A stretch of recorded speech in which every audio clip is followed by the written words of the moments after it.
Well then, good evening, guys. I'm hoping that you can hear me. There we go. And I'm hoping kind of as well that the loud, scary music didn't, scare too many people off.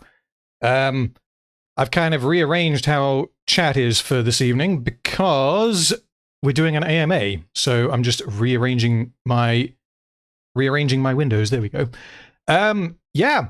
So that is something that I put together over the last couple of weeks, and I thought you guys might have enjoyed it, so I thought, yeah, why not? Let's stick it right at the front. I will make it public on the second channel, though, after we have finished streaming tonight. So, I can see that there's a... Well, okay, first of all, super chat from Wyland. Thank you, sir. Epic intro, congratulations. Are you ready to random? Yeah, I'm always ready to random, and I hope you are too. I hope everyone here is ready to random. Thank you so much, Mr. Wyland, for your continued support. You have been here for a while, definitely. It may be difficult for me to keep up with chat because I've got two windows open at the moment, and one of them is for the AMA. So you should see a blue button on the chat window, Q&A, AMA, click here to ask questions. If you want me to answer anything on this stream, you need to click that and type your question in on there. That will mean it comes up on my other window, which means I definitely won't miss it and I'll be able to answer it. Because even though you guys can't see the questions, I can, and I can see that some are stacking up. Another super chat from Mr. Silly Frog, or Captain Silly Frog, I should say. Hurrah to 25k, that was a legendary start. Well, thank you for your support as well, sir, and I hope we all enjoy the stream. So, where were we? What was I going to ask you? Oh yeah, I went and bought some Gentleman Jack today, because I figured that's what I was drinking when I did the last AMA stream at 10k many months ago, 4 or 5 months ago, I think. I can't quite remember. So yeah, do let me know what you guys are drinking, and I will let you know sort of vaguely what the plan is for tonight. So we're going to AMA for essentially as long as it takes. If we do this for 4 or 5 hours, I don't really care. Super chat, Mr. Silver, good to see you on EFAP. Thank you. Again, for your support, and again, you have been here for a while, so thank you so much, sir. And yes, EFAP was a lot of fun, but I will get to that in a little bit because I have a feeling some of the questions are potentially relating to EFAP. So we're going to AMA for as long as it takes. Whether we'll do anything after that, I don't know. It honestly depends on how long it takes me to get through the questions. Last time, when I hit 10k, it was maybe 3 hours of questions. We're now on 25k, which is still insane, so yay. If I had, like, fire poppers, I'd let them off now, but I don't. I've only got whiskey, and I guess I've got cider as well. So, I have some questions from people who potentially or definitely can't make the stream, who posted the questions on the YouTube post that I put up a few days ago. So what I'm going to do is I'm going to alternate questions from those guys with questions from you guys. But already, 7 minutes into the stream, I've got at least 20 questions that I need to get through. So I will get started very, very soon. Just remember, if you want me to answer a question, hit the Q&A button. Don't just type it in regular chat. Hit the Q&A button, type it in there, because I have 2 different windows going, and I don't want to miss someone's question. But yeah. Oh, I can see. God damn it, Mr. Tree. I can see what you've said. Oh, yeah. And I've also seen your question already. So, Treeman, super chat from Treeman says, ferret fund must be used for ferret or on wife. Well, it isn't going to go towards the ferret fund because there is no ferret fund. You guys have just seemingly convinced yourselves that I have a ferret fund. However, I can, I guess, promise that I'll spend it on wife. I might buy her some food tomorrow. We will see. Or maybe some alcohol. Because tomorrow, we're D&Ding. Which should be rather fun. Okay, so. Right. First question. I'm going to start with... Yeah, we've got more in chat from today than from the YouTube post the other day. So, Zach says, pineapple on pizza or no? The answer to that is an obvious... Oh, no. He says, pineapple on pizza, no or no. So I'm good to see that you're based when it comes to pizza, Mr. Zach. Yeah, no is the only answer. I don't know why anyone would have pineapple on a pizza. That's the perfect way to ruin a pizza. And Zach also says, what are your personal top 10 video games? Oh, yeah. Top 10? It's all coming together. I will give you the top 10 in a minute. Rob Sanderson, thank you for the super chat, sir. Great to see you start getting much-deserved recognition from your peers. Did you see that Critical Jinker has extended the invitation to the open bar for you? I did not see that, no. That's insane, given that I've only been doing this for like a year. That's ridiculous. If someone on the Discord is able to drop me a link to that, then I will potentially see if that's something that can happen. As in, if he just mentioned it on a stream or whatever, then link me to the stream and I will watch it. Anyway, top 10 personal video games. I'm gonna miss some here. So Witcher 3. Witcher 3 is probably my favorite video game, gun to my head. Baldur's Gate 3 is also fantastic, but I haven't played it for quite long enough to say if it would actually make my top 10. Divinity Original Sin 2 very likely would, which is why I'm pretty confident that Baldur's Gate 3 will. Let me check my Steam. Where else are we? Civ, I want to say Civ 6, because I put a lot of time into that, but it's possible that Civ 5 is actually the better game. Skyrim, because it's Skyrim. XCOM 2 definitely gets a spot up there. I want to say League of Legends and World of Warcraft, but the thing is with games like that, they come and go in terms of how good or bad they are, so I'm not sure I would actually want to put them up there. Dragon Age Origins is absolutely on the list. Death Stranding is one of my favorites. Oh god, what else? Let's leave it there. I don't even know if that was 10, but let's leave it there for now. Jesus. Okay, where are we? So, question from the YouTube community post from Matt Tully. Have you seen Oppenheimer yet? And if so, what did you think of it? It quickly became my favorite movie of all time, so I'm interested to see what you thought. Yes, I have seen Oppenheimer. I have only seen it once, so I'm not sure I want to be too confident on saying how good or bad it is. But I thoroughly enjoyed it. I think it's easily in the top half of Nolan's films that I've seen. Saw it in the cinema, of course. That is, I think, the only way to see a film like that. Yeah, some movies lend themselves to being seen in the cinema, absolutely, and Oppenheimer is one of them. In terms of potential criticisms that I would have of it, again, bearing in mind that I have only seen it once, I have been swayed by the opinion that the film is almost too complicated for its own good. I will avoid spoilers, of course, because a lot of people won't have seen it. But the story of Oppenheimer is very, very simple. It's a biopic of a guy, and in typical Nolan fashion, he tells the story on like 3 separate timelines at once.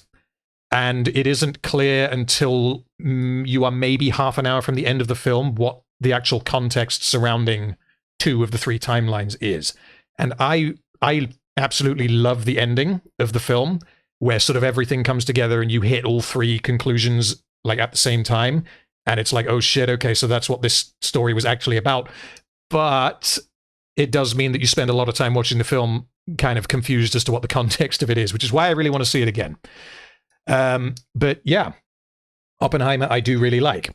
Next question. Sorry, guys in chat, I can see that there are questions coming in, and not questions, sorry, comments coming in, and because there are more of you in chat than there normally are, and because I'm having to deal with AMA questions at the same time, I may miss individual comments, but welcome everyone, and I hope you enjoy the stream.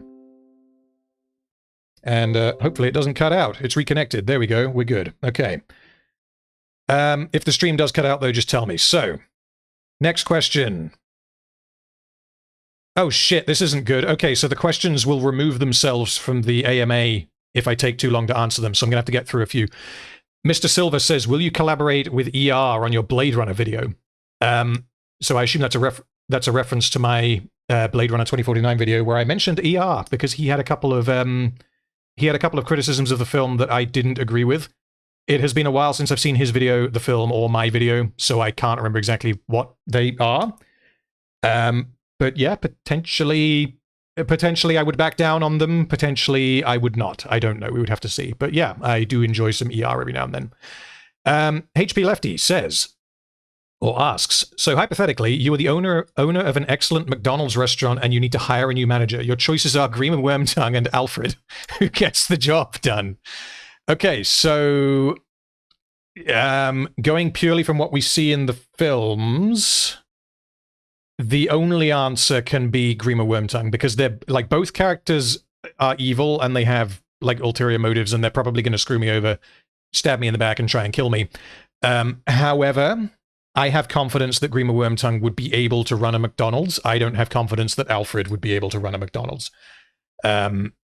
So yeah, I think that is the only thing that can be said. Like, Wyland, I'm not sure I would describe Wormtongue as competent.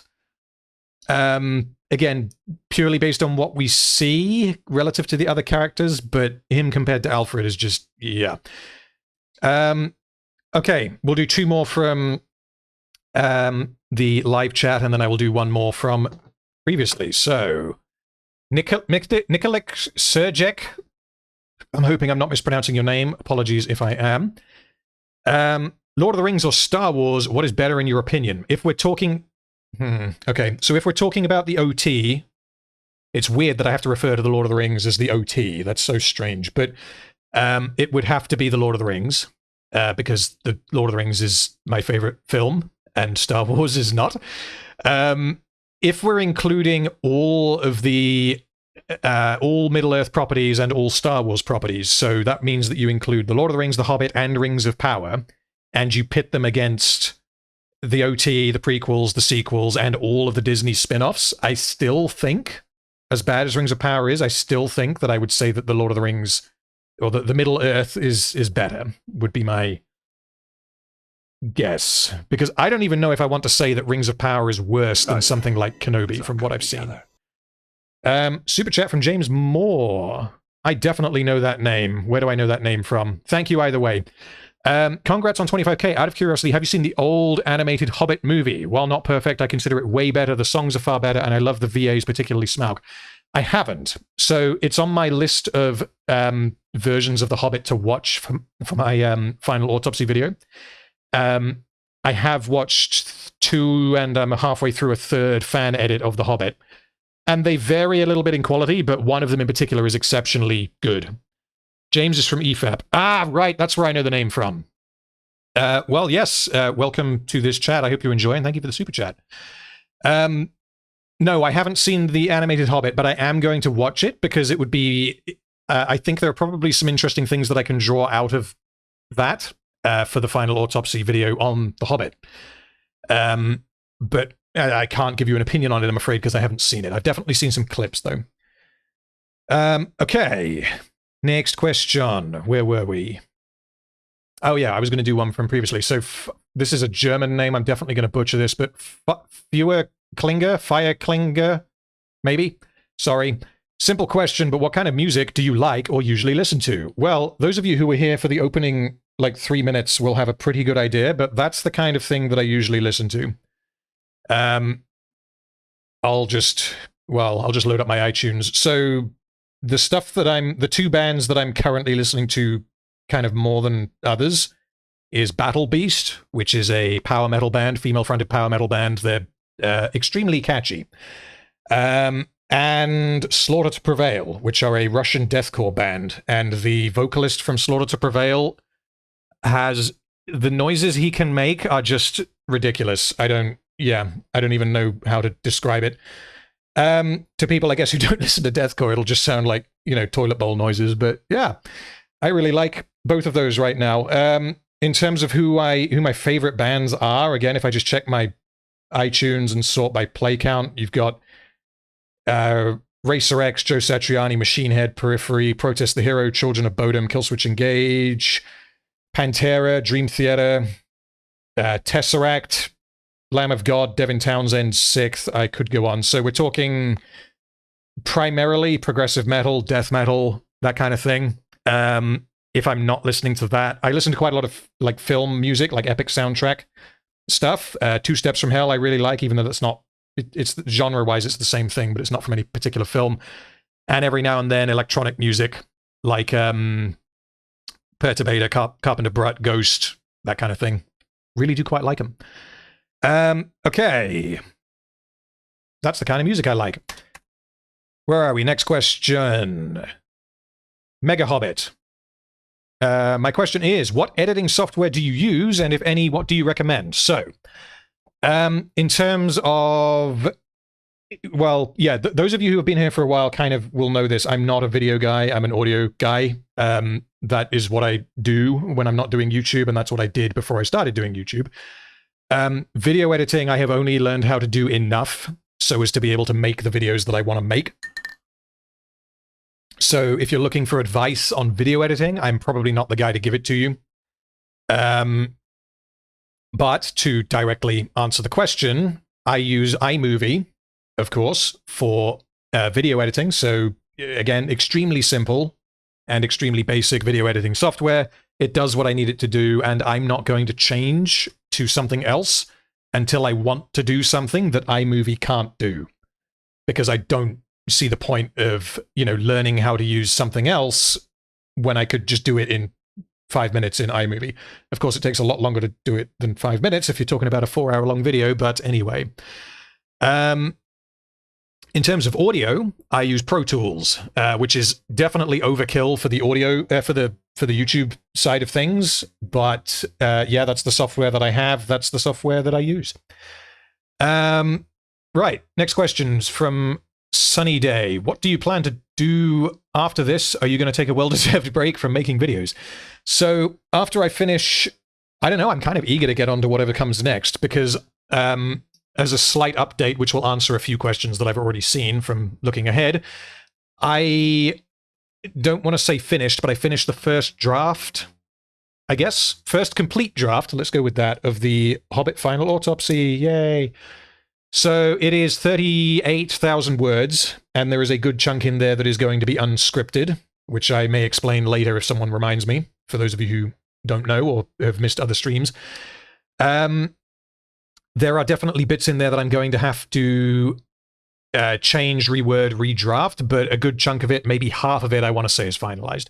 So once I have finished that video, which is going to take a little while still, I want to get on to whatever's next. I have a pretty good idea of what it's going to be, but I am going to keep it under wraps for now, because I don't want to promise anything and then change my mind. So, well, as far as well-deserved breaks go, what I usually do is I take maybe a week once I've released something, and I just, you know, catch up on other stuff that I do in my life, which is not work-related, and then I try to sort of knuckle down and get into something else. I don't like taking too much time off. Okay. Next question from the YouTube community post from Don Tree. How has your life improved from starting the Rings of Power, and how enriching has it been to meet us, your fans? Brackets, it's really just me, but I'll throw a bone to the other riffraff. Well, I don't think I'm exaggerating here, but it honestly has changed my life.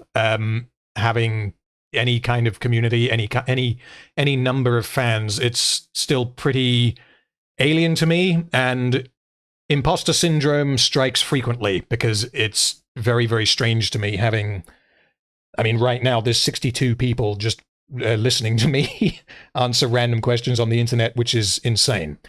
But yeah, in particular, meeting you guys sort of specifically like on the Discord, which I will plug now. We have a Discord if you want to jump in. There should be a link in this video. If not, there's a link on the other videos that I do. If you want to jump in, and we chat about shit all the time. Sometimes play games, sometimes people do movie nights, and yeah, we like to have fun here. So yeah, net positive, and it honestly means that I don't really need to do much that I don't want to do, at least as far as earning money goes, which means that I can dedicate as much time as I want to what I want to do, which is a win-win for, well, it's a win for me, it's a win for you, and I guess technically it's a win for YouTube as well. Even though the kind of numbers that I'm pulling are, you know, small time compared to, like, you know, I don't know, Mr. Beast or whoever. Right. Next question. Let's go back to live chat from tonight. Where are we? Mystic Research Labs. Worst character in anything you've ever dissected. So, we can immediately exclude Well, Jesus. Okay, yeah, we're excluding Avatar 2. We're excluding Barbie because neither of them come close. Honestly, we're excluding The Hobbit because as much as I despise some of the characters in The Hobbit, they are not as bad as some of the characters in Rings of Power. The worst characters in Rings of Power are going to be the ones that I said broke the show. And I'm trying to remember, I believe the characters that I said broke the show were Isildur, Elrond, and... was it Halbrand? I can't remember who it was. Honestly, it's been quite a while since I have... was it Sauron? Or Halbrand? Yeah, I guess Halbrand, Sauron. I can't remember. But yeah, either way, the Galadriel character from Rings of Power, she, to me, falls into the same category as like Alfred in The Hobbit, or Greasebag, as I have referred to him as. Because the problem with characters like that is that they are extremely frustrating, and arguably even more so in the case of Alfred because he's trying to be funny and the films aren't about him, whereas Rings of Power is about Galadriel, which I guess maybe makes Rings of Power worse, but hopefully you get my point. Like, the problems with them is that the show or the films don't treat them as the characters that they are depicted as being. Bard, or Gaston, repeatedly trusts the lives of everyone with Greasebag or Alfred, and it's like, are we not looking at the same thing? So yeah, but no, I don't think that any character in anything that I have analyzed, if we're limiting it to that, comes close to the three: Isildur, Halbrand, and I'm not even sure I want to put Halbrand in that list. I think I put Halbrand in there as a technicality, so I'm going to say, if I had to pick one, I'm going to say Elrond in Rings of Power is the worst character in anything I have ever analyzed. So, yeah, I hope that answers the question. Where are we? Robert Nalazek, how did you like your talk with the EFAP guys? Haha, I thought a question about that might have popped up. So, yeah, my guess, I can already see that there are a handful of you guys in here who have come directly from EFAP. Yeah, talking with them was a lot of fun. It was pretty much what I expected it to be, because I have been watching EFAP since episode 2. I distinctly remember discovering EFAP on the... I think it was episode 2. It was the Patrick Willems Stop Talking About Plot Holes episode, which I think was episode 2. And I haven't seen every episode because every now and then they cover films that I just have no interest in watching. So I just don't bother watching those episodes. But if they cover something that I'm going to watch, like for example, they covered a video on God of War Ragnarok, and I am deliberately waiting until I play God of War Ragnarok to watch that video. But yeah, the experience of speaking with them and being on EFAP was... oh, yeah. It's all coming together. I'll get to the super chat in one moment. Well, I'll do it quickly. Jesse Bledsoe, just because. Well, thank you for your support, sir. I hope you enjoy the stream. Yeah, talking with those guys was a lot of fun. They clearly know what they're doing. They're very good at, they're good at staying on topic and keeping things rolling in a direction. And I'm not used to having streams with multiple people. The only time when I have streams with multiple people is when we do like Deep Rock Galactic, which is, of course, a little bit different. And I would say that because that's the first live stream I have ever been on, other than me just doing my own thing on this channel to like, I think the highest numbers I pulled is like 100 people. And on that EFAP, it was like 3,500, which is, it's night and day. It's insane. Not that I don't appreciate you guys. I absolutely love doing these streams, and I hope that I can continue doing them regardless of how many people are in chat. But yeah, I would say I was maybe slightly anxious that I wouldn't have enough to say, but then that pretty much went out the door within the first 5-10 minutes, because it was very easy to just discuss things casually. And again, because I've been listening to those guys for so long, I have a pretty good idea of how the conversations go. Although I had no idea what to expect from the video, because Rags had told me beforehand what the video was going to be. And I thought, like, okay, maybe I'll have some thoughts on that. We'll have to see. But I deliberately did not check the video out beforehand. The only regret that I have is that I logged off moments before the fantastic art from Beowin, which they tagged me in after the fact, and I did see it. And I did reply to Bearwind's comment, so he knows that I saw it. But yeah, that art was absolutely hilarious and extremely topical. Right, while I fill up my beverage. Okay. Let's do another one from the other day on the community post. So from Mako Joe, what is or are your favorite movies? Well, okay, so Lord of the Rings, obviously. Fight Club, Aliens, Terminator 2, Prisoners, Sicario, Blade Runner 2049. I do quite love me some Denis Villeneuve. A Fish Called Wanda, as you may be able to guess based on some of the reaction clips that I use in my streams, in my videos. The Big Lebowski. Burn After Reading is up there, but Burn After Reading is a little bit lower. Thank you, Pino, for the congratulations. I hope you enjoy the stream, and welcome. Oh god, what else? I'm trying to think of my IMDb list because I don't want to just bring it up. If I can't think of it, then it doesn't count as being one of my favorites. Alien and Aliens, if I didn't mention both of those. How about more modern films? Let's do more modern films. So, because a lot of the time people will be like, oh, there's no good films, but I mean, there's a lot that are really good. Everything Everywhere All at Once, I really like. All Quiet on the Western Front, RRR, which I watched again recently. Of course, The Emperor's New Groove. Jesus, yeah, I was just testing you guys. Just making sure you're paying attention. The Lion King is up there. Obviously, the original. Let's go for a couple more.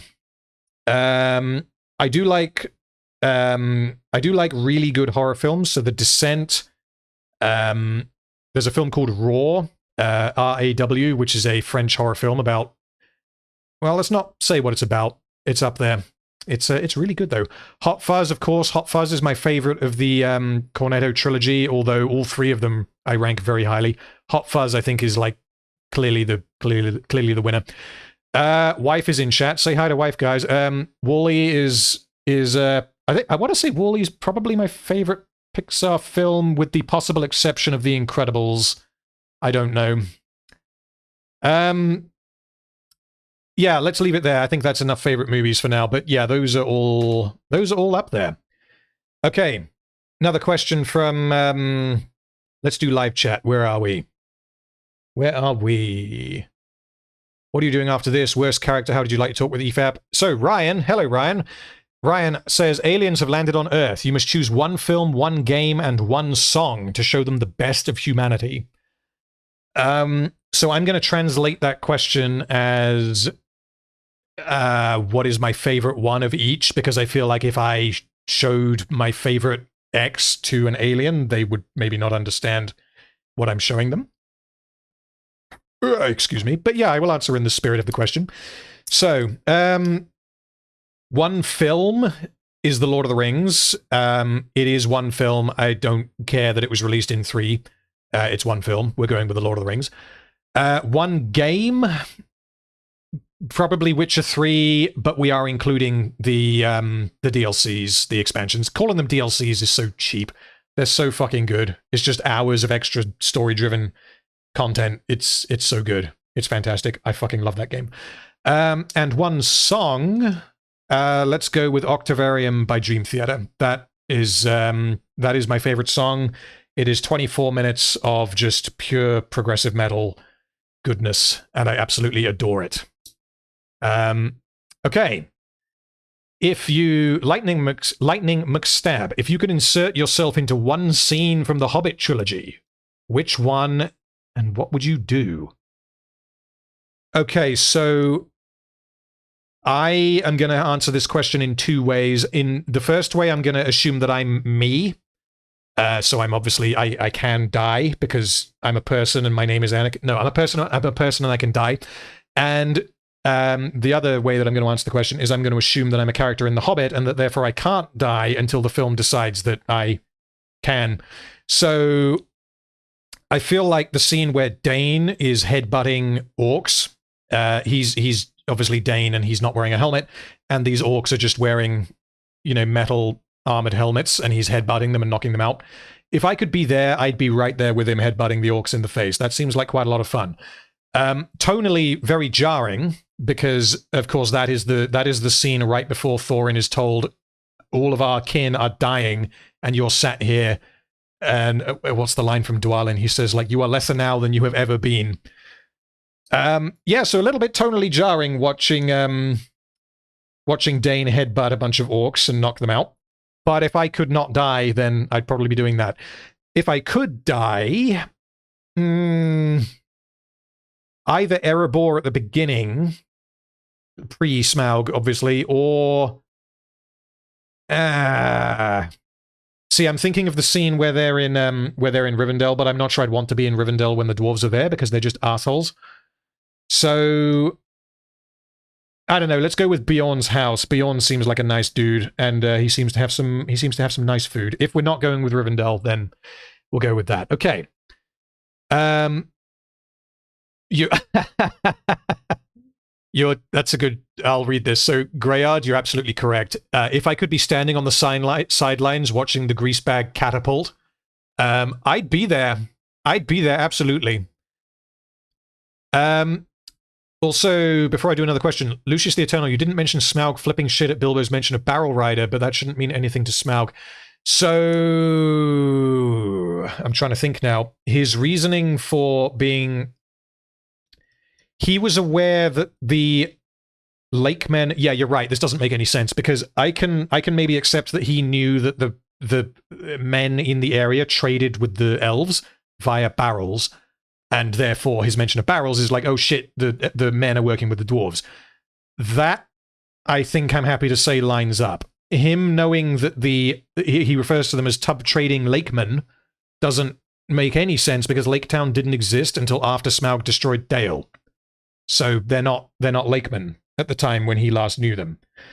The only way around that, which is very tenuous, is that at the beginning of An Unexpected Journey, Thorin says that Smaug hasn't been seen for 60 years, which is it's a specific number, because we know that this is taking place 160 odd years after Smaug took Erebor, which means or suggests that Smaug left Erebor at some point and then went back in, and then, I guess, hibernated for 60 years. So if Smaug left Erebor in the first 100 years, he could have maybe seen that there were people living on the lake, trading with barrels. But that's... I almost feel like that's just a straight-up mistake in the film. Kind of like Smaug referring to Thorin as Oakenshield, because he gets the name Oakenshield from him defending himself at the Battle of Moria with the Oaken Shield. If that isn't the case, and that his name at the time when Smaug took Erebor was Thorin Oakenshield, then that means that later in his life he defended himself with an Oakenshield, which is... It gives me Elendil vibes, where he does the thing that his name is because his name says what he do. Mateus says, Esgaroth existed for some unspecified time before Dale was destroyed. Okay, if that's the case, then I may have to dial back what I just said. My understanding was that Lake Town was created after Dale was destroyed. Or maybe it's that the people who lived in Dale went to Lake Town. I can't remember. But if you're correct, then fair enough. Okay, next question. JJ Death says, do you watch the animes? And if so, what are some of your favorites, be they movies, shows, or manga? I do not watch any anime, shows, movies, or manga. I'm sorry to say. I know a lot of people do. The visual style doesn't really do much for me. The closest thing that I have been to manga, or to anime, I should say, this is the whiskey talking, not me, is Studio Ghibli films, which I have discussed briefly before, but yeah, I'm undecided really on whether they constitute anime, and this is a discussion that we've had before in chat. But if they do, then yeah, some of them are decent, but by and large, I did not enjoy the ones that I saw. But some of the ones that are supposed to be the best ones, I just haven't seen. So yeah, I don't know. Okay, let's go back to the YouTube live chat. Where were we? God damn it. Fergus Armour says, gotta know, ass or tits? The answer I would give to that, I don't know if wife is still in the chat, but the answer I would give to that is why not both? That's sometimes you don't want to choose. It's like choosing between, you know, Fellowship or The Two Towers or Return of the King. You don't want to be choosing. Okay, next question. Ryan says, describe your perfect Sunday. Well, this coming Sunday, actually this coming weekend, so tomorrow and of course Sunday, I am going to be playing D&D with wife and a couple of other friends, and also Ryan, who asked me that question. That's going to be fun. There's going to be alcohol and food, and it will be fun. And then on Sunday, I'm going to be playing some Warhammer, which will also be fun, because I do like me some Warhammer and some D&D. Whether I would say that that's my perfect weekend, I don't know, but yeah. Ender says live stream D&D. So I don't have the capability to do that because it would require a lot of microphones, a lot of cameras. It would require that everyone wants to do that.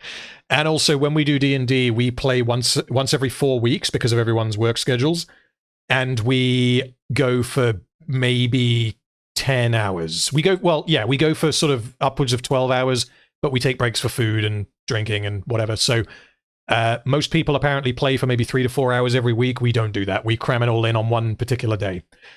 Yeah, so I don't know if that's my ideal Sunday, but let's go with that. David, I will answer your question. David Rumbaua. Sorry if I'm butchering your name. I will answer your question, but if you have any other questions, stick them in the AMA chat. Just click the AMA button. You were on EFAP discussing modern art. Did you know that would be the topic?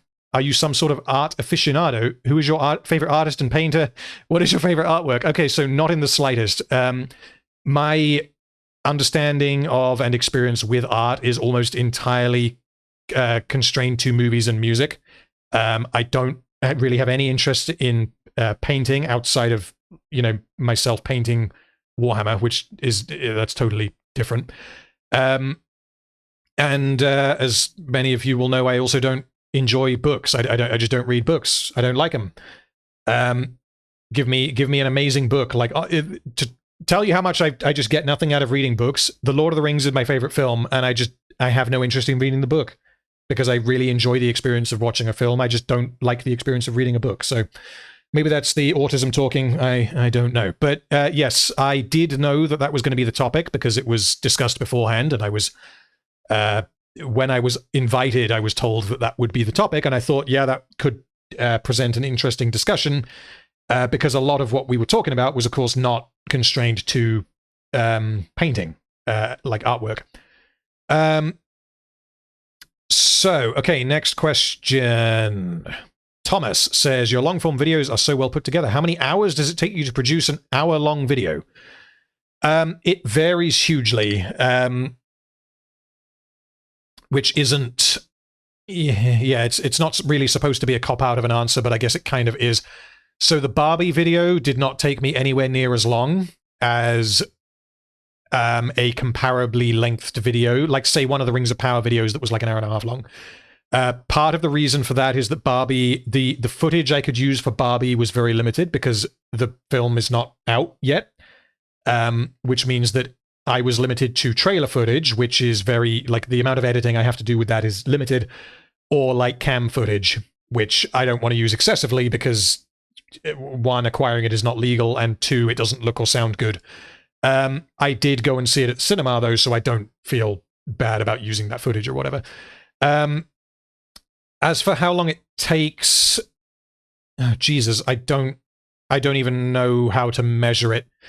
Let's just say that every video I do, I try to do new things in terms of editing, and of course, the complexity of the script goes up exponentially the later into a series I get. So the final autopsies are really the best example of that because I'm talking about everything, which is why the time to release the final autopsy is probably going to be the biggest gap in any video that I've had. Although I suppose I did slot Barbie in the meantime, so I don't know, honestly.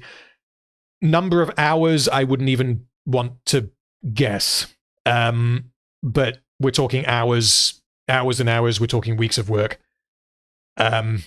I mean, in some cases, months of work. Like to do an episode, if I was to dedicate a week of my life, like working, say, 9 to 5, I could possibly do an episode in that amount of time and feel comfortable with its quality.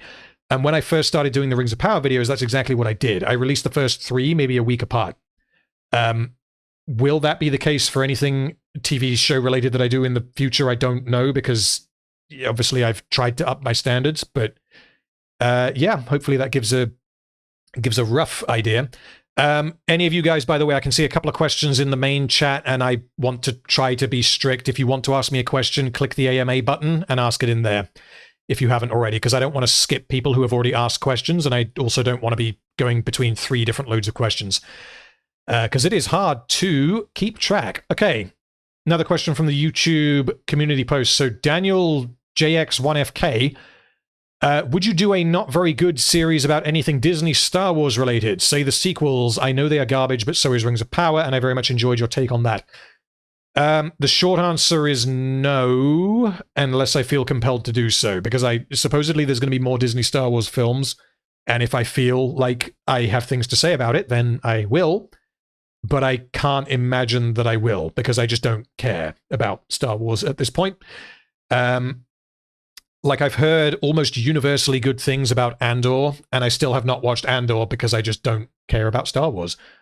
At some point, though, I will watch Andor, because I have heard from people that I trust that it is rather good. Righty, let's have a swig and do another question. Are any of you guys drinking in chat? If you are, let me know what you are drinking. Right. Next question. Last First says, I can't watch movies these days due to cringe. How do you tolerate so much cringe? Is it possible to learn this power? I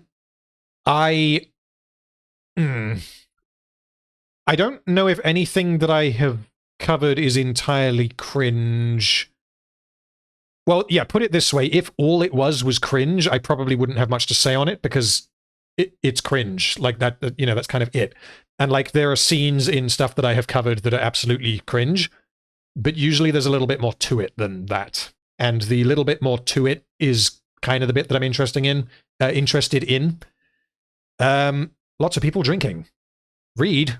Our wife says she's drinking Reed. I don't know what that means, but okay. Right. Robert Nalazek says, why Kronk? How did you come up with the idea for this avatar? I did it ages and ages ago when no one watched my videos. I thought it was funny. A face swap of Yzma and Kronk, because I really like the Emperor's New Groove. I think the character design for both characters is very funny, and I also really like both characters. And then I found a face swap that I loved, so then I modified it slightly and decided to use that. But I will actually say that the version of Kronk, or it's not even Kronk, the version of me, I guess my avatar that you're seeing now in on screen, was created by HP Lefty, who is in our Discord. He posted, I think he posted, it was like just a pixel, because he does like pixel art, and he posted an image of the Kronk face, but Kenified, because Barbie, he knew that my next video was going to be Barbie. So then I asked him if he'd create different versions of that image, and he was gracious enough to do so. So yeah, I particularly like that his necklace has a llama on it, which is a detail I did not notice the first time.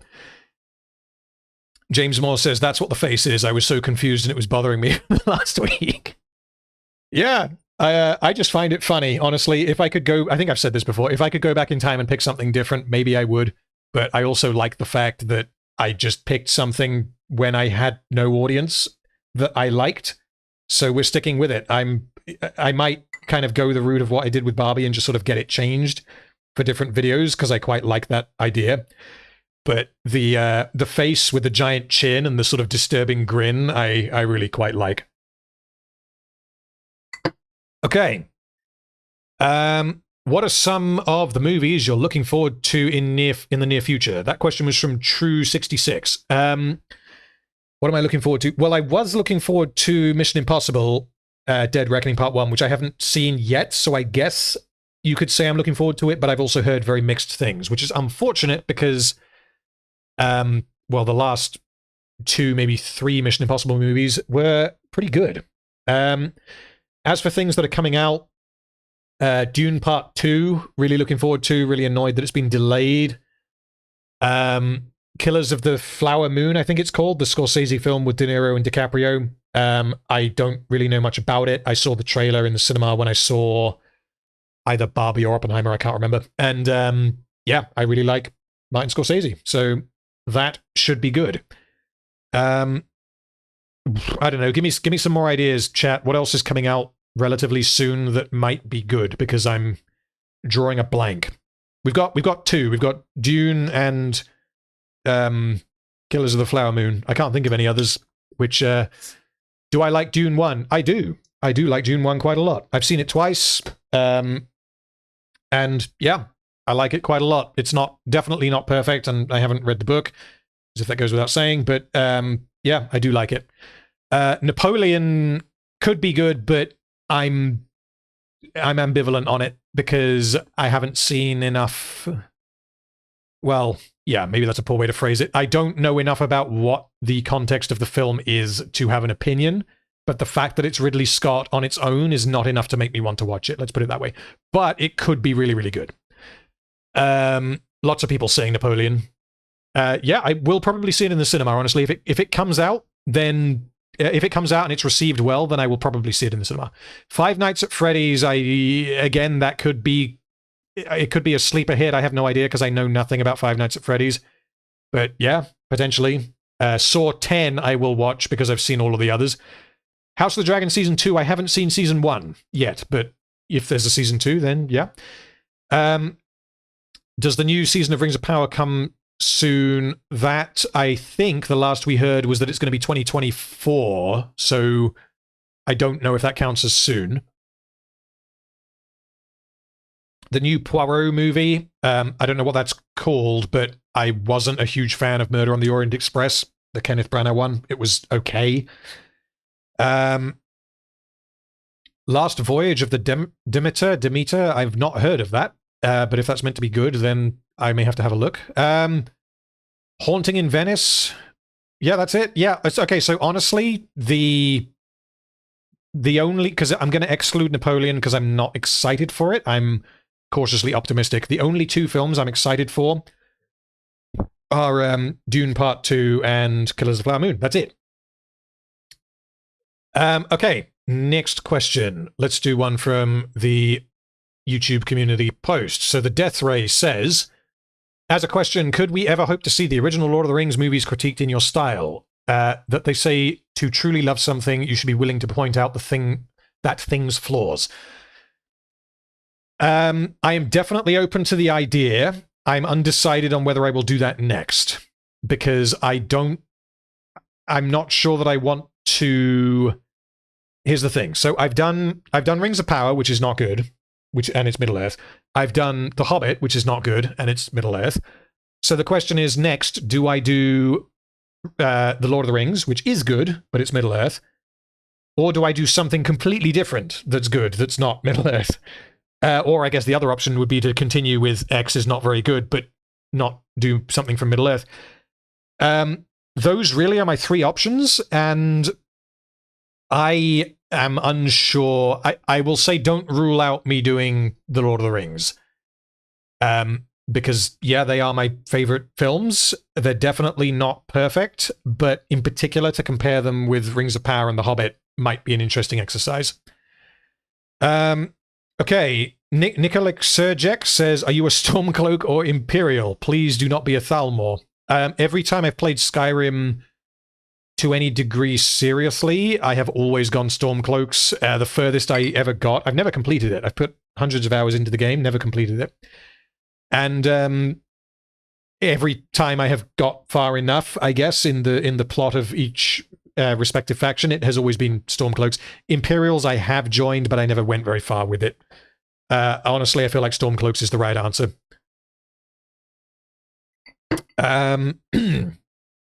Right, okay, there's more people watching now. Jesus, we're now on 80 viewers. Hello, new people. And I can see there are people showing up in chat. Hey, Truffle, Demortification, Persnickety Simmons. And everyone else, I don't have time to say everyone's name, but thank you for jumping in. If you do have any questions that you want to ask me, please click the Q&A button. Don't just type the question in regular chat because I might not see it. And I have quite a few to get through. So, where were we? Thomas says, my favorite parts of The Hobbit were the narrated flashbacks. Do you think having more story time with Uncle Balin could have made the second and third films better? No, would be the simple answer, because you would have to invent material for that to encompass. The only way that I could maybe envisage that happening would be if Gandalf, because Gandalf obviously disappears during the Desolation of Smaug, and he goes off to do the whole Dol Guldur necromancer thing before returning in the next film. And the only way I could potentially see story time with Uncle Balin working again is if you told the Gandalf plot through Balin. And even then, I'm not sure that would work. Like, you could say maybe Gandalf had told, he had specifically told Balin, this is where I'm going, in case anyone asks. Which is let's just go with that setup. Let's see how much sense it actually makes, because I'm not sure it makes much sense for him to tell Balin instead of Thorin or Bilbo. But that would then mean that every now and then Balin can drip feed information to the other characters and the audience. And it would then mean that those segments can be more, I guess, stylized, which, I mean, they kind of are, and you have more ridiculousness. But then that doesn't really work because of the tone of the non-storytime with the storytime sequences. So, yeah. The simple answer to your question is no, unless you have major rewrites. So, slight tangent here. So, I've watched a couple of edits of The Hobbit, fan edits. One of them that I think is the best so far is the M4 book edit. Coincidentally, it edits the film so as to be as true to the books as possible. It removes virtually everything that was not in the books, and it streamlines the hell out of the films. So one of the objectives of that book edit was to start off An Unexpected Journey with sort of a more, I guess, lighthearted, whimsical tone, which it has. I mean, you could argue that the whole trilogy has that, which is one of the problems. But yeah, so they kind of keep that at the beginning, and then as the film goes on, it becomes more and more serious. So by the time you get to like the battle scenes in Battle of the Five Armies and Thorin losing his shit, it's like, okay, we're not in Kansas anymore. We're not in, the Shire anymore. It's actually, there are consequences to this kind of stuff that's happening. And then when characters start dying, you can believe it because the tone has gradually shifted throughout those 4 hours, because the M4 book edit is just over 4 hours long.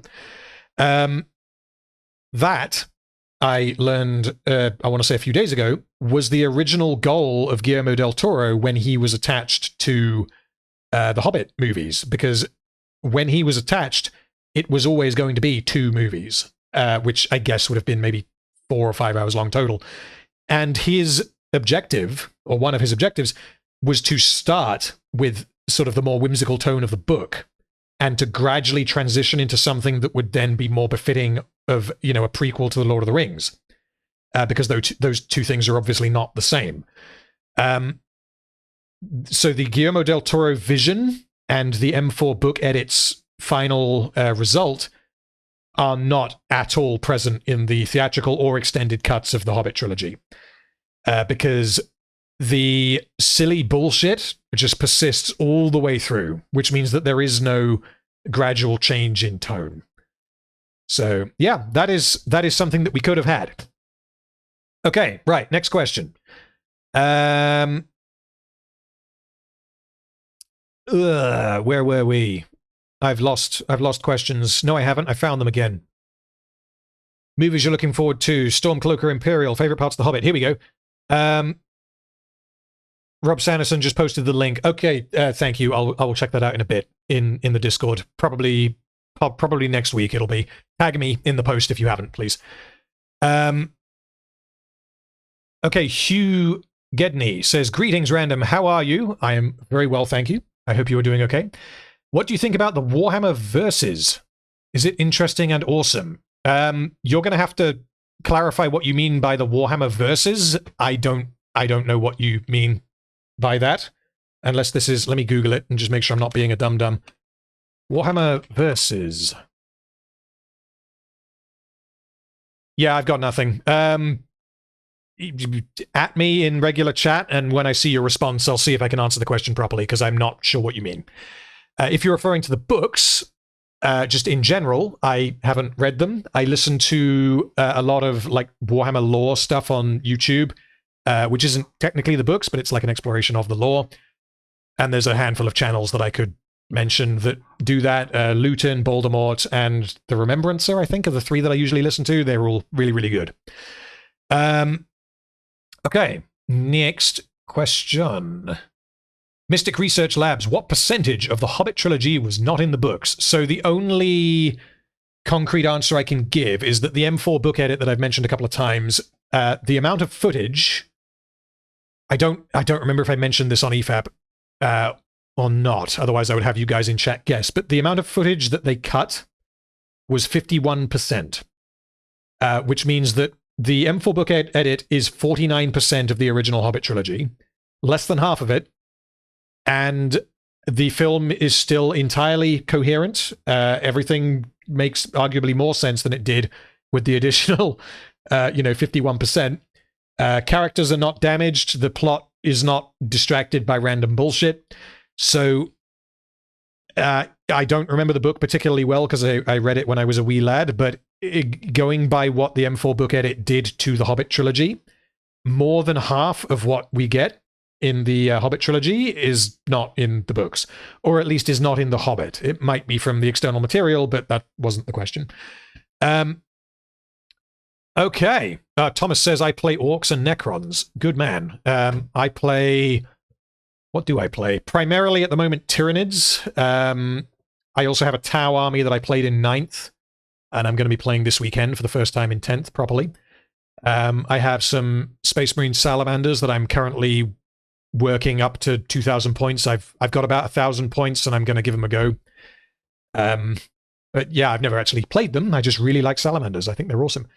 And I have maybe 1,500 points of Grey Knight Terminators, because I just really like Terminators. I really like Grey Knight Terminators. And I have a single Imperial Knight and 2 Armigers, which will eventually become an Imperial Knights army. So yeah, I do quite like my Warhammer. Anyway, next question. I compiled these into one from the YouTube community post because they are essentially the same question. Makoa and Blitz Reviews both ask some variation of, when are you going to release the Hobbit Autopsy? So if you missed earlier, I have basically finished the script. I need to go back through and re-edit some parts and redraft a couple of sections. But I now have something written for every section that I want to explore. When am I going to release it? The simple answer is when it's done. Ideally, yeah, I'm not going to promise anything, but ideally sometime during October. I don't really... Truffle, I've been drinking for a little while now, but yeah, that's my... There we go. That's the noise. That's the noise of the chinking. Yeah, I don't want to promise that it'll be October because the length of this video is it's very likely going to exceed the length of the Battle of the Five Armies video. And I don't know how long it will take to edit. So, next couple of months, give or take. Okay. What I will say, though, is that nothing else is going to jump in front of the Hobbit Autopsy because of where I am on the script. So, like Barbie, I slotted in because I hadn't made as much progress as I had now. And also because Barbie was, I guess, topical, and I had things to say about it. Rob Sanderson, you have good ears. It is a stone. A single stone. Okay, next question. Where were we? This is a problem with having 3 different windows open with 3 different loads of questions. Okay, Mega Hobbit says, for scripts, do you have anyone proofread them or only yourself? Only myself. I have a pretty good idea of what I want to be in each video. It's not to say that I'm not open to the idea of getting someone else to proofread my scripts, but I kind of feel like it would be more effort than it's worth, particularly given the length. At some point, that might change, but I would rather... yeah, I guess, yeah, we can use Barbie as an example. I had very specific things that I wanted to say about the film, and if people are going to disagree with them, that's entirely down to them. But if I want to say them, then I'm going to say them. That I mean, honestly, that goes for everything. But in the case of Barbie, it's always going to be a little bit more, well, politically charged is probably the word. But yeah, I try to avoid that kind of stuff. But no, in terms of other people proofreading my scripts, I don't have anyone else to do it. I won't say I'm looking for volunteers either, because again, the length of these things, I would also at the moment much rather do them myself. Right, Swig. Next. Okay. True66 said, perhaps it was answered before, but how did you come up with your avatar? It gives some real uncanny valley. I did already answer that. I think you were here when I did. So yes, I have already answered that. Perch Perkins said, who made your Ken-themed character artwork? I also answered that. So that was HP Lefty, who, if he's not right now in the stream, he is in our Discord. So jump into Discord, because HP Lefty is really cool, and he posts like pixel art of this kind of thing, which is why I asked him to recreate the crank, we ended up calling it. Okay. Next question. Realistic Delinquent, will you make a Lord of the Rings is not very good series? I did already answer that. It's not beyond the realms of possibility, but I am unsure if it will be next. Let's put it that way. Mateusz Lazuski says, I'm curious, what is your stance on politics? Oh, Jesus Christ, do we really want to go into that? I say I will answer every question, but it depends on whether you guys want me to go into this kind of thing. So he says, I'm asking as I'm a Polish parliament candidate and was wondering if you can't answer because you don't want to alienate your audience, no problem. No. Yeah, okay. So I will not tell you what I think about any particular political issue, but I will kind of use that as a jumping off point, I guess. I like listening to political content every now and then because I find it entertaining. I typically try to listen to people that I trust, regardless of whether they... I like to trust that the person I'm listening to believes in what they're saying. So if I see evidence that someone that I like listening to, for example, is a piece of shit who beats their wife, for example, that doesn't necessarily mean that they're not earnest in what they're saying. It just means that they're a scumbag. So that may affect my opinion of them as a person. It doesn't necessarily affect my opinion of what they have to say about various political topics. In much the same way, if someone... Yeah, honestly, I think we can just leave it there, because I think that, especially if you're not talking about politics, which, I mean, I don't, like the only time I have... Mega Hobbit, I will read your super chat in one moment. I don't talk about politics. The closest I've come to doing that is the Barbie video. And the only reason why I felt I had to touch on politics there is because of the topic of the video. But yeah, I feel like as soon as you give an opinion on anything remotely political, you risk alienating half of your audience. And honestly, it's more than that, because I feel like most people don't care. So you can, again, I'm not going to give an opinion on it, but I've been seeing in various circles the pronoun issue in Starfield. That is the kind of discussion I do not care about. There are arguments you can make, but none of those arguments have anything to do with the quality of the game, which is the only interesting... It is the discussion that I would be interested in. Let's put it that way. So yeah, I engage with politics because I find it entertaining. Am I ever going to bring politics overtly into this channel? No.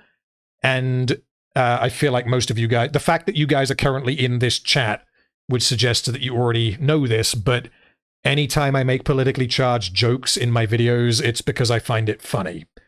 And I have received pushback on some of them, which it makes it funnier. So, yeah. Yeah, okay, let's leave it there. Anyway, so Super Chat was from Mega Hobbit. Awesome to see you go, dude. We'll definitely stick around and see your growth and more. Keep it up, lad. Thanks. I shall now retire for the day. Well, I hope you have enjoyed the stream. And again, thank you for the support. Any of you guys, if you do want to, if you do have to go or whatever, then the stream will be available in its entirety on the VOD channel, which should be linked in the description, I hope. Okay, let's move on from the politics question. So, Loading asks on the YouTube community post, loved your insight on EFAP. Do you watch review channels on YouTube? If you do, who are some of your favorites? Okay, I'm not going to be able to remember names here, so let me go and check my subscriptions. I'll limit it to, excuse me, I will limit it to people who are, I guess, in the media sphere rather than just people I'm subscribed to. So Mauler, obviously, Little Platoon is very good, and I actually discovered Little Platoon through EFAP. YMS,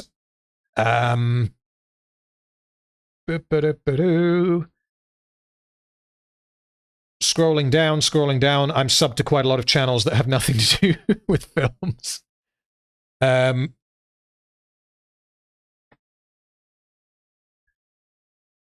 JXE would be another one. Critical Drinker would be another one.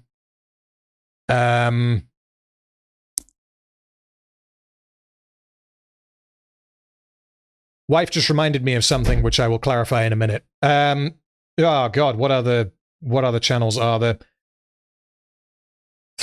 Yeah, I've got like hundreds of subscribers, so drop some names in chat and I'll tell you if I listen to them, or if I like them, or if I don't, because I will try to be honest with you guys.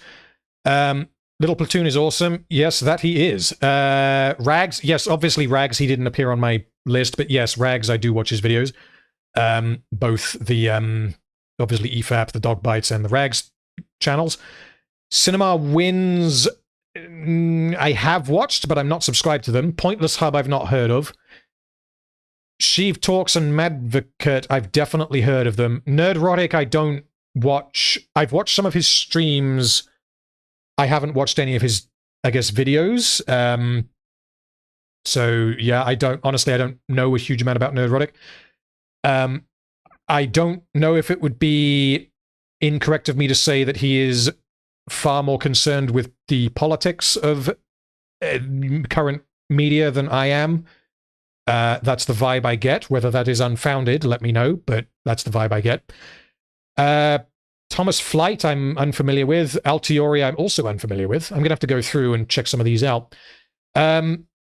Lindsay Ellis, I used to watch. I don't anymore, but her Hobbit videos, I deliberately did not rewatch, because I watched her Hobbit videos years and years and years ago, whenever they came out, and I thought they were brilliant.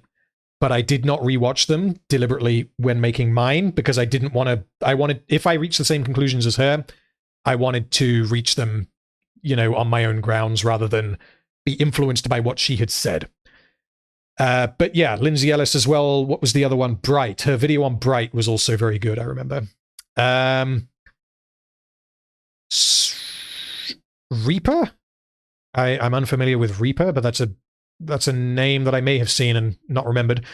Red Letter Media. Yes, Red Letter Media I don't watch as much anymore, but yeah, I mean, the Plinkett reviews are obviously legendary.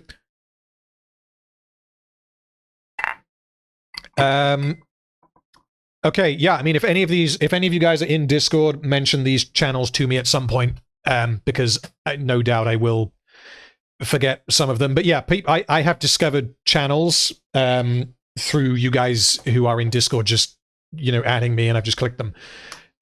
Fuck, what was that one called? There's one in particular that I discovered that was really good, who I will name drop right here, because I have one of his videos in my watch later. Where is it? History Buffs. I don't know if someone here said it, but History Buffs are very good. And the way that History Buffs approaches films is totally different to what I do, but that's why I find it quite interesting to watch, because getting different perspectives is always good. Okay. Next question. Nikolix Sergek says, have you watched the Witcher series? And if you have, are you planning on doing a series like you did with Rings of Power? I have seen season 1 of The Witcher. it didn't really do anything for me. I thought that the only good thing in it was Henry Cavill as Geralt. I don't have anything nice to say about anything else. In The Witcher, I have no interest in watching seasons 2 or 3 or Blood Origin. I think the only reason why I would watch them is if I was going to do videos on them. And I won't promise that that will happen, because although I'm very invested in The Witcher 3 specifically, I'm not invested in the universe, I guess, as a whole from the books. Anything outside of The Witcher 3, it doesn't tickle my pickle. Let's put it that way. Okay. Right, next question. I'm not going to try and read this name, but it was a name. It's a combination of letters and numbers from the YouTube community post. What is your most rewatched film of all time and why? Lord of the Rings, probably, but we'll skip that because that's a boring answer. So, probably either Alien or Aliens. It's going to be a film that I discovered in my maybe early to mid-teens, fell in love with and kept watching. So Alien and Aliens are up there. T2 is up there. Fight Club is up there. American History X is another one. I didn't mention that earlier, but American History X is absolutely one of my favorite movies. Yeah, all of those, all movies like that, I really like. Though that would be why they are some of my most rewatched of all time. Because you also get films like Schindler's List, which I didn't watch until I was older, and I think Schindler's List in fact is fantastic. But it's also not the kind of film you can just keep watching. Because, like, I think I've seen it maybe probably 4 or 5 times at this point. But yeah, something that I can just endlessly rewatch. Die Hard would be another good example. I typically watch Die Hard every year. James Cameron's films, generally speaking, I can easily rewatch. Denis Villeneuve's films are typically a lot maybe heavier to watch, but I always go back to them because I generally love them.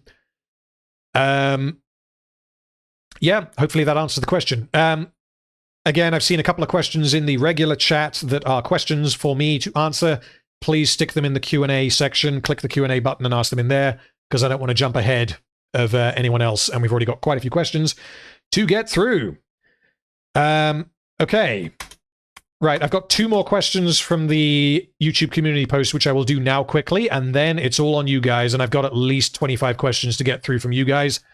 And if you keep asking, I will keep answering. Although before I do, I need some more of that juicy, juicy Gentleman Jack. So bear with me.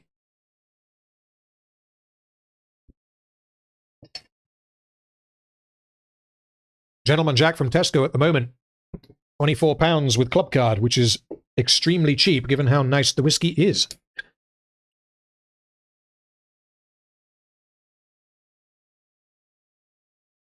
Okay, right. We're ready for the next question. Scroll up, because every now and then it keeps deleting older questions.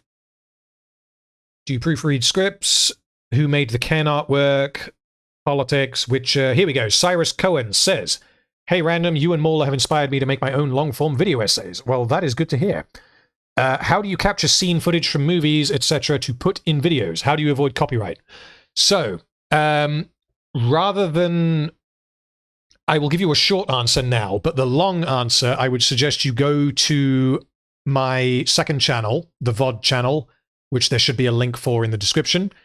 And I have a video in there called YouTube's Copyright System is Not Very Good. It's scripted. There's no visuals to accompany it, but it's just me telling you what happened. Because if you've been with the channel for a little bit, you'll know that I had to jump through some hoops to release the 3rd Hobbit video. And in there, I talk about how people usually avoid copyright and what the implications of not avoiding copyright are. The short answer, though, is how do you capture scene footage from movies? I either will download a copy of the film and then pull footage from it that way, or I will download specific scenes from YouTube if I don't want to have the entire film and I just want a reaction from a scene that I know where it is, if that makes sense.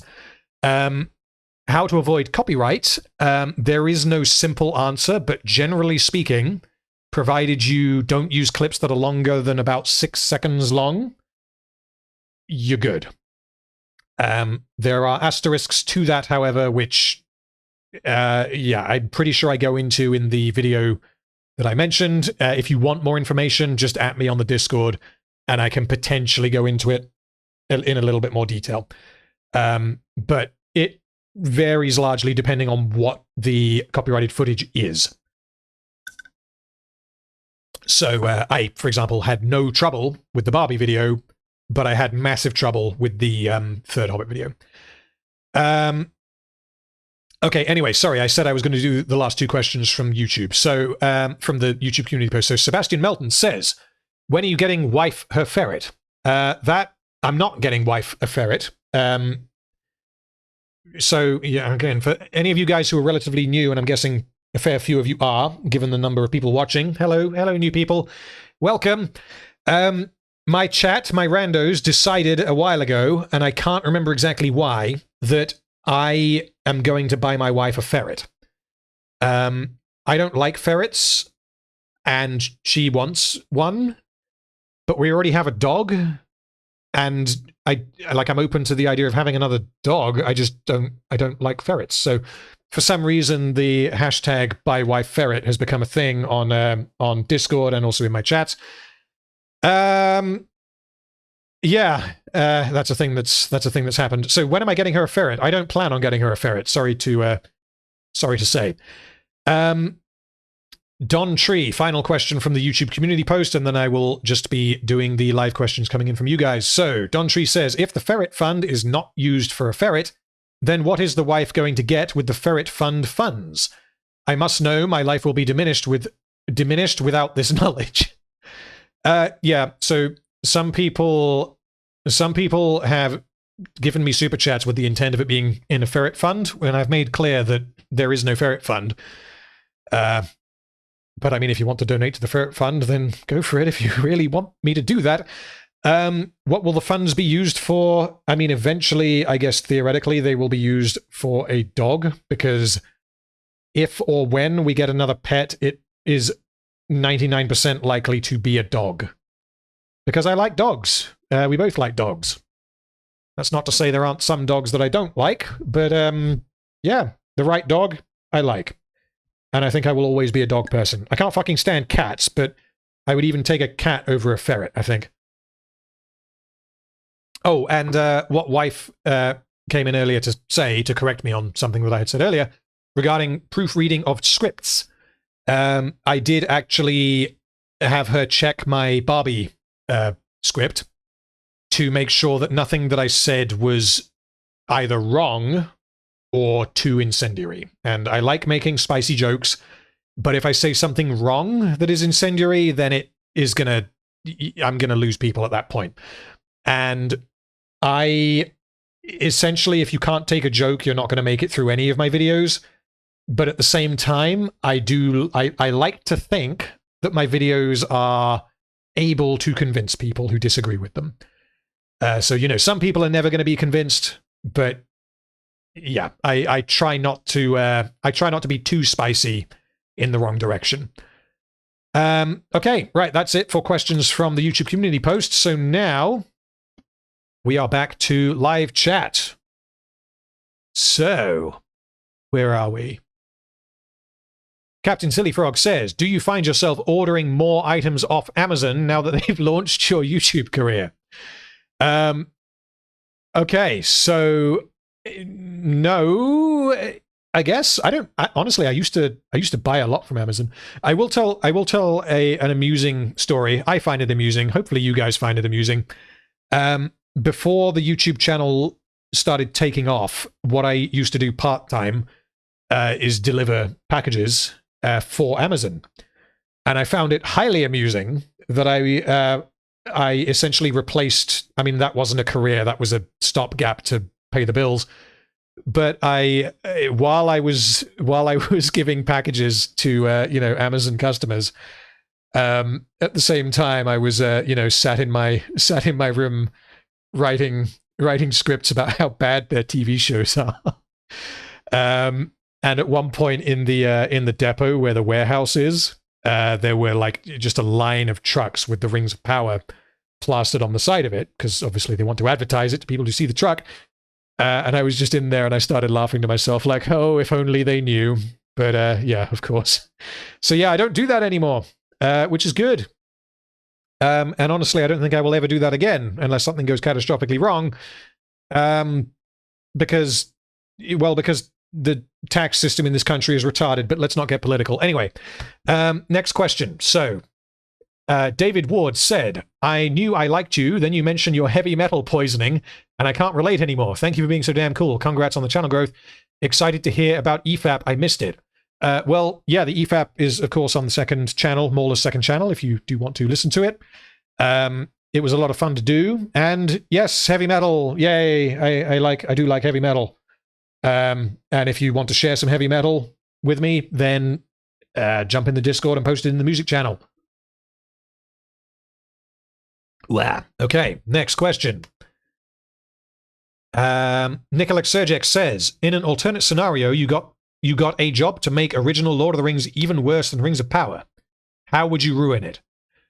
So you're saying, like, if I was put in charge of season 2, or season 3, I guess, because season 2 is already underway, and I wanted it to be worse, how would I do it? I'm going to need some ideas. If any of you guys in chat have some suggestions on how you would make Rings of Power worse, go for it.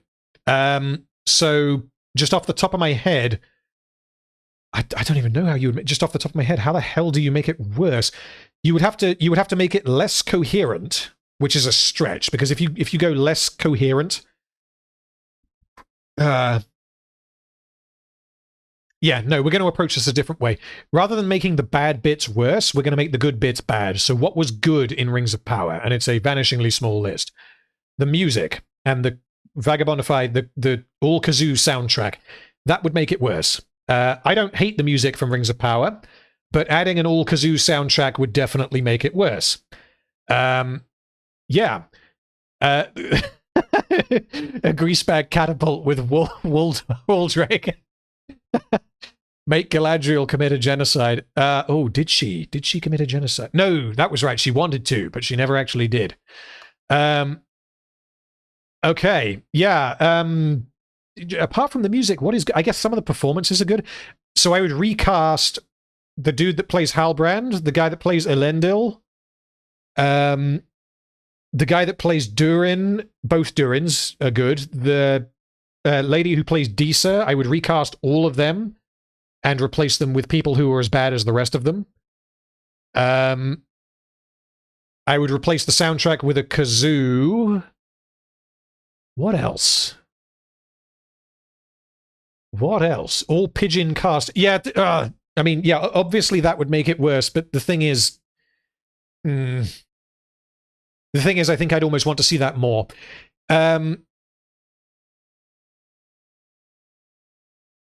Okay, right. Next question, because I think we've answered that sufficiently. Lightning Stab says, have you seen The Others? One of my favorite horror movies, along with The Village. I have seen The Others, and I didn't think too much of it. I'm sorry to say, but I have only seen it once. My opinion might change if I watch it again. The Village I have not seen, but just to, I'll pivot this into my favorite horror movies. Obviously, Alien is far and away, I think Alien is the best horror movie ever made. Raw, which I mentioned earlier, RAW, Raw, French horror movie, really, really good. The Descent, the original Saw, I think is really good, but I'm not entirely sure I'd call that a horror movie. In terms of more modern ones, we've got The Invisible Man, which I thought was very good. We've got Upgrade, which I thought was very good, but it being horror is questionable. What was the other one? Zach says The Thing. Yes, The Thing is definitely up there. The Witch as well, thank you. Jurassic Park, if we're calling Jurassic Park horror, which it definitely has horror elements, if we're calling it horror, then it's absolutely up there. Original Psycho, Evie, yes, that is up there. The Shining, I guess, is also up there. I'm trying to think of more modern horror films, because It Follows is decent. But yeah, horror is an interesting one because when they're good, they're really good. But when they're bad, they're like almost unwatchable. It's the same problem that I have with like bad comedy, is it's just unwatchably terrible.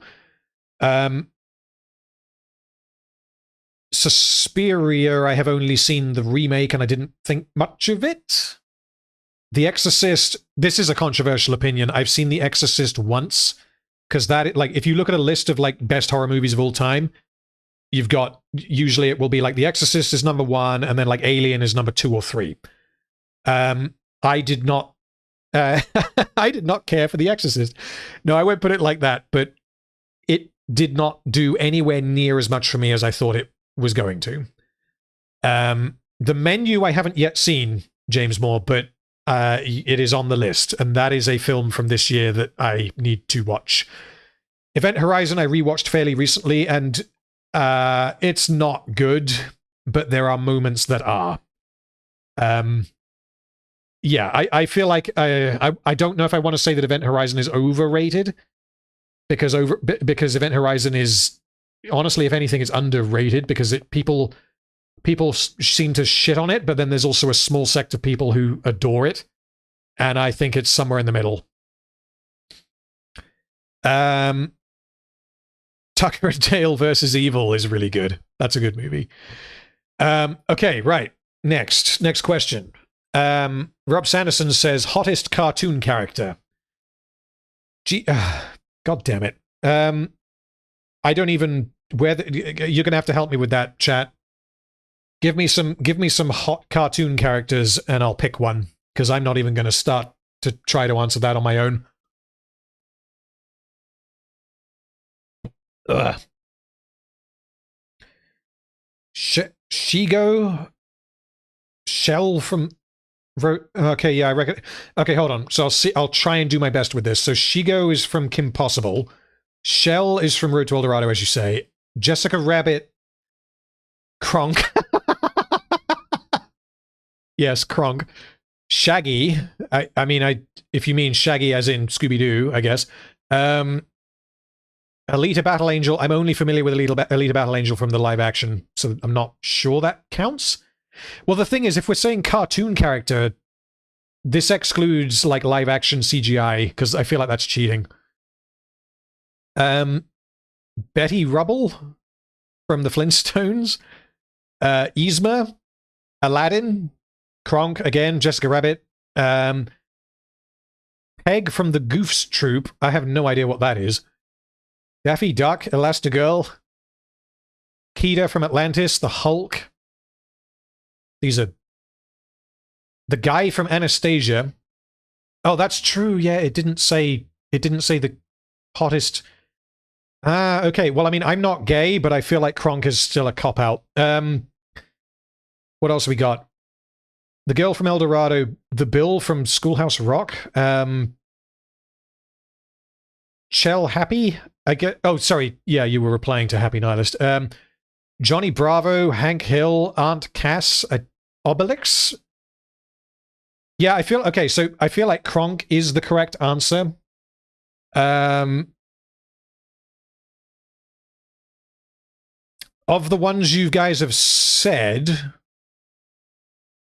let's go with Kida from Atlantis. I do rather like that movie. And I need to watch it again. And I hope they... Well, no, actually, I'll back down on that. I hope they don't do a live action of it. This is the question that I'm going to pose to you guys. So, if Disney were to do a live action remake of one of their films, and you knew in advance that it was going to be good, what would you like to see them remake? And it can be something that they've already remade, like Mulan or The Lion King or whatever. If you know it's going to be good, what would you want to see them do? Because I would really like to see a good live-action version of Atlantis, because I think that could be fantastic. The other one that I want to say could be very good is Lilo and Stitch, which I believe they are making. So you guys are saying Hunchback.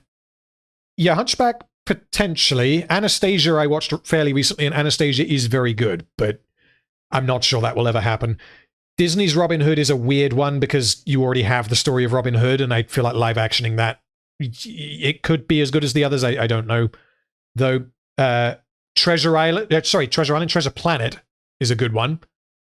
Mulan, yeah. If they had another pop at Mulan, that could be good. Because I feel like Mulan is the kind of classic Disney film that lends itself to live action. You could do that quite easily. The only bit that you'd have to weasel your way around is the romance subplot, where I forget the guy's name, but the captain, the guy that's training them, thinks that Mulan is a dude, but also fancies her, or whatever way around it is, implying that he might be gay. And I don't know how you do that in live action, because if you take, I don't know the name of the actress, but the actress who played Mulan in the remake, she obviously does not look like a guy. So how you do that in live action convincingly, I have no idea. The Black Cauldron I have definitely seen, but I barely remember it, so I can't comment on that one. Yeah, lots of votes for Treasure Planet. Treasure Planet would be so good to see. Emperor's New Groove. I'm gonna push back on the Emperor's New Groove, because Emperor's New Groove, the style of the Emperor's New Groove, I do not think would work in live action at all. If I had the prerequisite that it was going to be good, then fine, but I don't see how that would even work, honestly. Tangled could absolutely work, yes. Honestly, Frozen. I believe they are doing a live action Frozen, and like Frozen isn't bad. I think Tangled's better, but like Frozen's decent enough. And seeing that in live action, yeah, could be good. Can we open up to Pixar? No, I'm going to say no, because I don't think that will happen. Plus, it also open, because like if you make a list of like the top 10 Disney films, 8 of them are Pixar films, so it's not really a fair. It infects the list, I guess. Live action Shrek, Jesus. Okay, right. Let's move on. Let's get to another question. I am Bob says, where are you from? Your accent is very hard to place. Okay, chat. I'm going to let you guess. Those of you who know, so those of you who have been around for a little while, if you know where I am from, please don't say anything. If you don't, stick a couple of guesses in chat and we'll see if anyone can get close. If no one has any idea, then I might give a clue. But yeah. Ryan says there's always some quality guesses for this. Yes. Yeah, so Ryan lives extremely close to me. So yeah. And we see each other in real life quite frequently. So yeah, it's amusing how many of these guesses are interesting. To both him and me. So are you from Wales? No, although I used to live in Wales. I know the country, not much closer. Norway? Norway is a strange guess. I'm assuming that you're memeing. Southern England, Australia, Liverpool, Earth. I hope it's not Liverpool. New Zealand, India, about 100 yards away from Ryan, yes. Numenor, no, thank God. Cheshire, South England, Australia, Oxford, Treasure Planet. About 5 meters from wife. Yeah, that's pretty accurate. Cornwall, Atlantis. Yeah, all right. So I obviously I'm not going to tell you exactly where I am, but I am English. I have lived in England all of my life, including Wales, I guess. So I've lived in the United Kingdom all of my life. Super chat from Mr. James Moore. Thank you so much. If you've seen Anastasia, then certainly you've heard of its prequel, Bartok the Magnificent. Make sure to drink some water. What I usually do, well, I'll do the first bit first. I have not heard of its prequel, Bartok the Magnificent, although I know that Disney used to do some very strange straight-to-video releases, and I'm assuming this is one of them. Is it actually good, or are you memeing? Because I don't know. Because occasionally, the Disney, like, prequels, or sequels, like, you know, the straight-to-video bug and bucket stuff, every now and then one of them I remember being pretty good. At least relatively speaking. Like, Lion King 2 is not bad. And what was the other one? Obviously, Kronk's New Groove, I have a soft spot in my heart for, but yeah, a big chunk of Kronk's New Groove is not good, but a a decent chunk of it I really like. Make sure to drink some water. I don't have any water in front of me. I've got 2 bottles of cider and a bottle of Gentleman Jack, so when I'm done, I'll probably drink a couple of pints of water so that tomorrow doesn't hurt me, because I need to work out before we do D&D. And I don't want to oversleep. So, right, yeah. I'm in England, was what I was saying, I think. But anyway, thank you for your super chat, Mr. James Moore. Right, next question. Realistic Delinquent. Thoughts on the Witcher soundtrack, Hearts of Stone specifically. I can't be specific to Hearts of Stone, but I have the whole soundtrack, and I do listen to it every now and then. It's up there with my favorite video game soundtracks. Yeah, the vibe is great, and it's also great for D&Ding. Just stick the soundtrack on the old TV, and it helps set the mood. Same as like the Skyrim soundtrack, and I guess the Divinity soundtrack, and maybe I'll have to add the Baldur's Gate soundtrack to that as well. Okay. Next question. Shancy Hayes says, "Hey buddy, what you got lined up for us?" Well, Jesus Christ, we've been going for an hour and 40 minutes. Yeah, this pretty much. I don't know what we're going to do afterwards. But I have a few ideas. Again, it depends on how late I decide to go, how long my alcohol lasts, and how many of you guys in chat want me to keep going, and how many of you guys in chat want to partake, depending on what we end up doing. So, right. Excuse me. Okay. Ryan says, this is the 3rd alien question, Ryan. Thank you, but Jesus. Aliens have landed on Earth. You must pick 3 warriors from fiction to battle their champions. Who do you pick? So we're assuming that the problem is I can cheat on this question. So throw some guesses in chat, but like I will try to answer this myself. So the problem with assuming that the heroes from fiction are real is that you have to assume that the world that they inhabit reacts as it does as you see it. And the example that I would give is Neo in The Matrix. If you import Neo into real life and say, Neo, go fight aliens, you have to assume that the Matrix exists, because otherwise he's just some guy, right? So we'll assume that, and it's kind of like, I guess, assuming that the Force is real if we're going to say someone from Star Wars. So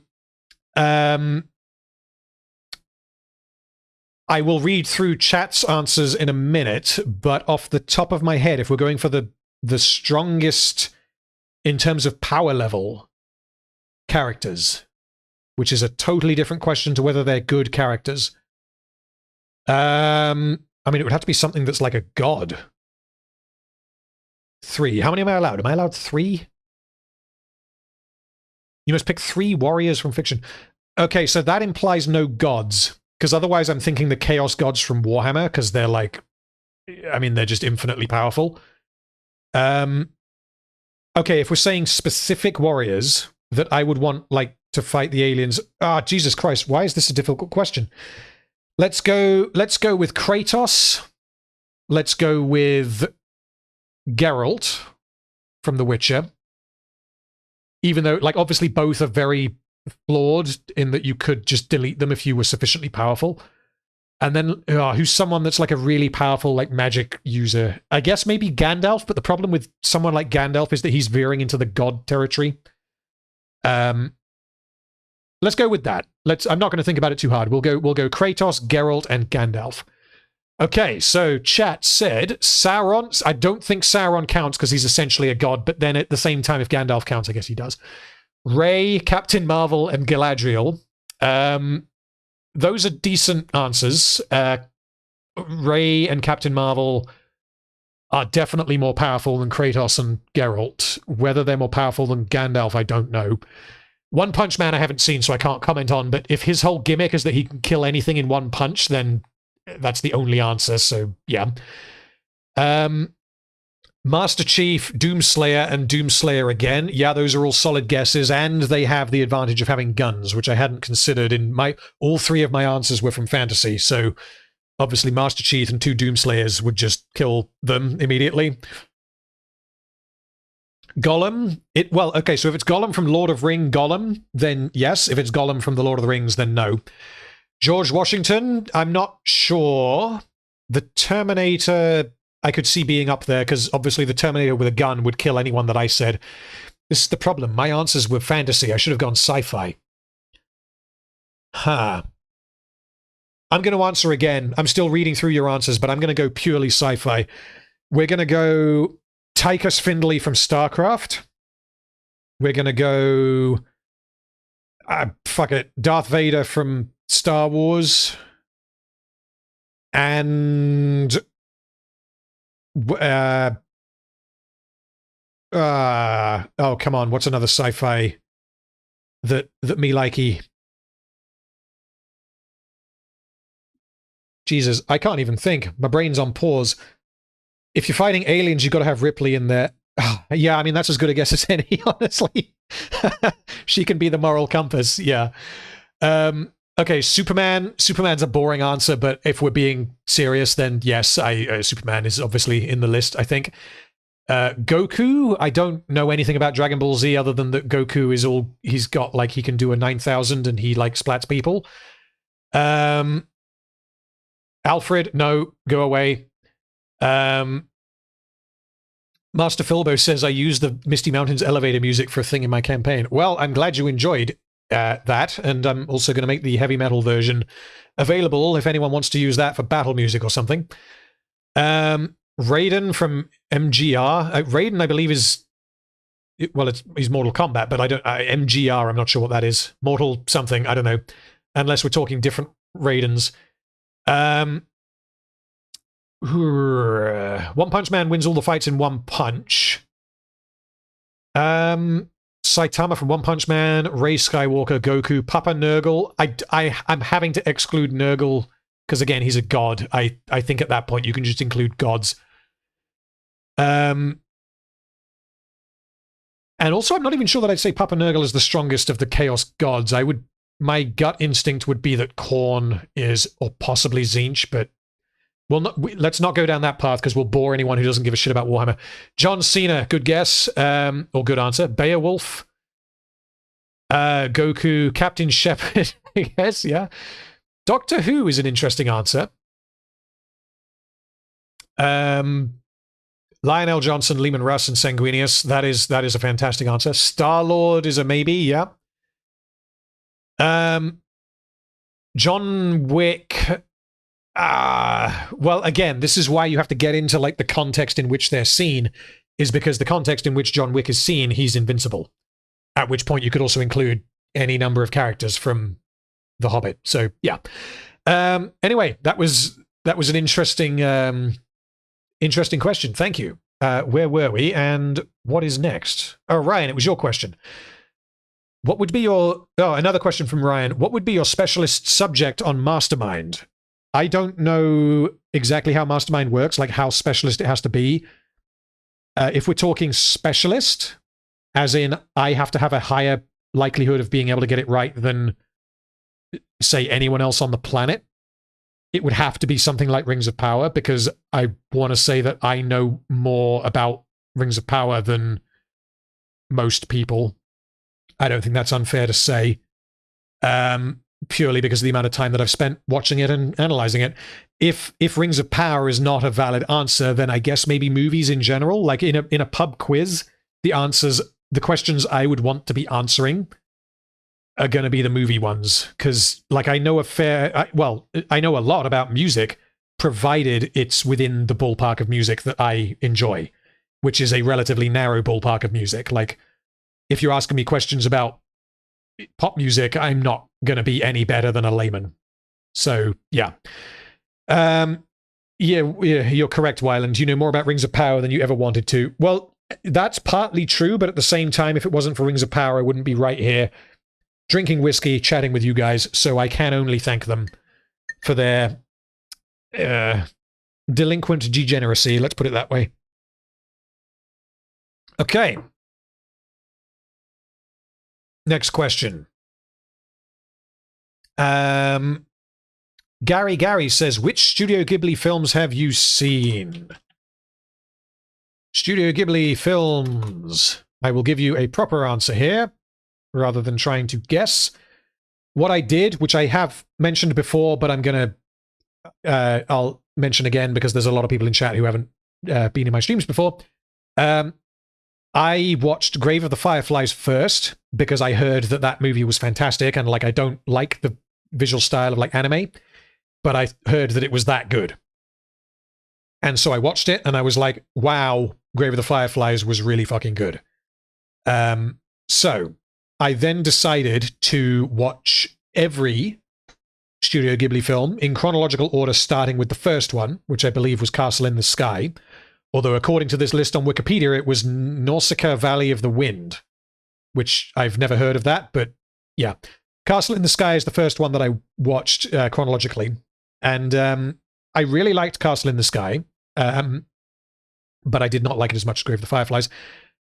Castle in the Sky had a very, very interesting, I guess, steampunk fantasy setting, which was the main bit that I really enjoyed. I seem to remember it had quite a lot of, I guess, explorational mystery, where it's like, we got to go and discover the secret of the thing, and then you gradually learn about it as the characters do, which is a very common like storytelling technique, but I really did enjoy Castle in the Sky. Grave of the Fireflies is like masterpiece level. That's by far the best one that I've seen. My Neighbor Totoro did absolutely nothing for me. It was look at the cute fat bunny, and that's it, pretty much. Hopefully you guys, hopefully your views on my taste in film doesn't change as a result of hearing me say this, but I'm just going to be honest. My Neighbor Totoro did absolutely nothing for me. Kiki's Delivery Service I thought was decent enough, but it was very sort of childish and didn't really do much for me. Only Yesterday I remember being painfully boring, and I couldn't tell you the first thing about it. Porco Rosso was funny. That's the one that's about like a man who's also a pig and he flies a plane. And yeah, I don't really remember what he does or why, but yeah. Ocean Waves I also thought was painfully boring. And I can't remember whether it was Ocean Waves or Only Yesterday. It was one of the two, but one of them is about a kid, like teenager, who like is absolutely infatuated with a particular girl at his school. And that girl is an unbelievable bitch. She just manipulates him from the very beginning, gets him to spend all of his money on like following her when she like runs away from her parents, and then he goes and finds her and spends all his money, and she just fucks him off. And yeah, he just keeps chasing her without even realizing what's going on. And the film didn't seem to either, which I could be misremembering, but that was partly why I really did not like it. And then at that point I stopped, because at that point I had seen Castle in the Sky, My Neighbor Totoro, Grave of the Fireflies, Kiki's Delivery Service, Porco Rosso, Only Yesterday, and Ocean Waves, and only two of them did I enjoy, so I stopped. The ones that I have heard are fantastic that I have not yet watched are Princess Mononoke, Spirited Away, Howl's Moving Castle, Ponyo, and The Tale of Princess Kaguya, I think. That's it. So I'm probably not the guy to speak to about Studio Ghibli, but yeah, those are my very quick thoughts on those films. Okay, next question. Nicola Sergic says, favorite Warhammer race, both fantasy and 40k. So if I was to do fantasy, I don't know anything really about the lore of fantasy, but we're going purely from what the models look like. We're doing Lizardmen. I think Lizardmen models look awesome, and if I was going to buy a model just to have on my shelf, it would probably be some of the Lizardmen monsters, because they look awesome. And I love me some monsters, because obviously I play Tyranids. Okay, favorite race in 40k. So model-wise, it's probably the Tyranids, because they have been my favorite since I was like 15 or 14 or whatever it was that I started. If we're going lore-wise, I kind of want to say Salamanders or possibly Grey Knights. In terms of which one is the most fun to paint, probably Grey Knights. Tau, I really like sort of the idea of like the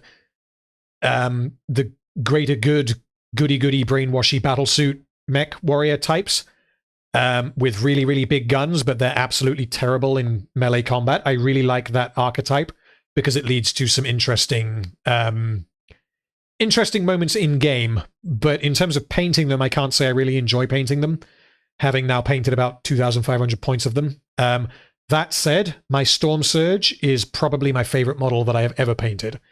It is the model that I probably put the most time into painting, and every time I get a chance to put it on the table, I do. Thomas says orcs are the best, and you're not wrong. Orcs are hilarious, and if I was to pick up another army, it would be orcs.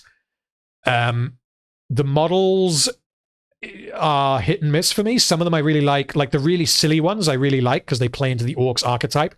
But at the same time, I feel like I would want to play lots and lots of like orc boys, and those are a pain in the ass to paint. I've also painted lots of Imperial Guard, or Astra Militarum as we now have to call them, because Steve, the guy who I play with, plays Astra Militarum, and he doesn't paint. He buys models or prints them with his 3D printer, and then I paint them, which is like because I enjoy painting. But I've painted about 150 guardsmen at this point. And they are very slow to paint because of the amount of different colors that you need, which means that you have to then layer them, and it gets exponentially longer. Whereas compared to Tyranids, they're very, very slow. And in particular, with Imperial Guardsmen, they die at the drop of a hat. Like I will shoot at the Guardsmen, and immediately it's like, oh, okay, 8 of them are dead, and just 8 of them are gone. Whereas if he shoots at my Tyranids, it'll be like maybe 1 or 2 of them might die, depending on obviously positioning and whatever. But yeah, it's sad to see, you know, a 20-man unit get cleaned up that I had spent a month painting. But yeah, yeah, I do really like the archetype of guardsmen, and I do really enjoy playing against them as well. Eldari, Eldari are probably the faction in 40k that I have the least interest in. I'm pretty sure I would rather collect any other army than any of the Eldar. Because, like, Necrons, I really like the design of the models. I really like, and I feel like I really would enjoy playing their rules. The idea of, like, an unstoppable horde that are really hard to bring down, and when you do bring them down, they get back up again because they all reanimate. That is an archetype that I really think that I would enjoy. However, Necrons are unbelievably simple to paint, so I don't think that I would stick with it if I were to buy Necrons. I don't think I could paint or buy or paint and play 2,000 points of Necrons. Okay, right, next question. Let's get away from Warhammer. So, I'm not going to try and pronounce your name because it's written in Cyrillic. Actually, let's try and do this. I'm going to pronounce this horribly because I'm going to pronounce the Cyrillic letters as if they're not Cyrillic.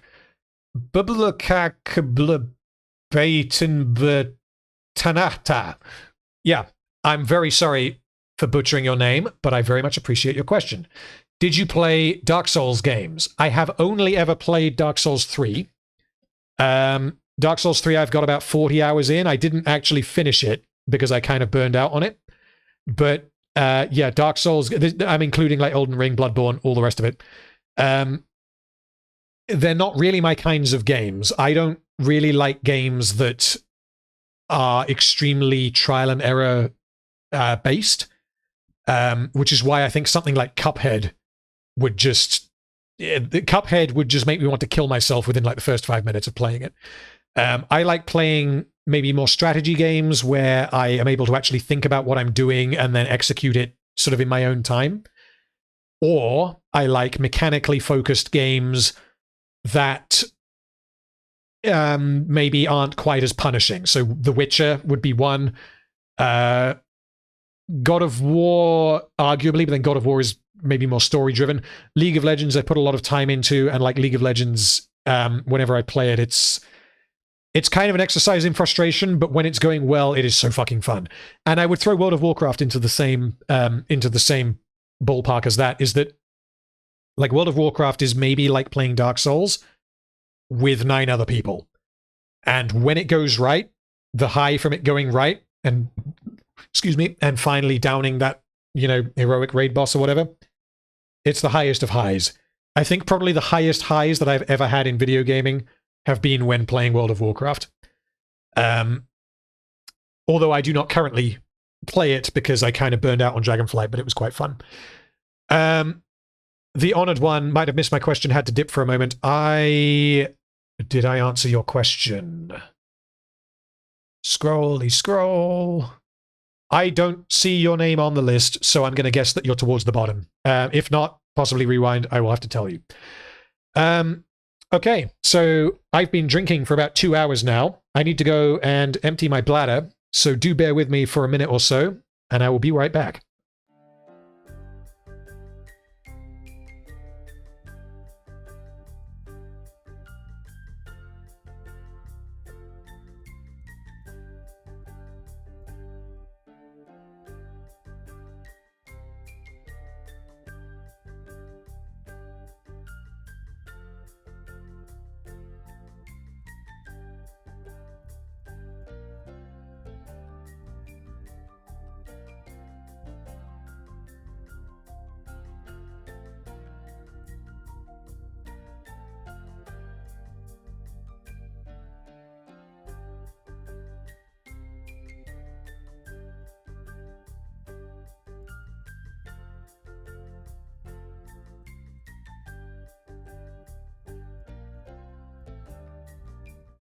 We need chair footage. What is this shit? No, you can use you will have to settle for the real footage of me going for a wee that was made lovingly by Gagalum, who is also in our Discord. He shared that, and I was like, yeah, I feel like I might have to use that. Okay. Right. Where were we? Next question. 56 seconds. Also, yeah, again, those of you who are new to my live streams, for some strange reason, chat thinks that I pee quickly. I don't know if you can maybe confirm that I pee at a normal speed, but like my bathroom is right next to my office.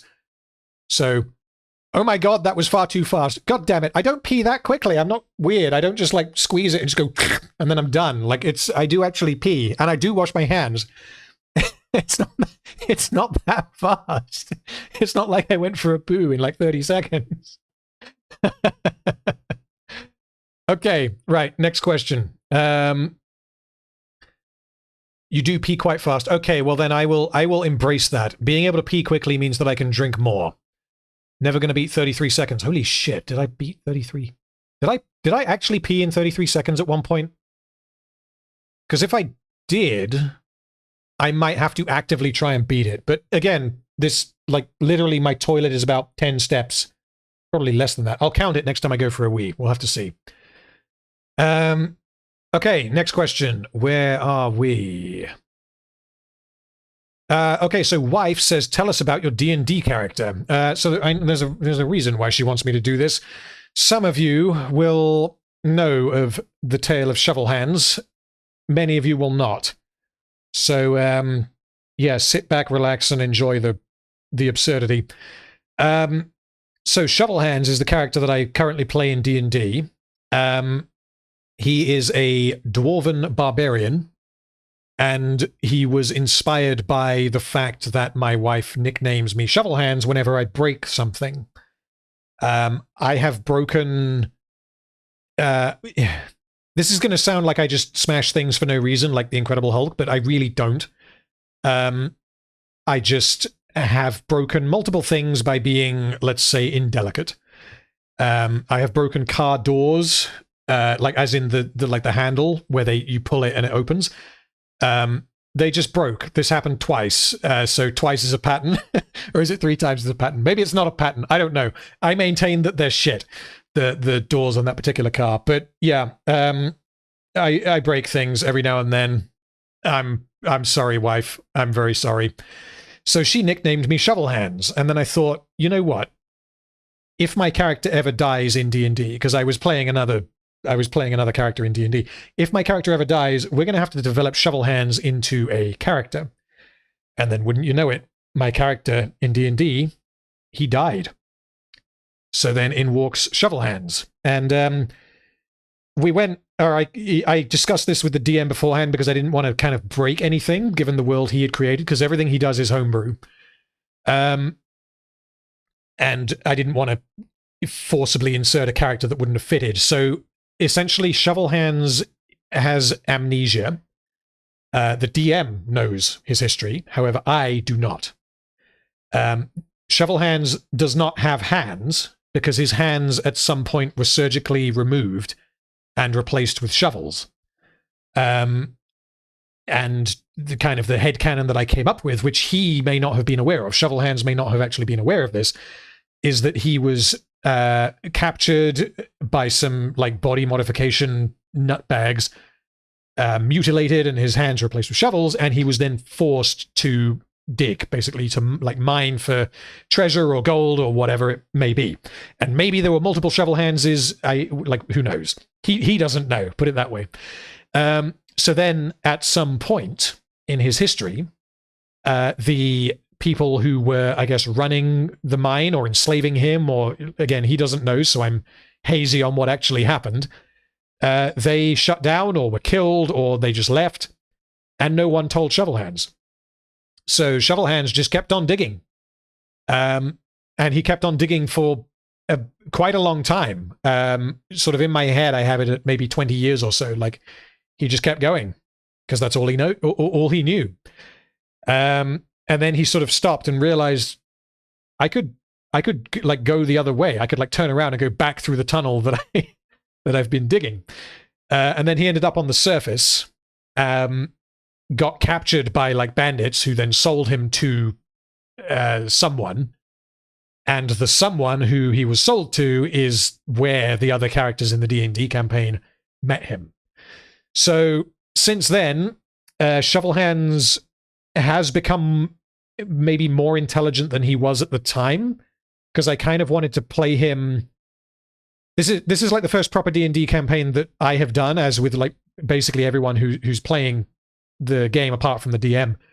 And what we found is that properly role-playing the characters, doing what the character would actually do, is where the fun comes from, because it's emergent storytelling. It's collaborative storytelling, essentially. Like, that's the way to do it. It doesn't make sense, really, in game, in universe, for Shovelhands to do something, quote unquote, min-maxy. It doesn't make sense for Shovelhands to be like, I'm going to go for the, in combat, I'm going to go for the healer, because he wouldn't know that kind of thing. So that's kind of the way I play him. And if he learns something, I try to remember it, but he's essentially an idiot. He can't drink without a straw. So every time we go to the pub, he has to be given a straw. He can't open doors. Someone has to let him in because, again, his hands are literally shovels. And I will tell you, before I move on to the next question, that the cliffhanger from last session, which is continuing tomorrow, is that we were sort of preparing our castle for an attack from... Oh, Tura, I'm talking about Shovelhands, my D&D character. So we had to like prepare for an attack from a particular bad guy, like the bad guy's going to come and try and negotiate with us. So we had like a day to repair or whatever. And so obviously Shovelhands' natural inclination is to dig. So Shovelhands dug a hole at the entrance to like our castle. And one of the other characters thought, I can actually use this. And he decided, I'm going to cast like an illusion over the hole. And the width of the hole was like deliberately the width of the illusion. I don't know exactly how it works because he's playing a warlock and I don't know exactly what the limitations are with them. So the idea being that then the big bad walks up to our castle and is like, hey, I'm here to negotiate. And then they fall down the hole because they fail their perception check. That is, I guess, the metagaming element of it. But at the same time, the reason why I did it is because I thought that's exactly what Shovelhands would do. And of course, the big bad showed up and rolled like a 1 or a 2 on perception, immediately fell down the hole, wasn't even able to open her mouth and like start negotiating. Which means that the big bad fell down the hole. Shovelhands then dived in after her, and then Ryan's character Marty followed me in. And freeze frame. That is, we're gonna have to pick this up next session. So next session, which is tomorrow, is going to be starting with 4 people in a hole and combat happening, which usually anyone who has ever played D&D or DM'd D&D before will, apparently this is a thing, during combat, you are always occupying I believe it's a 5 foot by 5 foot space that is yours. If you pile multiple people into a hole, that is no longer the case, which means how the fuck do you run a combat session when everyone's in a hole? But yeah, that's the nature of Shovel Hands. That is who he is. That is what has just happened. And maybe on the next live stream, I'll tell you what happened after we fought the big bad in a hole. Okay. Right. Next question. Luke Mason, new fan here. Well, thank you for joining, and I'm glad you enjoy my videos. What is your opinion of Tenet? I saw you rated it 4 out of 5 on Letterboxd. Oh dear, you're stalking me on Letterboxd. I'm in the process of researching it for my big film analysis. So I would not put too much stock in what I give a film on Letterboxd. Every time I watch a film, I stick a rating in there, and it's based on how much I enjoyed it. So, as an example, when I first saw An Unexpected Journey, The Hobbit, I had that at an 8 out of 10, which is a 4 out of 5, 4 stars out of 5. That is obviously not reflective of the actual quality of the film, and it is obviously not reflective of my opinion of the film. If we're going to specifically talk about Tenet, I will avoid spoilers for anyone who hasn't seen it. I think it is a very interesting film. I think that it is the most Nolan-y of Nolan films that ever Nolaned. I think it is incomprehensible, it's almost gleeful in how incomprehensible it is. And when I watched it, I kind of assumed that it made sense. Because typically, Nolan's films are gonna at least make sense. Like Inception, Memento, The Prestige, they're usually pretty tight. And if I don't understand it, it's probably on me.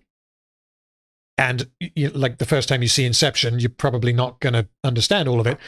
That kind of thing. So in the case of Tenet, I assumed that it made sense and drew what I drew out of it based on that. And a large part of why I gave it 4 stars out of 5, which I would very likely not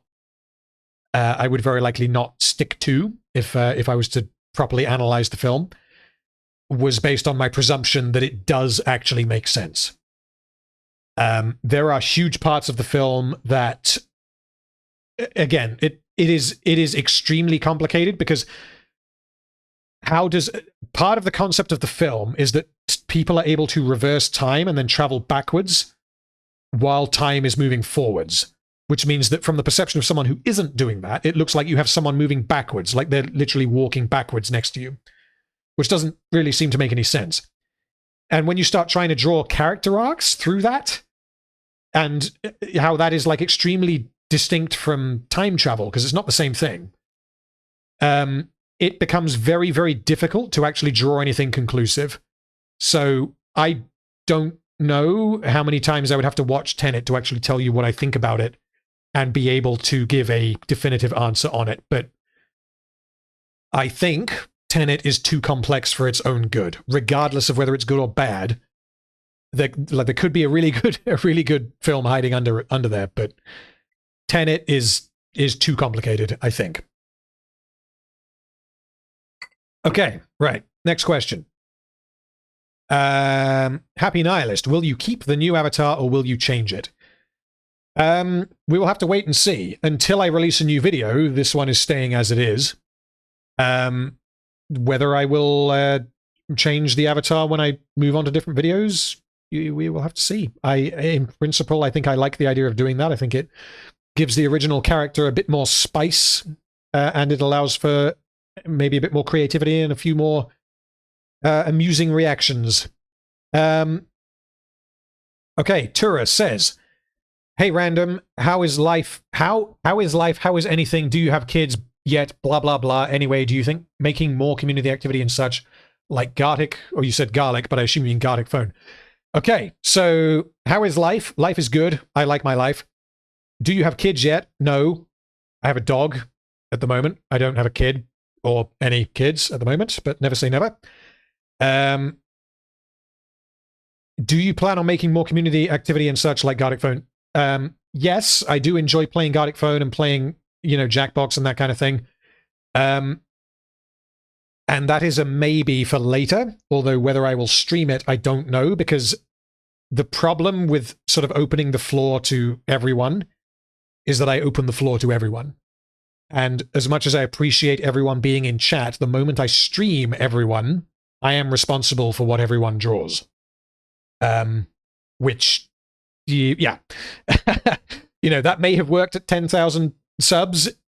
I need to potentially start drawing a line on streaming that when I'm actually starting to get to, 25,000 subs. But we will see. I don't know. I have a handful of options. Oh yeah, if HP says, join our Discord. So if you want to partake in anything like that, jump in Discord, because we do that every now and then. Also, Lauren Cairns, hi, congrats on the 25K. Thank you for joining. And if you have any questions, stick them in the AMA and I will get to them hopefully soon. We will have to see. I have a handful of ideas of what we might do once I finish running through questions, which I will not get to yet. I will wait until I've answered the questions, and then whoever has stuck around, we can maybe see what we want to do. Swig, right. Okay, next question from Ryan. Aliens have landed on Earth. God damn it. You must create your dream team cast and crew to create a new film for their entertainment. Otherwise, they probe you. Who do you choose? Okay, so the guy who's going to be... So this is like, a supergroup of a band, but if we're saying that it's a film. So the director is going to be Denis Villeneuve. The cinematographer is going to be either Roger Deakins or Emmanuel Lubezki, I think his name is. I can't remember. The guy that has worked with Alejandro Iñárritu a bunch. I can't remember his name. Emmanuel Lubezki, I think is his name. In terms of writers...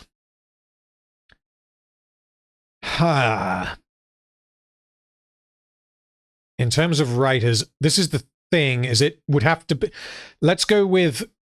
You're going to fucking hate me for this, Ryan, but let's go with the Coen brothers and Quentin Tarantino. Let's smash them together and say that they're writing it. The music is, yes, Silly Frog, it's either going to be Hans Zimmer or it's going to be James Horner. Or possibly... I guess maybe Jerry Goldsmith, but if we're talking like my favorite... Oh, shit, of course. What's his name? Hold on. No, the writers. Get rid of Tarantino and the Coen brothers. Let's put in Alex Garland. Because when Alex Garland knows how to write something, he's really quite good. Who's going to be acting in it? So my favorite actors, who I guess could be in the film. So we're going to go Edward Norton. We're going to go... Let's say Edward Norton is maybe the older, because obviously now he's older. The older, maybe wizened old sage of the movie. Sigourney Weaver is going to be there in some kind of role. Maybe the older, she can be like God, maybe, or the voice of Sigourney Weaver, like in Finding Dory, something like that. In terms of the, like, I guess protagonists. Mr. Silver super chat says, sorry about Skronk. I'm not sure what Skronk is, but either way, thank you for the super chat. Okay, so in terms of like leads, this may be biased, but if we're going to say that it's like a conventional Hollywood movie, then the leads aren't going to be old. So let's go for leads that are maybe in their, I don't know, 20s to 40s. So I quite like, what is the guy's name who played Kick-Ass and he was in Bullet Train and he was in, he played Quicksilver in Marvel. I can't remember his name. He played Quicksilver in, not Danny DeVito. Well, Danny DeVito is going in there, but not Danny DeVito. Damn it, what's the guy's name? I know you guys know his name, and I don't want to Google it, but him. Let's put him, Aaron Taylor Johnson, thank you. Let's put him in the lead. Or, I guess, co-lead. Who's his love interest going to be? Florence Pugh is usually good in everything that I've seen. Who else? Possibly Natalie Portman, although she's hit and miss. I mean, Scarlett Johansson's always a safe bet, but again, she's in everything. So I built. Let's go with Florence Pugh, Aaron Taylor Johnson, and Florence Pugh, Edward Norton, Sigourney Weaver, and Danny DeVito as the comic relief. Let's go for that. And as for what the film's going to be about, it's going to be about. Fuck knows. I'm not even going to try and answer that. I would, if they made a movie, I would watch it. Let's put it that way. Right. Let's have a swig of cider, and then I will continue. Okay. Lightning Stab says, you said you were trying to do new things with each video. Can you tell us some memorable ones? So, one thing that immediately comes to mind is in the Battle of the Five Armies video, I had the opportunity to involve you guys in YouTube chat and also people in Discord by getting you to draw hypotheticals for what might happen next. Because lots of people have seen The Hobbit, obviously. Very few people, I found, have seen or had seen the extended versions. Which means that it was like a perfect opportunity to be like, okay, so Gandalf is walking up to the troll, and it's in an extended scene. What happens next? And I just came up with I came up with 3 hypotheticals that I just pulled out my ass, and one thing that actually happens, and asked people to draw them. And the massive disparity in the quality of the drawings is what made it very funny. And I'm extremely grateful that I had enough people to. Like, I was only going to do 8 at the beginning, and then I had enough people to respond to where I was like, okay, we're going to do 16. So 4 separate occasions, 4 drawings in each. And I would love to be able to do something like that again, because it's a way of involving you guys. But part of why I decided to do it then was, again, because the extended version about... excuse me, right. Too many bubbles. The extended version of the Battle of the Five Armies is the perfect opportunity to do that, because people have either not seen the extended version or they have not seen the film, period, which means they're just going by what I'm telling them it happens, which, I mean, I try to be accurate, but like their frame of reference is not the extended version of the film. It's what I've said. I don't know if or when that will be something that I will do again, but I would like to find a way to involve you guys again. And that actually is quite a good segue into something that I am planning on doing in future. I was thinking about doing it tonight, like once we finish the AMA, but I'm not sure I want to do it tonight. I could be swayed, but we'll have to see. For any of you who have seen my Rings of Power Final Autopsy, part of what I did is that I did like a tier list of the characters based on my like conclusive statements about each character, having seen the whole series. And in order to give more context to where I might put them on the tier list, I preemptively asked, sorry, Tura, for making your headset shake when I burped. I'm sorry. I'll mute my mic next time that happens. I am sorry. I do try not to do that. Yeah, so what I did is I preemptively put up YouTube community posts asking what people thought of Durin, for example, in Rings of Power. Because many of you guys will have been drawing from external material, which I was not, and many of you guys will have been drawing from just watching, or I guess just reading the book, or just watching my videos. And it was interesting to read what you guys thought. So I tried to incorporate that into the video. What I plan on doing for the Hobbit video, the final autopsy for the Hobbit, is I am going to do a live stream where we, meaning me and whoever wants to be in that live stream, collectively rank all of the characters in the Hobbit. And what I will then do is I will cut parts of that video out and put them in the final autopsy video that will go on the main channel. I'm definitely going to do that. I just don't know when. So the way it'll work is I will read sort of like one by one my conclusive statements on each character, and then I'll ask for what you guys think. You can tell me. We'll see if we agree or not, and then argue up or down each different character, which will probably take quite a while. But then I'll cut parts of that out and put them in the finished video. I really do think that would be a good way to involve you guys, which is why I'm not sure I want to do it tonight, because I didn't say in advance that I want to do it tonight. So I'll probably, if you definitely want to be involved in that, then jump on Discord, because I will probably be deciding when I do it on Discord. Most likely it will be on a Friday. Most likely it will be at 8 p.m. UK time. But if most people that want to join are on like an American time zone, then I might change it. So, right, next question. Lucius the Eternal says, best and worst Primarchs. So this is a Warhammer question. Best in terms of the ones I find the most interesting with my relative layman's knowledge of them. Like, my knowledge of them is on like YouTube videos, listening to people talk about them. Vulcan of the Salamanders, I think, is pretty fascinating because he's pretty much an all-around good guy, which you just don't have in the Warhammer universe. So it's refreshing, and it's interesting how he interacts with other characters. Lionel Johnson, I really like the model. I don't know enough about the character to say. Magnus the Red, I guess he counts. Magnus did nothing wrong, and the story of the burning of Prospero is one of my favorite moments of Warhammer lore. That and the Istvan 3 or Istvan 5 massacre. It's one of the two, I can't remember. Warhammer lore is really dense, guys, and I haven't read the books. I only know it from listening to people talk about it. Those are two of my favorite stories from Warhammer lore. So I'm going to say Vulcan is my number 1. The Lion is my number 2. Actually, no, Magnus is my number 2, and we'll put the Lion at number 3. Magnus did nothing wrong is the only Warhammer thing I know. Well, if you're only going to know one thing, that's a good thing to know, because Magnus did nothing wrong. And the Thousand Sons would be an army that I would collect, probably behind Orcs, but by that point I'm on like 6 armies or whatever. So, okay, next question. Where are we?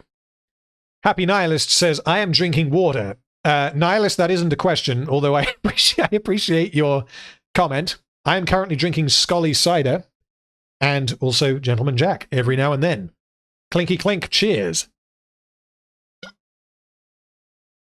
And no, Bleaters, Robo Girly Man is he's pretty vanilla, pretty boring. He's pretty one note to me, so yeah. Right, next question. Alamzi says, how about a series on the Alien or Predator franchises? Both have good and bad films. So what I will say is that at some point I will very likely do a video on Alien. Whether I will do a video on Aliens, I don't know, and Predator probably not, because I'm nowhere near as invested in Predator as I am in Alien. I would say that I would maybe try and stick that, coincide that with Halloween, but I don't have time, and obviously The Hobbit Final Autopsy comes first. So, yeah, Alien, there will probably be an Alien video on this channel at some point in the future. But when? I cannot say. Okay, Luke Mason says, were you inspired by Mauler or other YouTubers in your analysis style or the creation of the channel? I love your work. Well, thank you, Luke. I'm glad you enjoy my videos. Yeah, absolutely. Like, again, I've been watching EFAP since like episode 2. The way that they approach media analysis, I don't agree with everything that they say, obviously, like that honestly goes without saying. But the way that they approach media analysis, I think, is very refreshing. And I think, provided your reference, it allows for you to change your mind, I think, is one of the benefits of approaching it in that way. Because I'm paraphrasing, but one of the things that like Mauler has said for like years at this point is like, I'm interested in what's in the film, and that's one of the main things that I've tried to apply to this channel.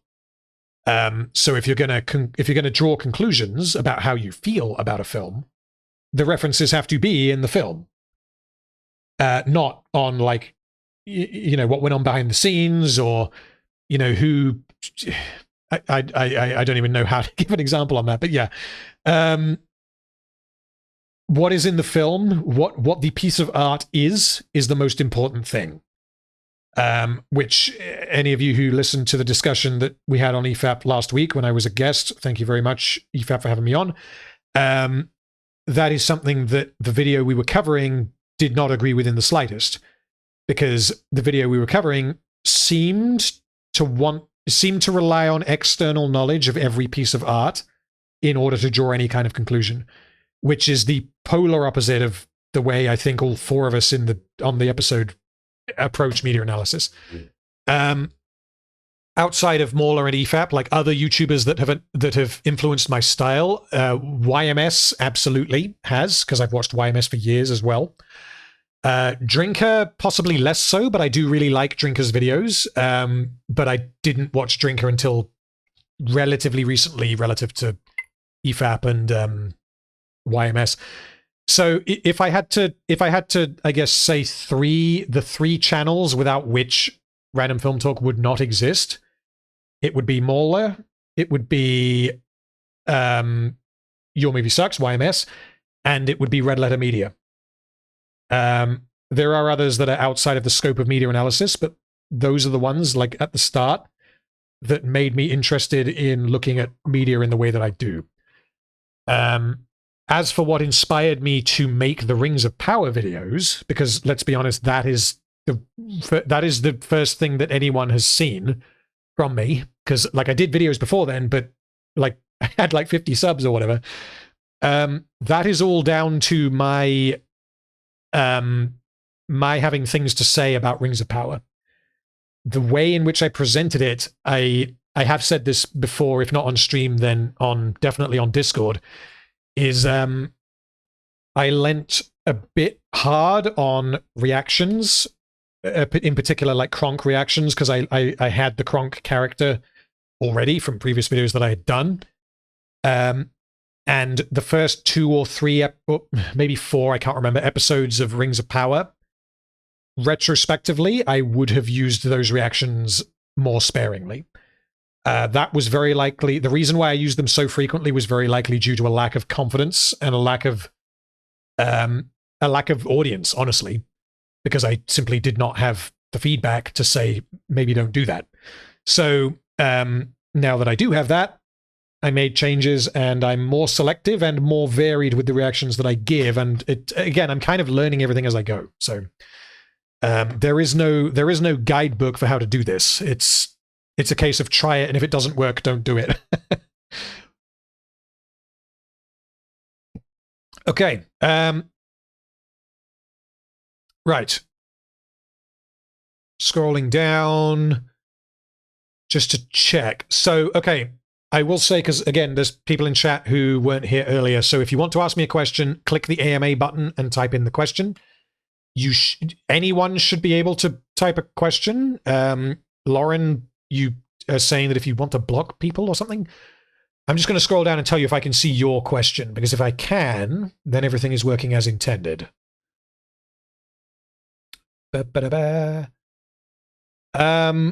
Lauren, if you have asked a question, I can't see it. Okay. In that case, if anyone is having trouble asking questions in the AMA bit for some reason, at me in the main chat, and I will copy and paste your question into a text pad, and I will answer it. How many questions do you have in queue? Well, it's going up, but let's just say we'll be here for a little while. If you're waiting for me to get to whatever comes after the AMA, then I don't know how long you will be waiting. But if you want to hear me answer questions, then of course, stick around, because I do appreciate having you all in chat. Hopefully consuming as much alcohol as I am. Hold on. Right. Where is the next question?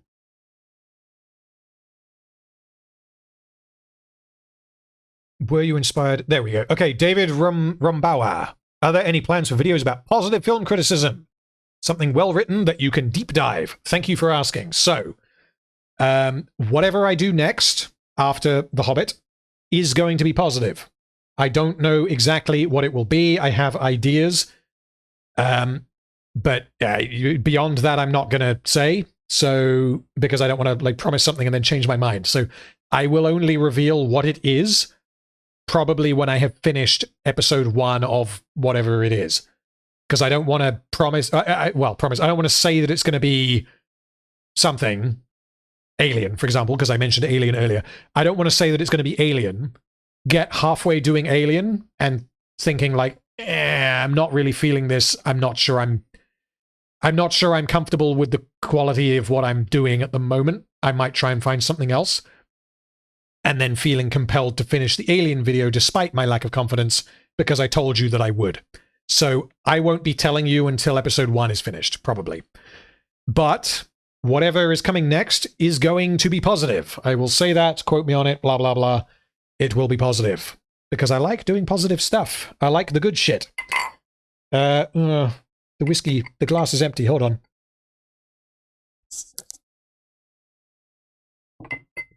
Let's fill her up. I need to save some for tomorrow.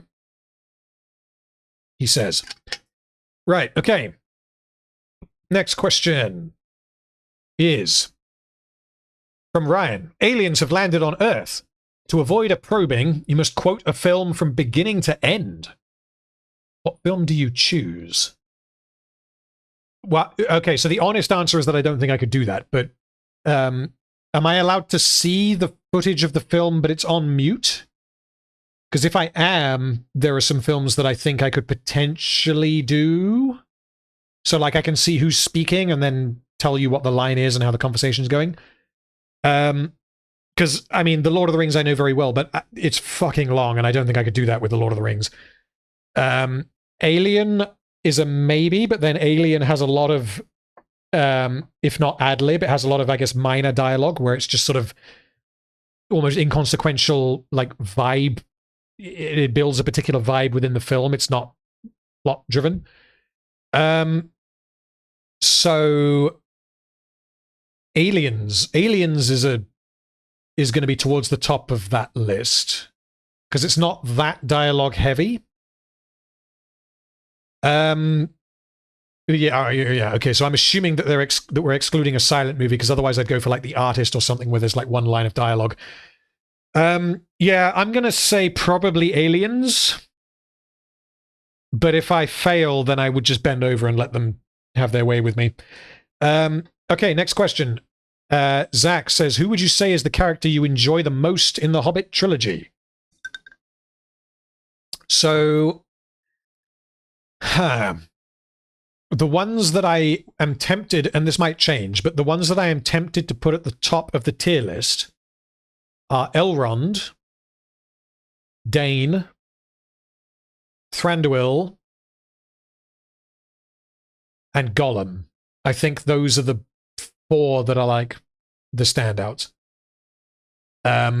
Dane, you have very little screen time. Gollum, you have relatively little screen time. But like if you assume that The Lord of the Rings doesn't exist, and you just go from what we get of them in The Hobbit, I think those 4 are probably the strongest characters in the film. And the one with the most screen time is Thranduil, which is like 17 minutes. So, yeah. That is a shame, because the thing is, like, Bilbo is the character with the most screen time, and he's up there, but there are too many scenes in which he just does random bullshit that contradicts his character, so I can't put him in the top tier. So, unfortunately, Bilbo does not make the cut. Thorin definitely does not make the cut, and Gandalf absolutely does not make the cut because Gandalf and Thorin are not very good. There is plenty of problems with those characters in those films. Okay. True66 says, will you do a praise of The Emperor's New Groove? That is a maybe. At some point, I might. I would have to find an angle with which to approach it. Because I wouldn't be able to just do it as simple as Emperor's New Groove is good. Let's tell you why. Like, I would have to maybe focus in on particular characters or the way that it does absurdist comedy or, you know, that kind of thing. And I don't... Yeah, it's a maybe. Because obviously I love that movie. I would just need to find a way to present it, let's say. Last First says, what video game deserves a movie or TV series adaptation, assuming you were certain they would be respected by the writers? That is an interesting question. And I will open the floor to chat. If you, similar to what I said before about Disney remakes, if you knew that the video game adaptation was going to be good, what would you want to see? Because Witcher would be one that I would absolutely want to see. The World of Warcraft, or I guess technically Warcraft 3, the story of Arthas becoming the Lich King, that is a story that I would absolutely be ready for. My legs would be open, so to speak.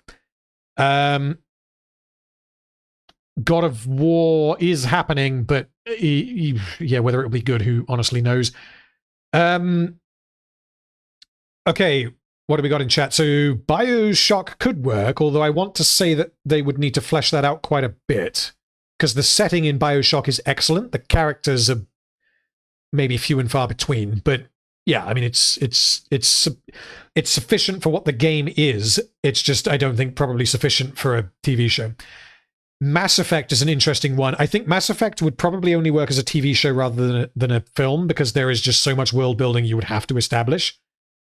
And I would want to say that the first Mass Effect game would be the one you would go for. But yeah, Final Fantasy VII I can't comment on because I've not played it. Half-Life, same thing. Sekiro, again, you're naming things I haven't seen, haven't played.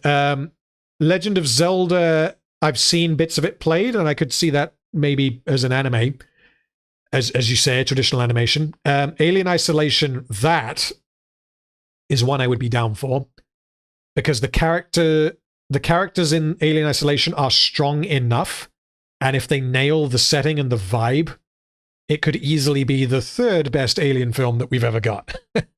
Not that that's a very high bar. Yakuza and Bayonetta, I've not played. Red Dead 2, I'm in the process of playing, and again, that would be extremely dense, so it would require a lot of setup. So, like you say, TV show, it would have to be. And whether you change the focus of the character, whether it's Red Dead 1, Red Dead 2, because Red Dead 2 is obviously a prequel, I don't know exactly how you do that, but yeah, the thing is, with something like Red Dead that is that rich in character, I'm not quite sure how you do that as a TV show and have it justify itself.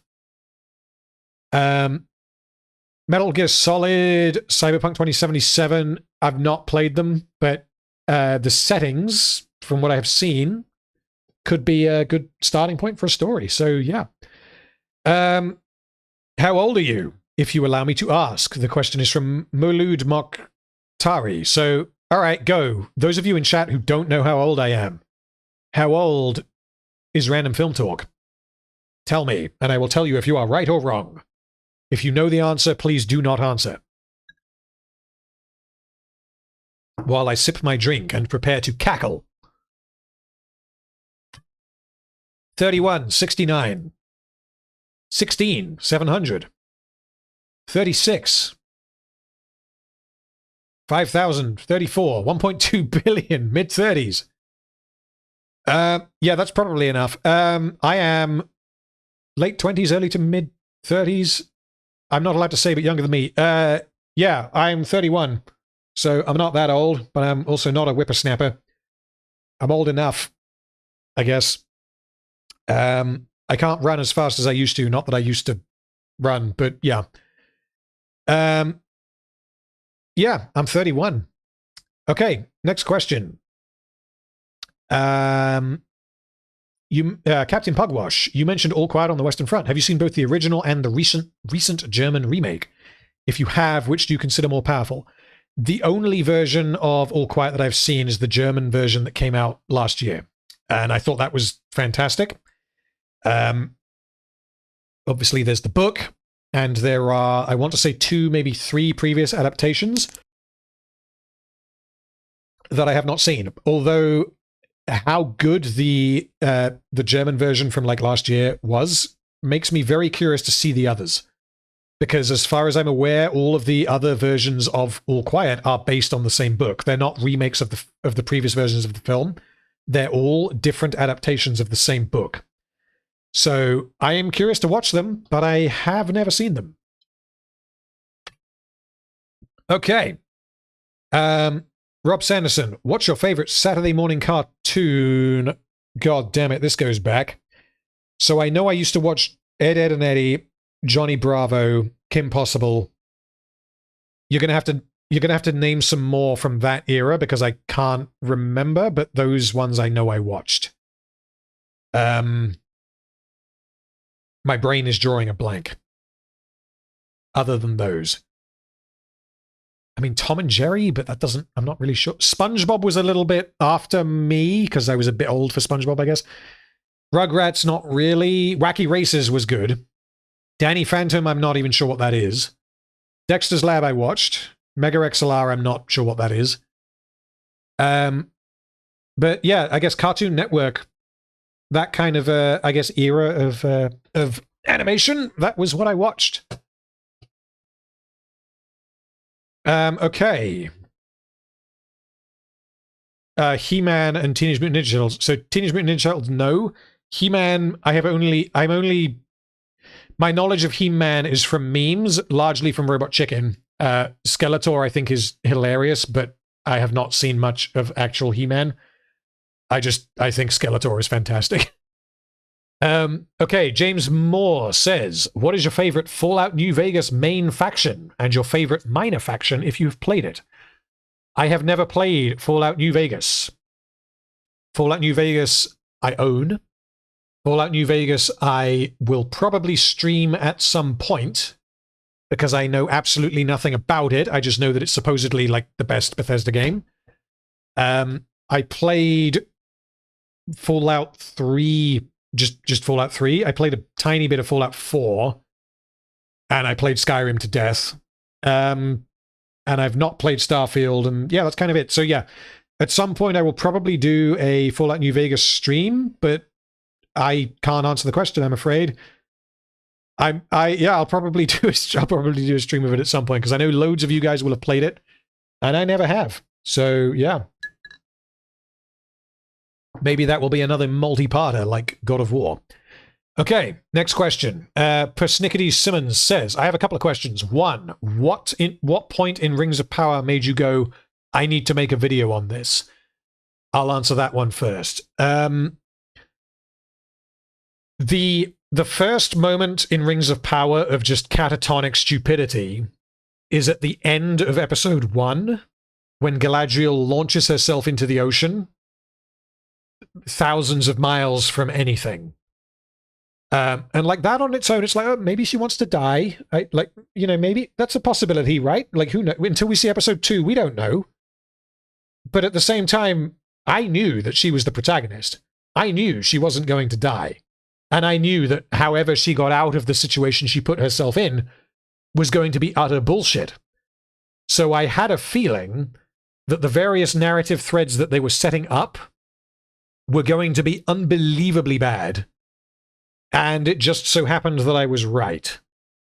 I can't honestly remember if I watched episode 2 before doing my video on episode 1. I'm pretty sure I did each one by one. And I can tell you for a fact, because I remember, that I did not watch ahead. Because when I started getting to episodes 4, 5, 6, 7, and 8, I was working slower than the episodes were coming out because they were coming out every week. So I saw the clip of the aftermath of episode 6 when I was working on episode 4. And I tried to avoid all of that because I didn't want any spoilers. I kind of tried to approach it without knowing what was going to happen because I didn't want to let knowing what was going to happen cloud my judgment or my commentary of the scenes leading up to it.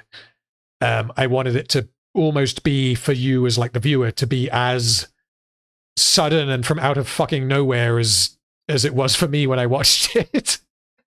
Yeah. So that's your first question. Second question from Persnickety Simmons is number 2. Do you have any advice for people aspiring to make analyses, breakdowns, and critiques? I've got a few, although again, I'm kind of winging it and learning from my mistakes. Be confident in whatever it is that you are doing. And if you are confident in something that turns out to be shit, you will learn from that, which I have done. I have a whole load of videos on my channel from before I did Rings of Power that I have kept on the channel. I haven't deleted, but I have set them to private because every now and then I watch them to learn what not to do. And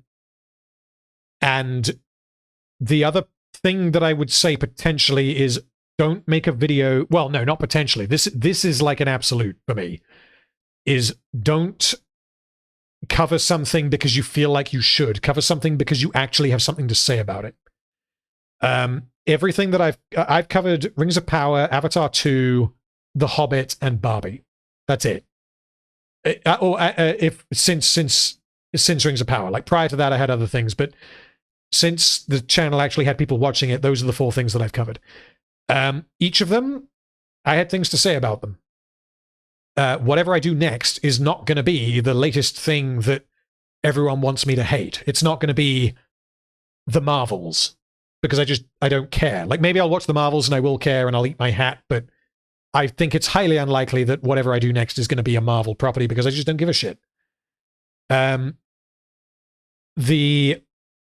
not sure if I really have any other advice. Well, I guess the other part of the advice would be to learn from your mistakes. If you make something that does not go over well, or maybe doesn't go over as well as you thought it might, find out why. And YouTube, the way YouTube analytics work is it's quite easy to find out why.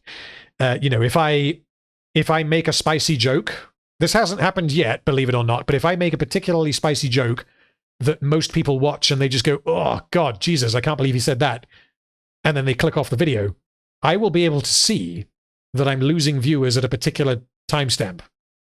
And then I can infer from that I said something that was inappropriate or ill-advised, put it that way. But like that hasn't happened in my case, but theoretically that could absolutely happen. Okay, next question. Lightning Stab. Are you going to continue making long videos? I see a lot of YouTubers think that people don't like long videos and think those videos are the best content they create. And I think those videos are the best content they create. Well, again, the simple answer is that my videos are going to be as long as they're going to be. I didn't give any thought to the fact that the Barbie video I did was an hour and a half, whereas the previous video I did was the Battle of the Five Armies, which is 4 hours long, because I don't have 4 hours worth of things to say about Barbie. I think even if you pressed me, I couldn't talk about Barbie for 4 hours. Whereas Battle of the Five Armies, of course, I can. So, yeah, how long like, am I ever going to do, I guess, short form disposable popcorn content? I don't really want to disparage people that do that, because there are some people that do that, and I do watch it. But that kind of thing is not really what I'm interested in. I'm not interested in putting out a video every week just to have a video. Because me saying, yeah, go, the Mission Impossible's all right, it's all right, go and watch it. Thumbs up, like, and subscribe. Like, who gives a shit? Like, I feel like the reason why anyone is watching my videos is not because I do that. And if I grew a channel from doing that, then different story. But that's not what I do, and I think if you want that, you can go somewhere else. If I have something to say about a film, it is very likely going to be something that is long, quote unquote, because anything that is quote unquote short, I'm probably not going to think is worth my time. I hope that answers the question. Wiles, I'm not sure how to pronounce your name. Random. Did you watch One Piece from Netflix? Are you going to? If yes, your thoughts. I have not seen One Piece. I have not seen the original anime or the Netflix series. I've seen from some people in the Discord that the Netflix One Piece is pretty good. I may check it out. I probably won't do a video on it, but I mean, I will probably watch it at some point. I will add it to the list. But yeah, I've heard that it's decent enough. Although, again, anime and anime adaptations don't really vibe with me, and they don't really have a good track record as far as I'm concerned. But hey, if it's really good, then I will check it out. And I would be interested to see what my view of it is, knowing absolutely nothing about the anime. Because theoretically that is the same way that I went into Rings of Power. Yeah, right. Swiggy swig, and then next question. How are we doing in chat? Are we still holding up? Because we're nearly at 3 hours. No, 3 hours? Yeah, 3 hours. We can still count. We're not quite that inebriated. Ugh. Right. Ryan says, aliens have landed on Earth. They wish to play you at League of Legends. To avoid a probing, you must pick your best champion in each role. You and 4 versions of you will play them. Which champions? Fucking hell. Okay, so whenever I play League of Legends, it is with Ryan, and he knows exactly who I play and who I can't play. So I know exactly why he asked me this question. Jungle... Well, the thing is, I've got to make a viable team comp here, so this is maybe not quite as easy as it may seem. So the only role I play is jungle, and if I were to play something that isn't jungle, it would be support, because I'm terrible at farming. So let's start with support. If I was going to play support, it would probably be a tank like Thresh or Leona, which would mean that the jungler that I play doesn't have to be a tank, which would mean it would probably be... Well, usually I play Trundle or Volibear. So let's go with Rengar jungle or Kha'Zix, one of the two, Rengar or Kha'Zix.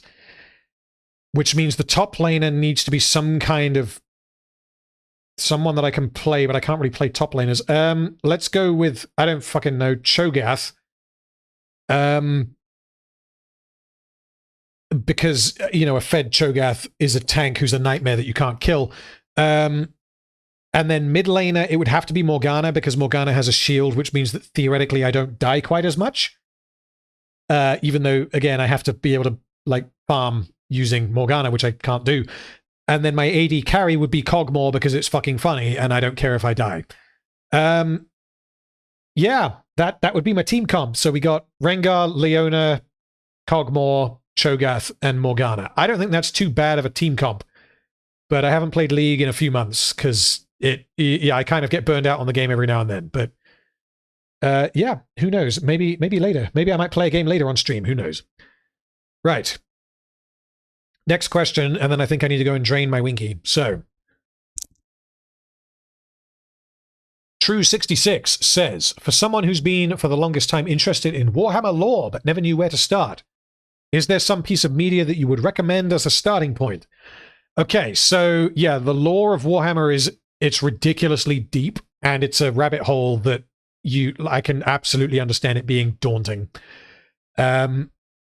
If you are only interested in the lore and you're not interested in any particular, like, army, like, you know, buying them or painting them or whatever, or playing them, then I would suggest Lutin, Luetin is the name of the channel. He does really good videos, and he has some videos on, like, an introduction to the setting, and you put them on at, like, a as maybe like a background to just listen to. Another good one is Voldemort, but Voldemort potentially requires that you know a bit about what you're listening to.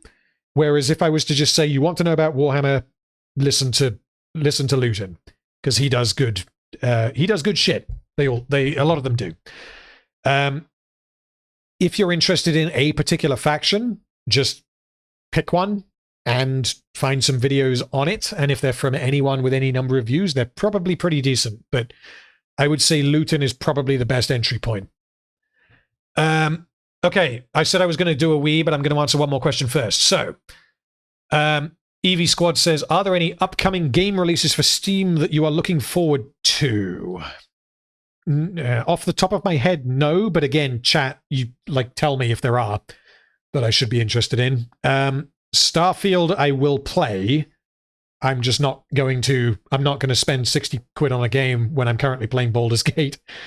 So yeah, currently Baldur's Gate. Baldur's Gate was the one that I was really looking forward to. And Baldur's Gate is really, really, really good. As for what's coming soon, I don't typically tend to play like really new games. Baldur's Gate's I guess the first brand new game that I've played. Most of what I play is older games. yeah, I'll leave that question with you while I go and do a wee. Anything new that's coming on Steam, stick it in chat, and I'll tell you if I am at all familiar with it. Stopwatches at the Weddy, at the Weddy, Mr. Twaffle. Let's go.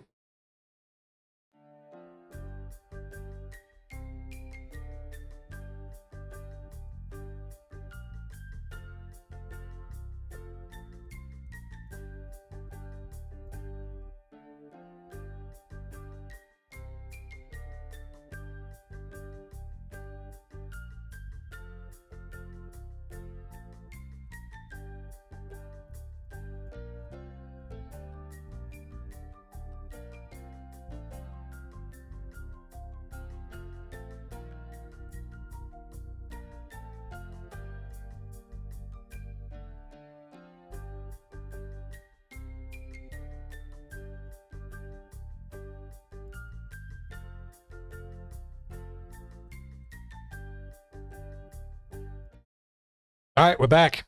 How long was I? Go on. How long was I? I wonder if he runs when he knows he's being timed. I don't have to run. This is what I mean. I don't have enough. There's not enough room between my office and my bathroom for me to actually get up to speed. So it's like, yeah. Metal Gear Collection. Yeah. Well, this is the thing. Is like, I've heard that like the Metal Gear games are really good. I've just never felt compelled to check them out. But again, as I mentioned earlier in the stream, Death Stranding is one of my favorite games. So I feel like I could really like Kojima's games. There's 5 of them or 6 of them, or I think there's only 5 of them. And I don't even know where to get in. So yeah. 52 seconds. All right, that's not too bad. Zach says, games coming out in October. Spider-Man 2. I never played the first one, but yeah, it could be good.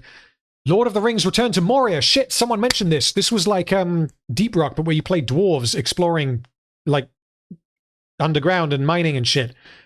If that is going to be good, or when it comes out, because I on principle refuse to pre-order games. If that comes out and is good, or is received well, let's say, because they're not necessarily the same thing, then I will absolutely pick that up and I may well stream it. Ghost Runner 2 and Alan Wake 2, I'm not sure what those are. Okay, oh, Jesus Christ. Okay, so Tura, this is why MGS is a little bit daunting to get into. Play number 3 first, then play number 5, then play 1 and 2, and then finish with number 4. Jesus Christ. Wife is borrowing my phone. Why are you borrowing my phone? I need to check something. Oh, okay, but that's my phone. You don't need my phone. I do. Wife's taken my phone, guys. Anyway, let's do the next question. So, oh, thank you. Say hi to chat. Hello, chat. She says hi. Okay. Keep it down. All right, I'll try to keep it down. Okay, next question is, what is your drink of choice? So usually cider or whiskey. Like it's 99% of the time going to be one of the two. If I'm drinking whiskey, I do like Gentleman Jack in particular. Monkey Shoulder is another one that I like. Maker's Mark is pretty good. Regular Jack, Honey Jack, the Cinnamon Jack, I can't remember what it's called. I like Jack Daniels, if you hadn't guessed. And Hague Club is another one that I quite like.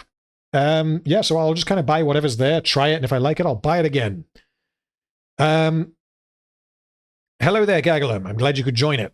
Glad you could join. If you have any questions, click on the AMA button and stick them in there. And yeah, thank you for joining. I hope you enjoy the stream.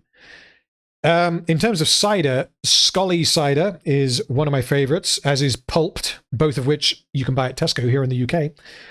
And I do like both. As for what I'll drink at the pub, Stowford cider, usually on tap, like that kind of thing. I don't like the sort of super sweet, fruity shit.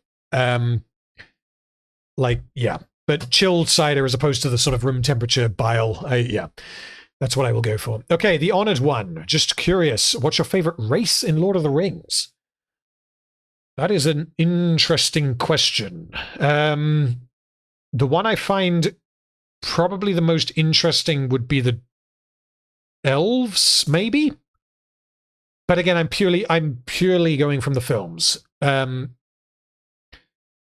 with the with the dwarves, we get maybe more than the elves, but it doesn't appeal to me quite as much as the elves. And I feel like if I was to get a film about, or say a film set in maybe the Woodland Realm or Lothlorien or Rivendell or whatever, or theoretically the various locations in Rings of Power that they're in the process of butchering, then I would enjoy it. But if in terms of Rings of Power, the settings that I like the most is absolutely Khazad-dûm, but that's largely because of the, like, 3 of the best characters in the show are in that plot line. So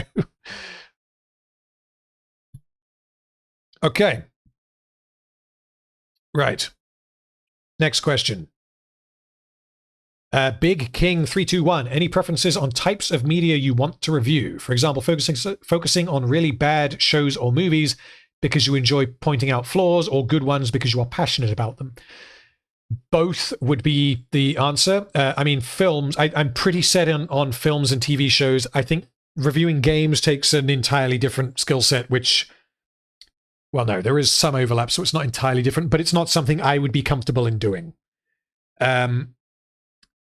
TV shows and films is much more my cup of tea in terms of like being critical of them.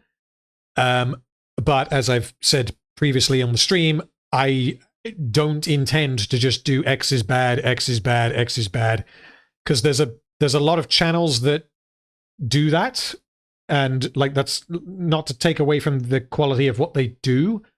I don't want to just do bad, bad, bad, bad, bad. So whatever I do next, I'm going to call this now, actually. Whatever I do next, I'm going to guess that it will not have anywhere near as many views as the Hobbit series. But I'm in a position where it doesn't actually matter if that's the case. And personally, I don't particularly care if that's the case. Like, obviously, I've kind of got to cover something that people have some kind of investment in. So I can't, well, I could. If I were to just cover something that no one has ever heard of, and, very, very few people actually watch the videos, then I can do that. But I think that it would be more constructive for me to do something that people actually have investment in, as well as something that I have investment in. So yeah, preference on media type, films and TV shows. Happy Nihilist, have you watched A Crowning Cockatrice? Recently made a good video on AI art. Someone has mentioned that channel to me. Possibly it was you. I am going to click on their channel now. 1,700 subscribers. Okay. Oh, fuck. Okay, I'm apparently subscribed to them. I must have done this before. Okay, so the video is AI art a problem? Is half an hour long. I'm going to save that to my watch later, and I am going to check it out. Let's give him a shout out because he's smaller than me, but like, I don't know if he's any good yet because I have not yet watched it, but let's go from what Mr. Nihilist has said and recommend Crowning Cockatrice. If you guys want to check out his video on AI art. I will watch it, and I may tell you guys what I think in the Discord. But yeah, I've added that to my watch later, and I will check it out at some point. Okay. Next question. Happy Nihilist. How often do you drink? How often do dink is what you said, and how much? So how often do you drink and how much? I probably seem like an alcoholic because most of the time when I'm streaming, I'm drinking. But I don't drink that frequently. But when I do drink quite a lot. I don't know exactly how much, but I usually try to be relatively healthy in terms of not just drinking all day, every day, which would be very unhealthy. But I eat a lot, but I also burn quite a lot off. So I try to not be fat, if that's the question. I take effort to avoid becoming a large man.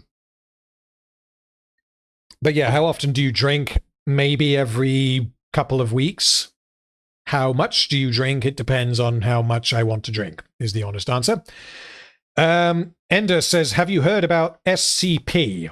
I can see that you're in like regular chat, Ender, so I don't know what that is, so the answer is no. If you want to tell me what SCP is, then please feel free. While you do that, True66 a man after Ryan's own heart, says, have you seen That Mitchell and Webb Look? Absolutely hilarious comedy show. I have seen a handful of episodes that Ryan has shown me, because Ryan does really like That Mitchell and Webb Look. I appreciate it. I'm not sure if it's something that I would want to watch an entire season of, maybe. Because I'm very particular about the kinds of comedy that I like. And it has to be of a particular style. Like, usually, you know, people always say, or a lot of people seem to say, that like British comedy is better than American comedy, and I'm not sure that I agree. It's just that British comedy is better than the sort of bottom of the barrel American fart comedy, like Family Guy, that kind of thing. And like, but like really good American comedy, generally speaking, I prefer that. So if we're talking like my favorite comedy things, on the British side, you've got Edgar Wright, so Hot Fuzz, Shaun of the Dead, The World's End, and A Fish Called Wanda, that kind of thing. And then on the American side, you've got things like South Park, Archer, and Always Sunny. So they're completely different, but they all appeal to me for different reasons. Okay, next question. Oh, sorry, SCP. So, wait, did Ender reply? Ender, you haven't replied. Other people have replied, but I don't know if they're memeing. So if you know, if you're here and you can hear me, what is SCP? Because I don't know what you're referring to. And Rob, I have not seen Red Dwarf, although again, Ryan, I know, really likes the show, and maybe at some point I'll watch it, possibly with him. I don't know. Zach, Monty Python, I've not seen a huge amount of the TV show that they did, but their films I do really like. Okay, next question, while Ender potentially tells me what SCP is. Zach says, what's your take on the Mummy movies with Brendan Fraser? The first Mummy movie is fantastic. That's potentially a video that I might do at some point. Because the first Mummy movie I do genuinely think is brilliant. The second one I think is a worse version of the first one. So in isolation, it's okay. But sort of in context as a series, I just don't really appreciate it. And the third one, The Tomb of the Dragon Emperor, I have forgotten pretty much everything about. I think I saw it once. And yeah, it was probably better than most things that come out these days, but it was If Brendan Fraser comes back and does another Mummy movie, I would probably be in the cinema to see it, though, because of how much I like the first one. Okay. Has Ender replied? SCP, SCP. He has not replied. I don't know what SCP is. Okay, I'm gonna move on then. And Ender, if you reply, then tag me. Oh, okay. Ender says it's novels or series with horror and mysteries about unnatural creatures where a foundation called SCP, Secure, Contain, Protect, is to capture these monsters. It's quite deep. I have never heard of any of that, but that does sound quite interesting. Potentially, we'll get a TV show about it. Not produced by Amazon. No, maybe that's unfair. Amazon could make a good show. Amazon probably have made a good show. I just can't think of one off the top of my head. Okay. Strobel says, will we see a Kronk-themed video? If I ever do an Emperor's New Groove video, then, I mean, the answer is yes. But, I mean, I guess everything that I do is vaguely Kronk-themed. Zach says Invincible and The Tick are both Amazon. So Invincible I did enjoy quite a lot. I need to watch it again. The Tick I've not seen, though. So that's kind of why I don't want to be too hard on Amazon themselves, because, like, Amazon, the entity that is Amazon, won't have had a huge amount of say in... They're not responsible for Rings of Power being bad. Let's put it that way. Much like, I mean, potentially, I don't know how much I want to commit to this, but Warner Brothers are not at fault for The Hobbit being bad. There are a multitude of reasons why The Hobbit isn't very good, and Warner Brothers wanting a trilogy is one of them. Okay, what question was I answering? Hold on, Kronk themed video. That was it. Yeah, I mean, arguably most of my videos are Kronk themed because there's always going to be a little bit of Kronk in every box. There will always be probably a Kronk reaction in every video that I do because I like Kronk. He's the best Disney princess, and he will be sticking around for quite a while. His chin is infinite. Okay. Persnickety Simmons says, something I just thought of and would be curious to know your thoughts. What's your favorite movie that sucks but has excellent aesthetic? I'm going to open that to chat. Give me some ideas. Bad movies with a really good aesthetic, like production design or like visual style. Because off the top of my head, I want to say something. Oh, okay, yeah, I'm just going to respond to chat at this point. So Pacific Rim, I don't think is a bad movie, but I think Pacific Rim absolutely has a solid visual style. 300, same thing. I don't think 300 is bad, and 300 absolutely has a strong visual style. Gagalum says Star Wars The Last Jedi. Star Wars The Last Jedi is probably a good answer because Star Wars The Last Jedi definitely has a strong... Visually, it's probably the best Star Wars film. It's just shit. So, probably TLJ is the best answer. Some would say Blade Runner 2049. I reject that, but I can... Yeah, if you don't like 2049, the bit that seemingly everyone agrees on is that 2049 looks incredible. So yeah, I can, I guess, accept that. Valerian, that is a name I've not heard in a long time. Valerian in the City of a Thousand Planets, I think it was called. That was an interesting movie that was not great. But yeah, visually, sure. Avatar is probably a good answer for this, because like I don't hate Avatar, but visually I think it has quite a solid aesthetic to it. Crank. Yeah, Crank, the first one I like, the second one's bleh, but Crank in terms of its visual presentation, maybe not like I guess it's heavily stylized, and I do like the style that it presents itself in. But I would probably maintain that the first Crank film is decent enough. Barbie. Barbie is an interesting answer. Yeah, I think I would probably argue that Barbie does have an interesting visual style. I think I can accept that argument. The later seasons of Game of Thrones, that's a maybe. The Hobbit is probably a good answer, yeah.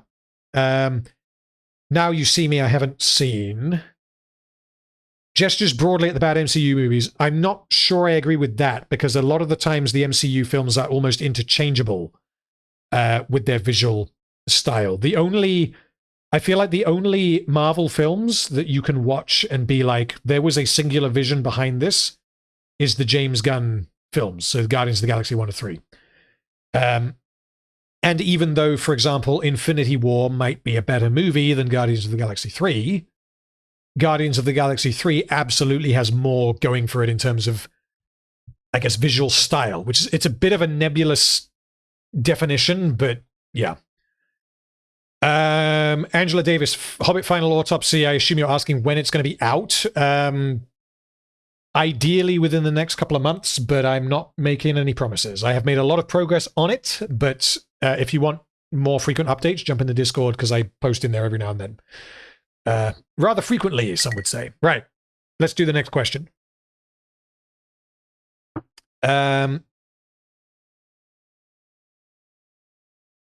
The Honored One. Last question, probably. Sorry if someone already asked this, but who's your favorite actor in The Lord of the Rings? Mine is definitely Andy. Andy Serkis, that's going to be referring to.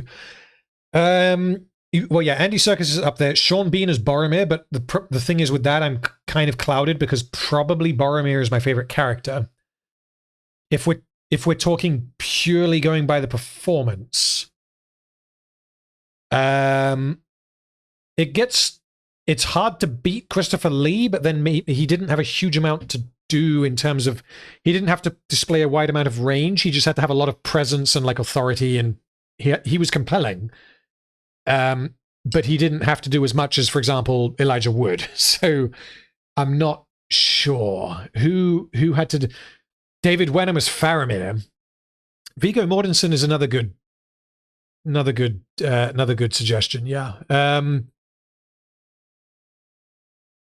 I mean, the ones that probably have the greatest range is probably the Four Hobbits.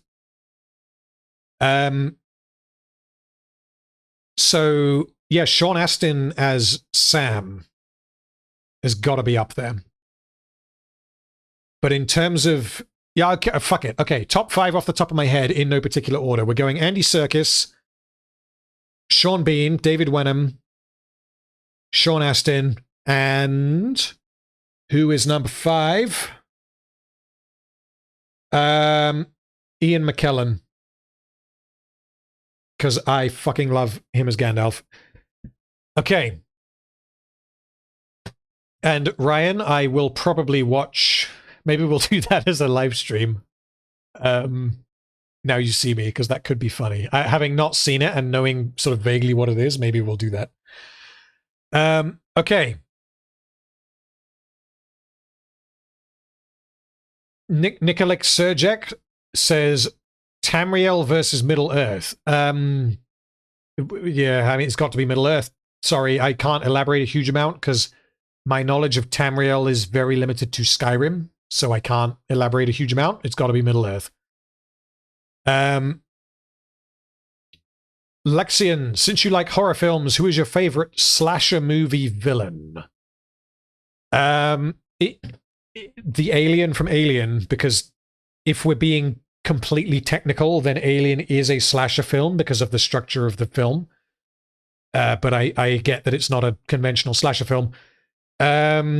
Probably Michael Myers in the original Halloween. Haven't seen the sequels, but I also don't really care to. But then this is the thing, is I haven't seen like Friday the 13th. There's a whole bunch of like classic slasher films that I haven't seen because slasher films aren't really my thing. Like I've seen Texas Chainsaw, and I guess I've seen Psycho, but that doesn't really count. So yeah, I mean the cop-out answer is the Alien. The answer would be Michael Myers. Gagalum, how many questions are left? 1, 2, 3, 4, 5, at least 15, maybe 20, and obviously they will probably go up depending on how many people are watching. Once we're done, who knows what we will do next? We will have to see, because we've been going for 3 and a little bit and a half hours, maybe. Okay. Rob Sanderson says, marry, shag, kill. Jessica Ennis, Katrina Johnson Thompson, and Sally Gunnell. I know who Jessica Ennis is, but hold on.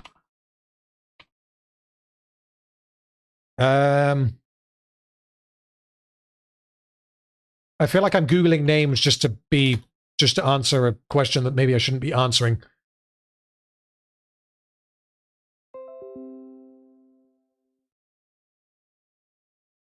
Okay.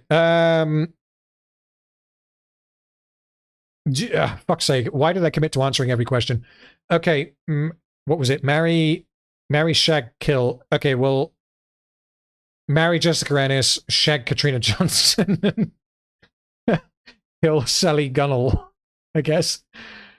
Sorry, Google. Sorry to all of them, I guess, because Google Images may have made me biased. Anyway, let's move on. Lightning Stab, any Warhammer content? Will I ever do any Warhammer content? Probably not. If I do, it will only be on the second channel.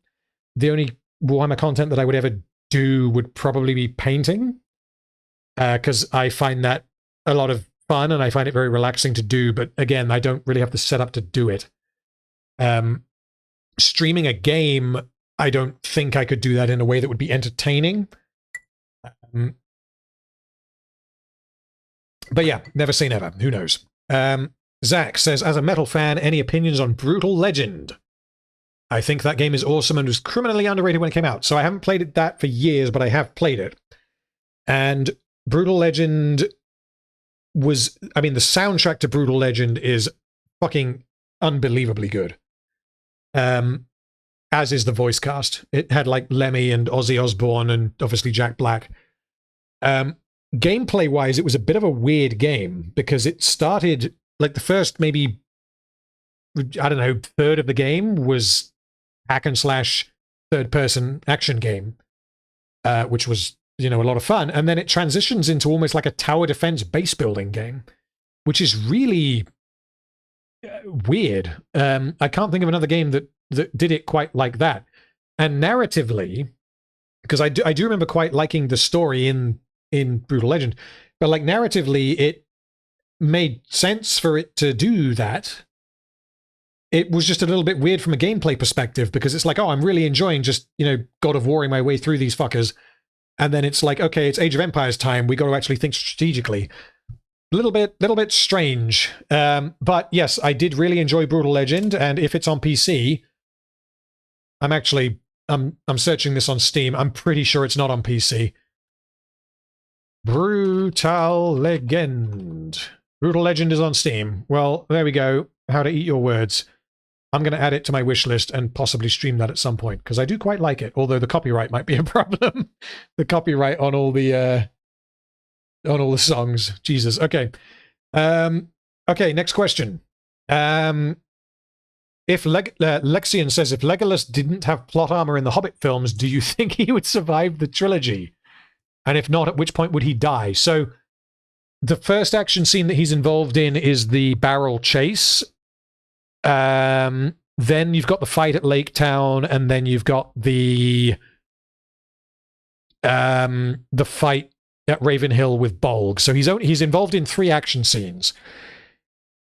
Would he survive the barrel chase? I feel like yes, he probably would, because he's just mowing through orcs. But his odds of survival in that are like lower than his survival in like the Moria battle against the cave troll and the orcs and all the rest of it. Him in Lake Town, that's easy mode. He was fighting like 4 or 5 orcs, and then I guess Bolg, but he lost, and then Bolg ran away. And then Bolg at the end, I can understand him doing that. The problem with Legolas in the Hobbit movies, I don't think, is what he does. It's the way that the film depicts what he does. So if they dialed back the ridiculousness, then I would have nowhere near as big of a problem as I do with Legolas. And honestly, Legolas is one of the strongest characters in the Hobbit trilogy. There, I fucking said it, and you're going to have to wait until the autopsy to find out why. Anyway, super chat from Mr. Larry. Made you look, it's Friday. I'm almost done with work. Well, Larry, thank you for the super chat. I hope you enjoy the rest of the stream if you are sticking around. And I hope work hasn't been too bad on you. And otherwise, stuck at work, good times to all. Hardy, congratulations, Charlie. Well, thank you. Otherwise, if you are able to join the stream, or when you watch the stream, I hope you enjoy it. And if I'm still going when you finish work, then I hope you're able to jump in.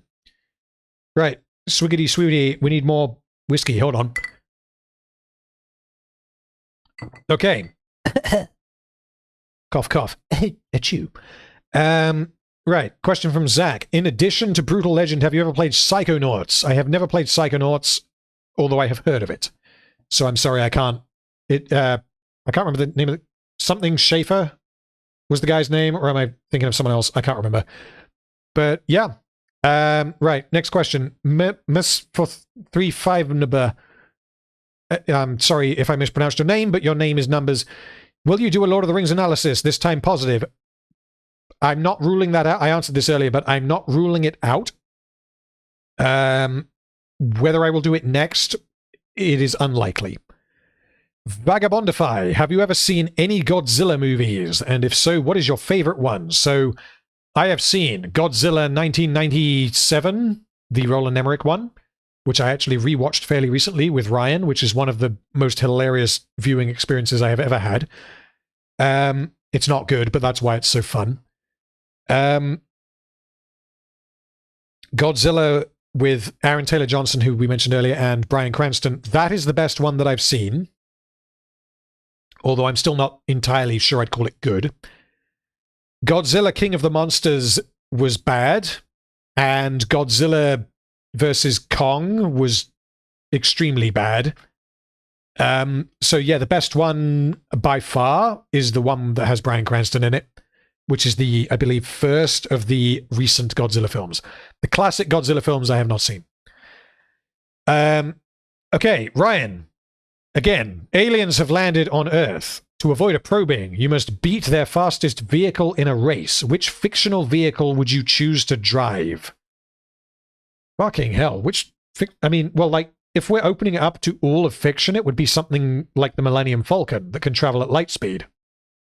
I mean, I feel free to answer that, chat, but I don't think that there is an interesting answer to that beyond what's just light speed, because anything that can go faster than light speed, you're talking about wormholes and that kind of thing, which is kind of cheating if we're talking about speed, because time spent traveling from A to B is not necessarily speed. Read the question again. Aliens have landed on Earth. To avoid a probing, you must beat their fastest vehicle in a race. Which fictional vehicle would you choose to drive? And Ryan says, I knew you would choose the Millennium Falcon. Yeah, I'm going to assume that teleporting isn't allowed, because then you would just teleport. Like the portals from Doctor Strange, you would do that. It's got to be the Millennium Falcon. If we're saying no light speed, then what's really fucking quick? I mean, it's got to be something else in like Star Wars, right? Or a spaceship of some kind. Yeah, the thing is, if you open it up to things like the TARDIS, then the question breaks, and I'm not sure I can give a good answer, I'm afraid. Les Duzan says, favorite D&D edition. The only D&D edition I am familiar with is 5th, so 5th is my answer, which is a boring answer, but I don't care. That's the only one I've played. So, yeah. Anton Macaulay says, are you a fan of Star Trek? If so, is there a particular series you enjoy? I am virtually entirely unfamiliar with Star Trek. I have seen the first of the J.J. Abrams films. I have maybe potentially seen like part of an old episode on the TV, maybe, I don't know. So yeah, I'm essentially, I can't say that I'm a fan of Star Trek, and I can't say that I really know anything about Star Trek. Whether that is a door that will open in the future, I don't know. Captain Pugwash, All Quiet on the Western Front, which was the most powerful, the 1930 original or the 2022 remake? I answered this earlier. I have not seen the 1930 original, but I will at some point. Kish says, who is your favorite porn star? That is not a question I'm going to answer on YouTube. David... I don't want to get in trouble. My wife is close by, and she can punch me hard. So David Ward says, peeing quickly means big hose. That's not a question, but yes. Alamzi says, sorry if you already answered this. Would you consider doing a series on the alien predator? Yeah, I did already answer that. Okay. Ryan says, aliens have landed on Earth. To avoid a probing, you must choose 3 of the most fabulously dressed fictional characters to put on a fashion show for them. Who do you choose? 3. Okay, so I'm allowed to choose 3. One of them is Derek Zoolander. One of them is Ken, Captain Silly Frog. Yes, Ken from the Barbie movie. Who is number 3? Who is a fantastically dressed fictional character? Yeah, Zoolander. Yeah. Possibly Loki. Jesus. Why are we saying Loki? Does Loki look really stylish? I don't know. Who dresses really well? Thing is, there's going to be a bunch of characters in films that are really bad that I've just forgotten about that have really nice clothes. I guess, yeah, James Bond is probably a safe bet, but it's... Agent 47 is just James Bond, basically, but David Lopan, I don't know who that is. The other guy, yeah, we can't answer with multiple people from Zoolander. The Matrix? I mean, I like the whole, like, full-length, like, leather jacket, but I'm not sure that would work compared to, next to Derek Zoolander and Ken. The character Chris Tucker plays in The Fifth Element. Rudy Rod? Is that his name? I can't remember. Tyler Durden. Yeah, Tyler Durden is a good suggestion. Yeah, Rudy Rod. Okay, yeah, let's go with that. We're going Rudy Rod from The Fifth Element. Ruby Rod. Possibly. We don't know. Larry, I'm trusting you here because I can't remember. Ken from Barbie, and whoever I said first. Derek Zoolander from Zoolander. Okay, right. Next question. Lightning Stab. How has the experience of having your community explode in terms of how you are able to communicate to that community and how that has changed? I think I get what you're asking. So currently I read every single comment on all of my YouTube videos. That is not sustainable. If the channel grows, and ultimately the goal is for the channel to grow, then that is not sustainable. Which I don't particularly like that that's the case, but then at the same time, I want to say that I enjoy interacting with you guys in like live streams more, like right now. And I also enjoy talking with you guys in Discord because it's a lot more free form rather than his comments on this video in particular. Like I really, really honestly do appreciate every comment that comes through, even though some of them are really fucking dumb. On the videos, and maybe I'll read some in a bit, although I don't want to name names. Yeah, I really appreciate every comment on the videos because it means that someone had a thought that was inspired by the video that I made, and I really appreciate that. But yeah, talking to people like people, if that makes sense, rather than as if I'm on like some pedestal and everyone is, you know, watching me as the content creator, like that still is a little bit weird to me. So honestly, talking on Discord is the way I prefer to do that kind of thing. Right. Aliens have invaded Earth, having a community explode. Tura says, are you excited about the new Rings of Power? I'm excited to see what I can do with it. I'm curious to see what they do with it, because I have absolutely no idea what direction they're going to go. But no doubt it will be glorious. And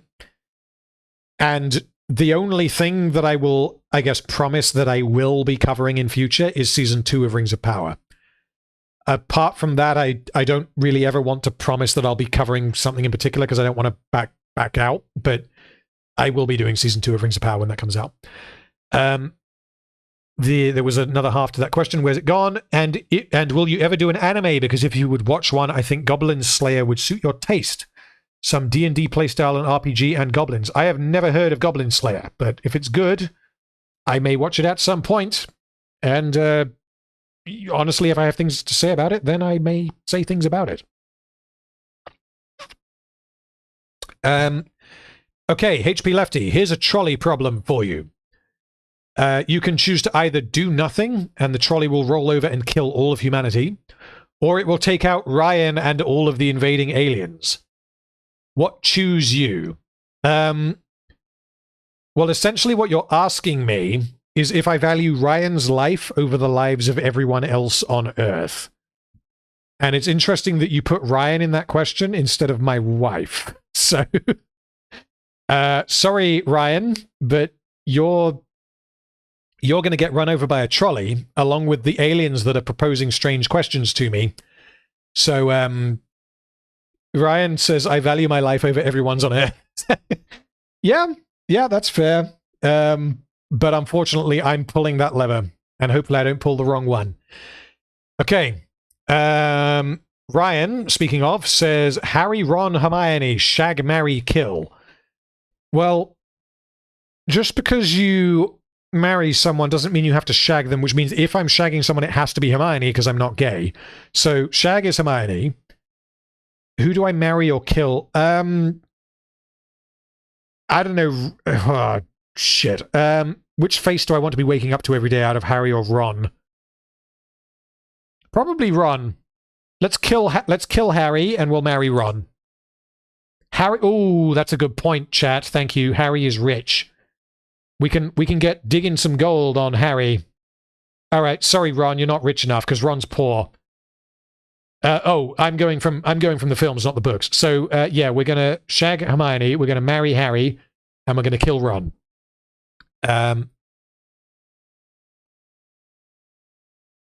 Okay, right. Next question. Ender says Halloween or Christmas for the EFAP gang. I have answered this before, and I don't know why anyone chooses Halloween. Maybe different countries and cultures have different priorities, I guess, but In my view, if your Halloween is better than your Christmas, then you have shit Christmases. I don't know how else to answer that question. Ron is the head of Hogwarts. When did that happen? And hold on, at what point in the story are we saying? Because again, I don't know the books, and are we saying like after the end of Deathly Hallows? Deathly Hallows is the last one. Are we saying after that? I don't know. But yeah, I feel like I'm going to stick with my answer. The only one you're convinced... Well, no, Gaggelin, we're not doing the first movie because they're like 10. Yeah, no, we're not doing that. Okay, next question. Zach says, the question from Lauren was, are you a fan of Star Trek? And if so, what's your favorite series? And then afterwards we have the question from Lauren, do you like Star Trek? If so, what's your favorite series? I'm sorry to say that I don't have an opinion on Star Trek. The only Star Trek content that I have seen is the first J.J. Abrams film. Maybe at some point I will watch it, as I said, but I don't really have any interest in Star Trek, honestly. But never say never. Okay. Ryan is back with another alien question. So, because we ran over him with the trolley, I guess the trolley missed and I pulled the wrong lever. Aliens have landed on Earth. To avoid a probing, you must choose 3 farmyard animals to chase them away. Which animals do you choose? The question is, what constitutes a farmyard animal? Because in different countries, you're going to have different farmyard animals. In the UK, you're going to want something big and intimidating, I guess. So I'm thinking horse, cow, pigs are a bit small. What do we think, chat? What do we think? Wakandan rhinos. Oh, that's deep lore. That's deep lore. Yes, Wakandan rhinos are the only answer. Oh, Jesus Christ. Okay. Yeah. So I'm not sure if kangaroos count. Although, if any of you guys are in Australia, I don't know if kangaroos count. If a bull counts as a farmyard animal, then it would be 3 bulls. Pigs can be brutal, especially if the males are in heat. So maybe we're going bull with his 2 piggy sidekicks. Dog. Does a dog count as a farmyard? Obviously, dogs are used on farms, but like not the kinds of dogs that you'd want in a fight. Like you're not going to have a pit bull on a farm.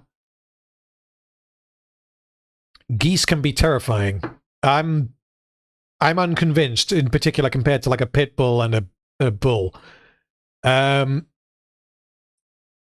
Okay, to answer the question, 3 different farmyard animals. We're going to go with a pit bull, because we're bending the question. We're going to go with a cow, or a bull, sorry, like a male cow, a bull. And we're going to go with a piggy, like a man pig. I don't know what they're called. What's a lady? Is a lady pig a ewe, or is that something else? Because a pig means a man. I don't know. A man pig. I can't remember. I don't know, honestly. And yeah. That's not a boar. It's not a boar. Is it a hog? So what's a ewe? What's a ewe? Hold on. Google, help me. A ewe is a female sheep. That's okay. That's not a piggy. Okay, I'm getting my animals mixed up. Okay. Right, next question. Michael Hawkins. Do you think The Hobbit would have been better as a fully narrated adventure film rather than a fantasy epic? 100% yes, I do. This is something that I've written a bit about in the Final Autopsy videos, so I'm not going to just read what I wrote. But essentially, yes. There is a defense you can make of The Hobbit that is that the whole thing is contextualized as Bilbo telling Frodo what he remembers about his adventures. So that explains why you had all of the ridiculous bullshit, because he was spicing everything up to sound cool for Frodo. And the characters that he never met, like Thranduil, or like, well, I mean, I guess he did meet Thranduil, but, you know, exaggerating characters like Thranduil or Dane or Greasebag or whoever, the reason he did that was to make it an entertaining story. And by proxy, to make it an entertaining film. The problem with that argument is that, given what we get in the films, the only indication that it is from Bilbo's perspective is right at the very start. We never transition back into Bilbo saying, "Oh, and Frodo, then there were trolls and we escaped," or whatever. I'm trying to not explore it too much because, again, I have written this in detail for the final autopsy because I do think it's a defense that has some merit. But as Bilbo says in like the second or third line of the fucking trilogy, he says, "It's time for you to know what really happened." He doesn't say, "I'm going to tell you a really cool story that makes no fucking sense." So the context of it being from Bilbo's perspective, you have to assume that he's just not making shit up. So, but yeah, if you want my full thoughts on that, we got to wait for the autopsy, but that is a section that I do go into, because I think that is a defense with some merit, and I think if they had leaned into that, then abso-fucking-lutely that would have been a better film. Okay. Anton Macaulay says Alien Isolation. Alien Isolation is very good, but that's also not a question. Bleaters says Christmas or Halloween. I already answered that. Ryan. Aliens have landed on Earth. They keep landing on Earth. I guess we keep beating them back if they keep coming back. Okay. To avoid a probing, you must choose the 3 sexiest film characters to seduce them. Who do you pick? Well, the problem with this is that the sexiest film characters are not going to be in films that I can remember that are good. So let's open this up to chat. Let's exclude animated characters for now, because we've already explored that because of various episodes of Delinquency.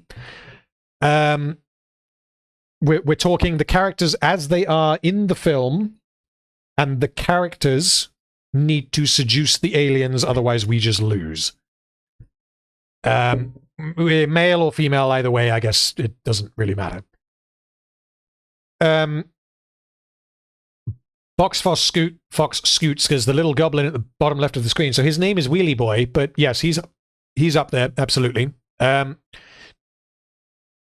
Evans, Greasebag, Evelyn from League. Does that count? No, because Evelyn's not a film character. It's got to be from a film.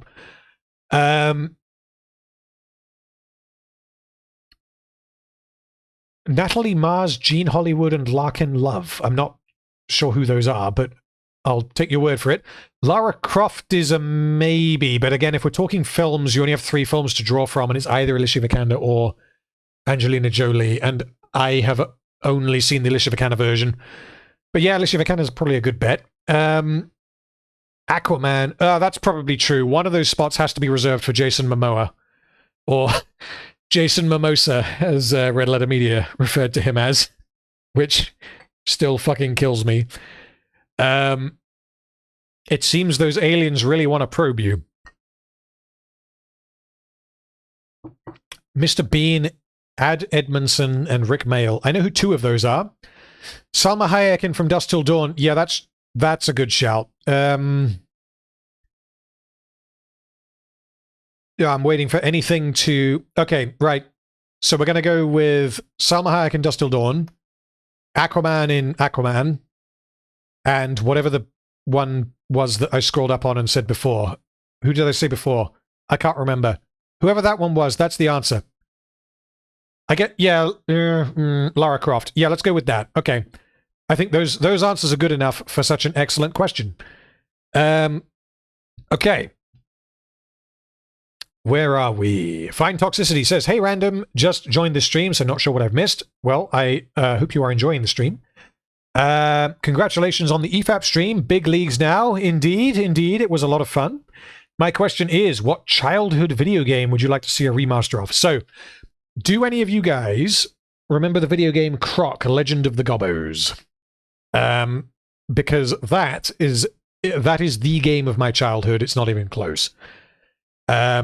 There are other games that I played when I was a kid, like the various Lego games, but Croc was the one that it was the first inverted commas proper game that I played.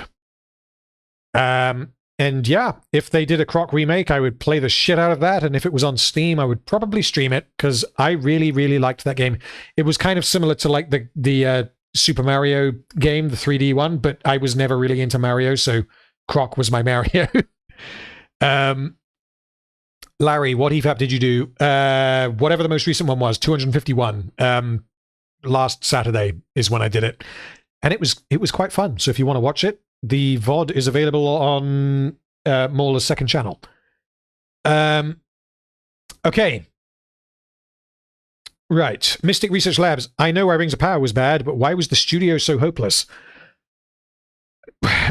That is a question that requires that I speculate, and I'm not sure I want to do that, because there are multiple reasons. Okay, put your tinfoil hats on, everyone, because I'll give you one conspiracy-y theory. I won't die on this hill, and if you have evidence to the contrary, then do tell me. But the fact that Rings of Power costs $60 million per episode, that is exponentially higher than essentially any other TV show that has ever been made.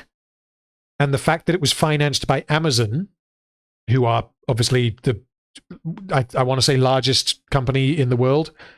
Obviously, outside of Elon Musk, Jeff Bezos was the richest, or is the richest man in the world. I want to suggest that it is not outside of the realms of possibility, don't sue me, Mr. Bezos, that the whole thing was part of some kind of, well, yeah, I'm not going to say money laundering, but I'm going to say tax evasion, potentially. Tax avoidance would be the legal way of saying it. Because, what is it? Tax evasion is fine, tax avoidance is not. I forget which way around it is. And I'll obviously caveat this by saying that I have no fucking idea what I'm talking about. I'm just talking about the TV show as is what I see. But put it this way, I have absolutely no idea how you spend that amount of money on something that bad without there being some kind of alternative explanation for it. But that is all my opinion. If I am wrong, tell me I'm wrong. And whether or not that is true does not affect my opinion on the show, which is why that played no part in my analysis of the show. I just think it's an interesting thing to think about. Right, moving on to the next one after I have been cancelled. Although I suppose, no, Jeff Bezos is rich, so it's cool to... Wait, do I have 4 downvotes? Truffle, do I have 4 downvotes? Who downvoted me? Let's raid them. No, seriously, don't do that. Okay. Gagalum. Oh, no, hold on. Gagalum, sorry, I skipped you ahead. So, Mystic Research Labs, don't want to sound invasive, but how good is your income from the channel? I am a creator myself and would like an idea. Please don't feel forced. Well, I'm not going to answer that.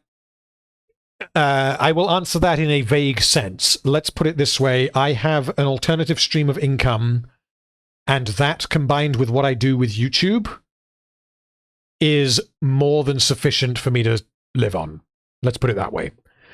But yeah, I don't want to really be giving specifics for obvious reasons, but yeah, there are ways that you can calculate this kind of thing. The difference is that the way that YouTube pays is based on watch time, which means that if you were to compare, for example, my channel with a channel with, I don't know, 100,000 subs, and they upload every week, but every video they upload is 5 minutes long, I would be interested to see that comparison, because my average watch time is very high, but obviously my channel is relatively small. So given that YouTube essentially pays the creators based on their watch time, I would be curious to see how it compares to a channel that does, daily uploads. So like there's a channel that I watch, a Warhammer channel, Allspecs Tactics, and he has, I want to say, 250,000 subs, and his videos get a lot of views. I don't know how the view or how the watch time at least compares to mine, but I'm gonna guess that my watch time is higher because my videos are longer is one reason, whereas most of his videos are sort of 20 minutes long, which is like a sweet spot area. I believe that the only source of income that he has is his YouTube channel, which would suggest that it is enough to earn a living on. But again, there are multiple ways that you can measure it, and yeah, it's kind of comparing apples to oranges at that point. But yes, a channel of my size, with the kinds of views that I have on my videos, you can you can earn enough money to live. Let's put it that way. Okay. Where are we? Where was the next question? Gagalum. When will your dwarf song cover drop? So, Gagalum, you weren't here at the beginning of this stream. And for anyone else who was also not here at the beginning of the stream, I released, or I premiered something. It wasn't me singing the Misty Mountains, but apparently at some point in my inebriated state on one of my streams, I promised that I would sing or record a cover of the Misty Mountains. I didn't do that. However, I can play guitar, so I did something with that instead. Which, yeah, it's at the beginning of this stream. Once I have finished this stream, at whatever time that is, it will also be on the second channel. And if you haven't seen it, I hope you enjoy it, because it took a little bit of work to do, and it's the other thing that I do really enjoy doing. Is, yeah. How drunk were you, Tura? So I can't remember when I agreed to it, but someone, I think, maybe gaslit me into thinking. It's kind of like the ferret thing, is that someone maybe told me that I promised it, and I was like, maybe. That sounds like something I might say when I didn't know what I was saying, so yeah. How drunk I was, I don't know. But I know that I can't fucking sing. And if I were to sing the Misty Mountains theme for you right now, it wouldn't be very good, so let's just skip that and go to the guitar version that's at the beginning of the stream. Okay. Loud Soup, which is definitely an EFAP reference. Will you review the Incredibles movie and also the other one that came out? There is... The message went away. There is a lot of good commentary to be had there. So I'm not sure that I would, but there are definitely channels that have. Gaming Magic 13 is one that was brought to my attention. I haven't seen his coverage of The Incredibles 2, which is the other one that came out, but I know that he covered it, and I'm sure it's a good video. I did watch his coverage of Toy Story 4, which was definitely a good video. And I would recommend that anyone who has any opinion on Toy Story 4 to watch Gaming Magic 13's video on Toy Story 4, because it's a good one. Right. Should I buy the new €650 Lego UCS Venator? UCS Venator. I think I saw this on Instagram the other day.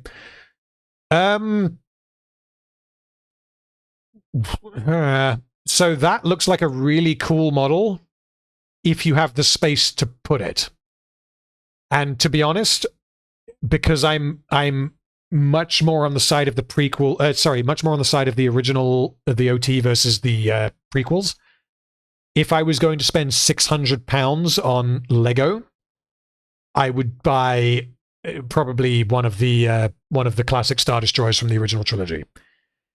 But if you really like the model, then by all means go for it, because Lego is cool. There, I said it, because I'm obviously a nerd, and I like Lego. And I've got the Rivendell set, and the ISS set, and the Saturn V rocket set, and a whole bunch of Star Wars helmets, and the New York and London landscape architecture sets sat on a shelf just above me. Because Lego is cool, and I'm a fucking nerd. Right, next question. David Ward, are you going to sell a Kronk is the best Disney princess t-shirt? I'd buy that. So if I was ever to do a t-shirt, I would have to be very careful with copyright, because obviously the character that I use is probably owned by Disney. I don't know if it counts as transformative. But yeah, that's a good shout. Yeah. I would also wear that. Kronk is the best Disney princess. Kronk is special. Right, one more question, and then I have to go for a wee-wee. So get your stopwatches ready, and I will try to be quick. Undercover Mallard, do you like dragons, and how do you prefer to see them depicted in stories? Aesthetically, I don't know if there is anyone who doesn't like dragons, because dragons are kind of like dinosaurs. They're just cool. It's like it's like showing a 10-year-old a picture of a spaceship. They're just going to be like, oh wow, that's amazing. Aesthetically, there's not really anything to not like as a guy, I guess, or as a person, really. I don't know. Do women like dragons? I'll have to ask my wife. So I will interrupt this question and then I will get back to it in a minute. So Patch is in chat. Patch is my brother, who is currently in Australia, and it's currently like probably 6 in the morning for him. Thank you for joining, bro. And to answer the question that was just asked, he says that his GF doesn't like dragons, which I guess maybe answers the question. So aesthetically, I mean, give me the worst dragon in fiction, and aesthetically, they're probably pretty cool. In terms of them as a character or as an entity within the story, like Smaug in The Hobbit is excellent as long as you delete the scene where he's running around like a T-Rex. So, yeah, it's entirely down to how they're used, but like visually, the idea of a dragon, it's just cool. It appeals to that niggling little, autistic piece of everyone that's like, I want to see like a giant flying lizard dinosaur that, spits fire on all the peasants. Like, that's cool. So, before I get to the next question, I got to go do a wee. So get your stopwatches ready. 3, 2, 1, let's go.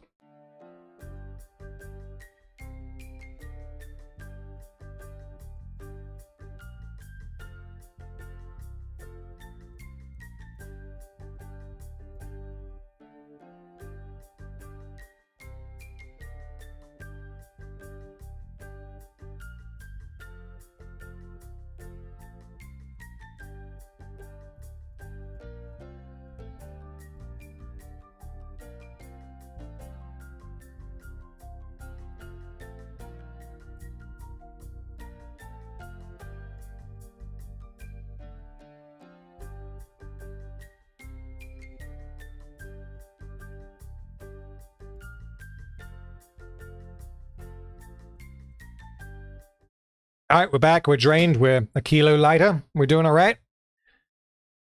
How's everyone doing in chat? Are we still doing decent? Because we've been going for... What are we at? We're at 23:59. We're at basically 4 hours at this point, and we're still answering questions. Which, honestly, I cannot thank you guys enough for giving me this many questions to answer, because it has been quite fun. I don't believe you. It wasn't 37 seconds. I believe Truffle. Truffle is usually pretty on point with this. Okay, where was the next question? What was I answering? Dragons. That was it. Okay, dragons. I think we're done with dragons. Okay. So 1, 2, 3, 4, 5, 6, 7, 8, 9, 10, 11, 12, 13. We got 14 questions left. If anyone wants to ask me another question, click the AMA button and send me a question. Otherwise, when we get to the end, we will have to decide if we're going to do something else, which I don't know what that may be, but we will approach that when we get to the end. Okay, next question. Gagalum, are you Knuff? I like to think that I'm Knuff, although that movie wasn't great. Larry says, what are your favorite omelette fillings, pizza toppings, and are they the same? So I don't really like omelettes. Patch, the AMA button should be at the top of the chat. It should say Q&A AMA, click here to ask questions. Click that, type a question, and it will appear at the bottom of the list. If you can't find it, just at me, I guess, and I'll answer it last, maybe, and I'll copy and paste it.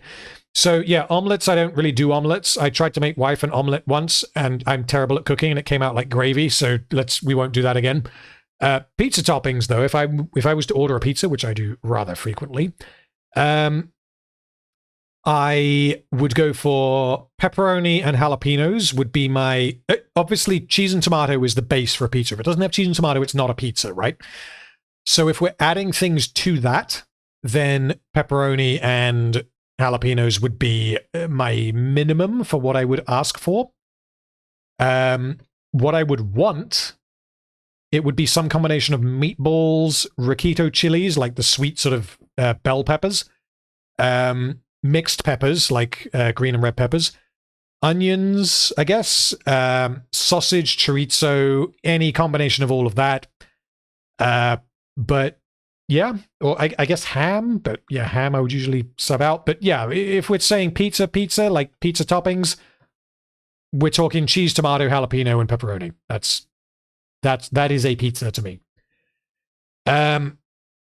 Okay. Next question. Larry says, when will you do a breakdown on something good? The next thing that I do after The Hobbit is going to be something good. I don't know what it will be yet. I have some ideas, but I am comfortable saying that it will be something good. Okay. Rob Sanderson is stealing from Ryan. So aliens have landed on Earth. In order to avoid a probing, you must order Ryan's questions from tonight from in the order of magnitude of the eye roll you did from when you read them. Jesus Christ, I can't even answer that. I don't remember all of the questions. I'm sorry, I can't answer that. I'm not going to scroll up through all of the alien related questions from Ryan and rank them. Much as I would love to. Okay. Lightning McStab. Sorry, Lightning McStab. You're not a burger. Lightning Stab. Would you rather be Omni-Man or Homelander? So, well, one part of that is who is more powerful, Omni-Man or Homelander, and I want to say Omni-Man is more powerful. Omni-Man is from Invincible, if anyone hadn't seen. Homelander is from The Boys. I want to say that Omni-Man is more powerful and would therefore win in a fight. If I was going to be one of them, it would probably be Omni-Man. I think it would have to be Omni-Man because Homelander, like if I was to just zap myself into Homelander's body and I was to stop being a degenerate, then I'm not really Homelander because like a big part of him is that he has many things wrong with him. Let's put it that way. So yeah, let's go with Omni-Man. Omni-Man might be misguided, let's say, but in terms of what he's very, very clear in terms of what he wants, I think. And you are right, Rob Sanderson, Omni-Man has a family that loves him. That is indeed true. Okay. Next question. Gagalum, burger or pizza?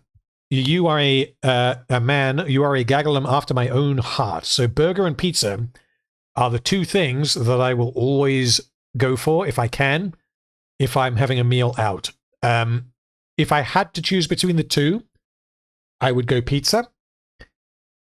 But like my favorite foods ever, burger, pizza, generally speaking, Italian food, like really nice soup, is really good.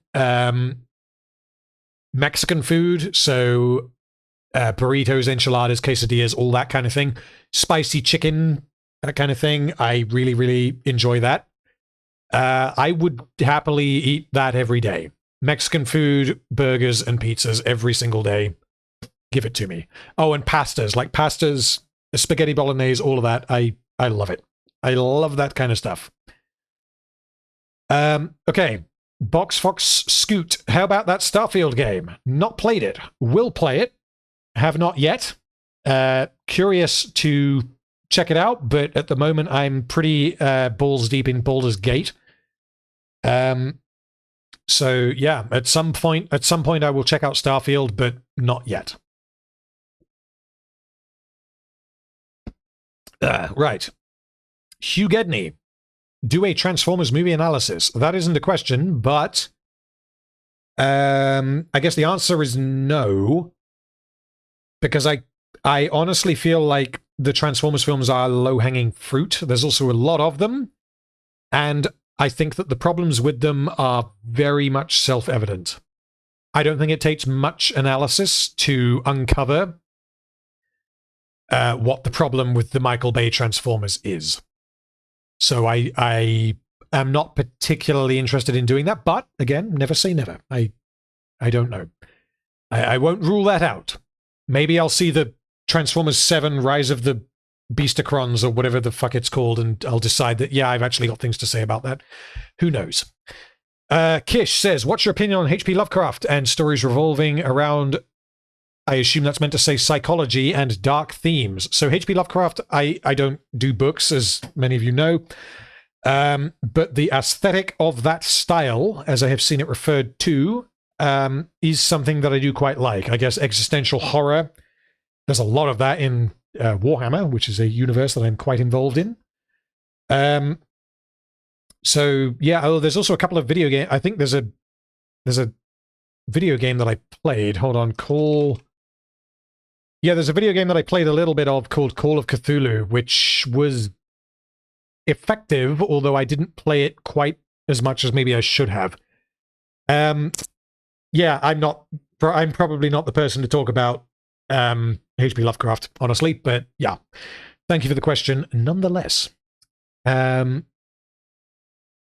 Where were we? Lightning Stab. Aliens are coming, but it's not too late. You have to select 3 movies/TV show characters to protect you from the Horde. This is similar to the question that we had before, but we're saying that there is a horde of aliens that I have to be protected from. As in, like, I'm in my house and I've got to just put them outside my house and they've got to stop the aliens getting into my house. So it's got to be sci-fi people. Neo, if he can use the Matrix powers. Darth Vader. Yeah, it's not that it's a boring question, it's that my answer is boring because it's very similar to what I said before. It's going to be Darth Vader using the Force. It's going to be Neo using the Matrix abilities, if the Matrix is real. And it's going to be someone else with a gun. John Wick. It's going to be, someone like that. I'm sorry I don't have a particularly good answer for that, but yeah. Right, next question. After I have another swig, and then I'm going to have to top up my whiskey. Right. Lightning I just did. So Ryan put something that isn't a question. Gagalum, if you were stuck between Ryan and me, and I lie behind you and Ryan in front of you, which way are you moving? Oh, god damn it. Okay, so there is a running joke between me and wife that I do unspeakable things to Ryan whenever I go to his house and we watch films, but unfortunately for you, Gagalum, no such joke exists with you, so that's not to say that I would not move in the direction of you, but you would have to convince me that it's time to move in the direction of you instead of the direction of Ryan. Okay, speaking of Ryan,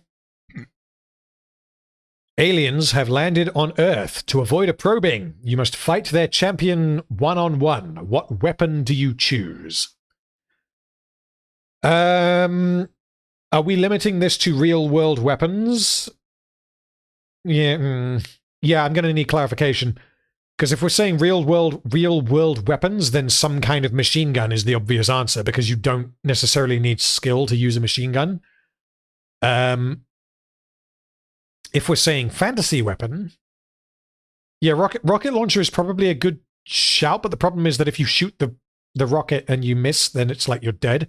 Because you can't, like, I don't know how to reload that. I could probably fire one, but I don't know how to reload that. Yeah, a nuke, I think, is cheating the question. Because a nuke... yeah, using a nuke in one-on-one combat is not, I think. Let's go 2 ways with this. So the first way is anything goes. One-on-one, you can use a gun if you want. The second way is that it's hand-to-hand combat. You cannot use a projectile weapon. So... but it is open to fantasy. So if you want to use something that doesn't actually exist, then go for it. But if we're saying one-on-one melee combat, I feel like a lightsaber is probably a good shout. Because a lightsaber is going to essentially cut through anything, and I don't think anything that could exist in other fantasy universes that I'm unfamiliar with could go toe-to-toe with a lightsaber, unless the alien is more skilled than me, and I'm not skilled at using a lightsaber, if that was not obvious. So, I guess we could go Warhammer weapons. Oh, that would be good. Heavy bolter. Yeah, heavy bolter. Let's go heavy bolter for ranged. Assuming that I'm able to physically fire the thing, because that's kind of, heavy. Apart from that, we're going with a lightsaber. I think a lightsaber is a decent choice. Okay. Next question. Zioni Kashoni, have you watched any of the Disney Star Wars shows? And if you have, do you rate any of them? From the only ones that I've seen Mandalorian Season 1, I've seen Mandalorian Season 2, and I have seen Kenobi, but I have only seen Kenobi through the lens of EFAP movies, which technically means I haven't seen it, but I know what happens. Do I rate any of them? No. I think they are all bad. I think the best one is Mando Season 1. However, I have heard from multiple sources that I trust that Andor is genuinely good. I have just not yet seen it. What I am, yeah, I mean, I'm kind of, because I don't give a shit about Star Wars anymore for pretty obvious reasons.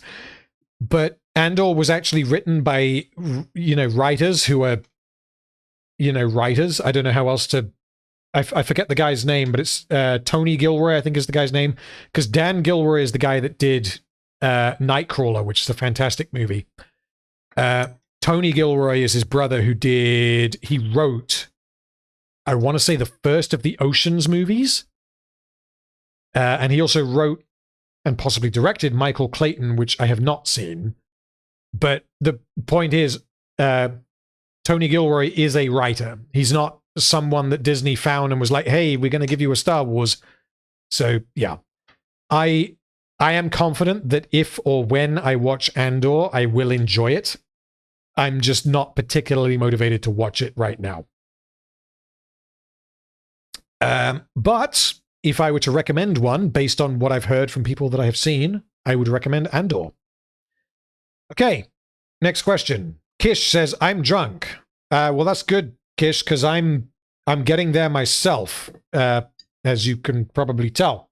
Hopefully I'm coherent enough. Right. Blech. Next question. Mystic Research Labs. Favorite type of music? At the moment, it's death metal. I really do like me some death metal. At the moment, I'm listening to quite a lot of Aborted and Cattle Decapitation, Slaughter to Prevail, Battle Beast, but they're not death metal. Discarnate are one of my favorite bands as well. Gojira are always good. Sabaton are a safe bet. Shadow of Intent, they're really, really good. Their Art is Murder every now and then. Yeah, you get the kind of thing. So, we have a Discord. If you're not in the Discord, jump in the Discord. And we have a music channel. So if you want to share music, stick it in there. Right. Next question. Where are we? Ryan, another alien question.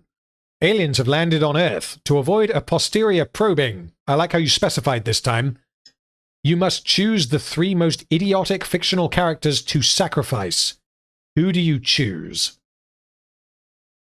I need to open the floor to you guys in chat. So, because this question isn't as simple as it first seems, because if we were to take, like I said earlier in the stream, Elrond is probably my most disliked character in Rings of Power, in anything that I've seen. However, I don't think Elrond is the least intelligent character that I've ever seen. So, Jar Jar Binks... the thing is, if we're saying... Yeah, so we're assuming that they're real... So yeah, it's just going to be characters that I hate. So Alfred is there. Zach, you are quite right. Alfred is on the list. Nori, I don't think makes the cut. Galadriel in Rings of Power, I want to say makes the cut, but I think I hate Elrond more. Yeah, so yeah, Wyland, I don't know. Elrond is written to be intelligent, but he's a total bint. Not.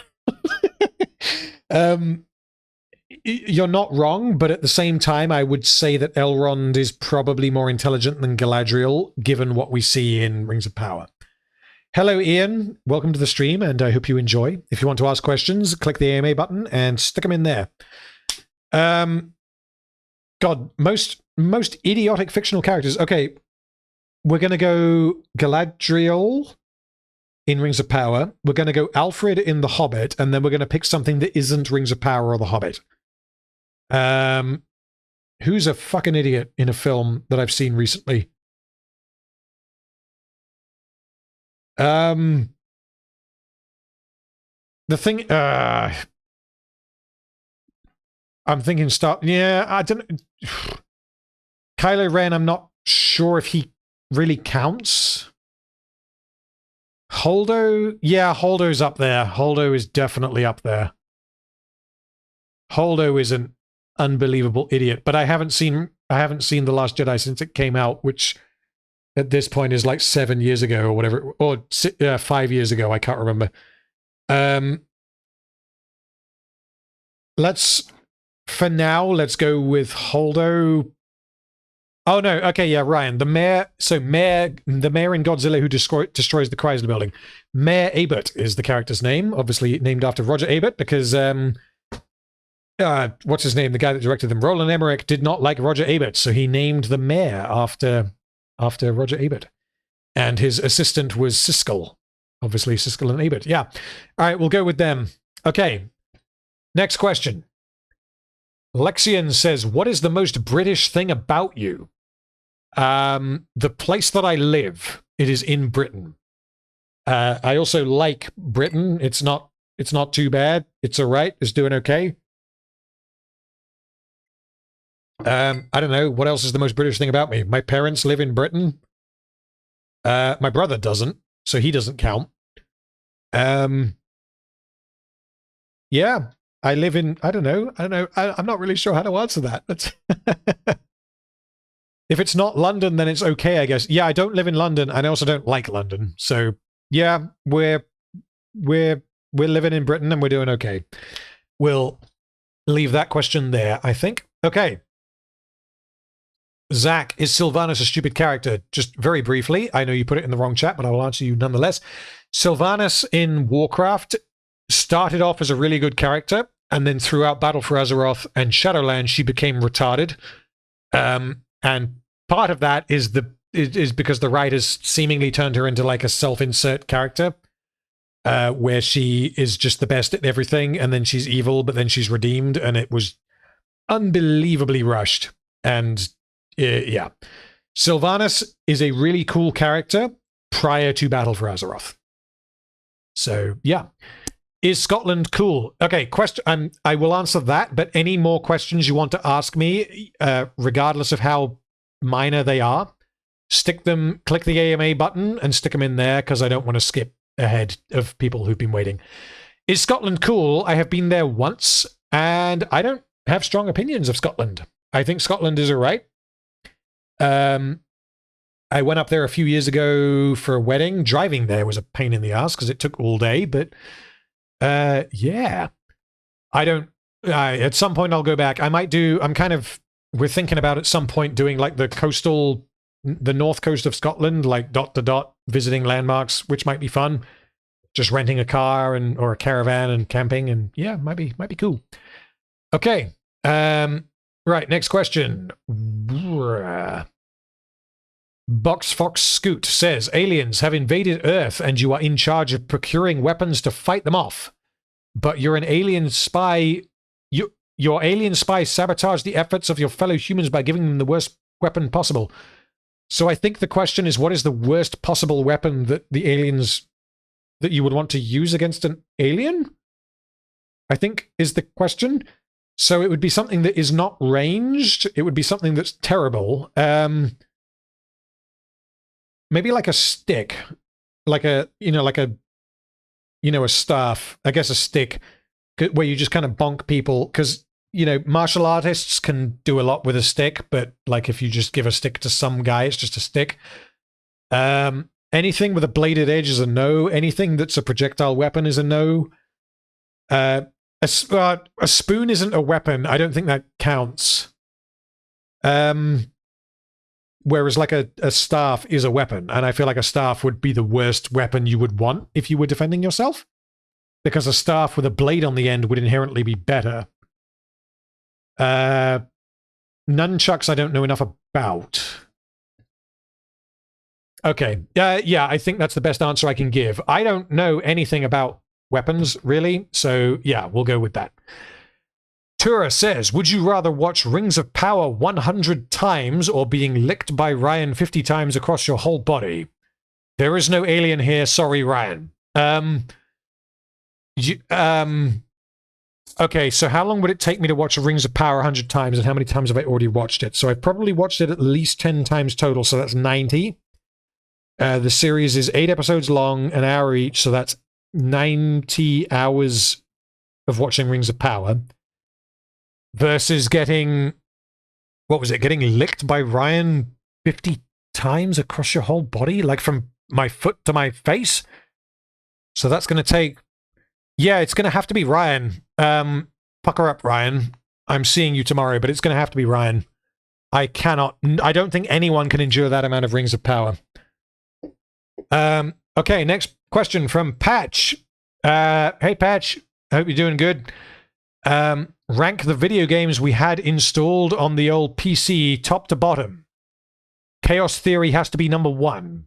You're going to have to remind me what PC games we had installed on the PC when we were younger, because I honestly don't remember. But yes, Splinter Cell Chaos Theory, me and Patch both played that to death. Single player and multiplayer. I want to say it was one of the first multiplayer games we properly played. It had a really cool asymmetric multiplayer mode where you play as, I think it was 3v3, or it may have been 3v2 or 3v1, I can't remember, but you have the Splinter Cells who are like the spies with the silenced pistols and the knives and everything, and they have to hack the computer and then escape. And then you had the mercs who had, they were like your conventional first-person shooter machine gun types who are trying to kill the spies before they can do that. And every time they had, security cameras on the map, and if a camera gets triggered, the mercs will know where you are, which means that you actually get rewarded for being stealthy when you're playing as a Splinter Cell. And I remember that being hugely fun. That was one of my first forays into actual online gaming. So Patch says, probably a bunch of Lego games. Well, in that case, Lego Racers 2 and Lego Island 2 are towards the top of the list, because I love those games. Fire Warrior, the Warhammer game. Fire Warrior is not very good, but I haven't played it for years. Okay, just rank the Lego games. Stunt Rally was massive. Stunt Rally, I think, was fun because of the map editing mode, where you could make your own racetrack. But in terms of what is the best Lego game that I played when I was a kid, I've got to give that to Lego Racers 2. What is the best Lego game, period? I would give that to Lego City Undercover, which I played quite recently. Lego City Undercover is genuinely a very good game.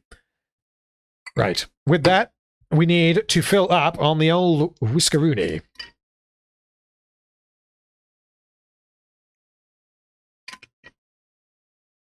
Oh, yeah.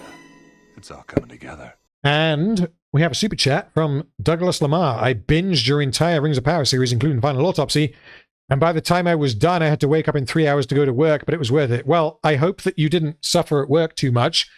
I hope that you enjoyed my videos complaining about Rings of Power, or explaining why it wasn't very good. And yeah, thank you so much for the super chat, and I hope you are enjoying the stream. And enjoy, I guess, the Hobbit videos and whatever I end up doing next. Daniello Miarop, Lego Rock Raiders is another game that I definitely owned, because it was like a puzzle game where you set up the arrows and you hit go and everyone runs to the finish line or something. I don't quite remember it, but I definitely had that game. Yeah, that was a good game, but I don't remember it. Evie says, checking the Discord, HP Lefty has made a bold Kronk. I'm going to have a look at that, and if I can put it on the stream, then I will. Hold on. What have you done, HP? Where is it? Where have you hidden it?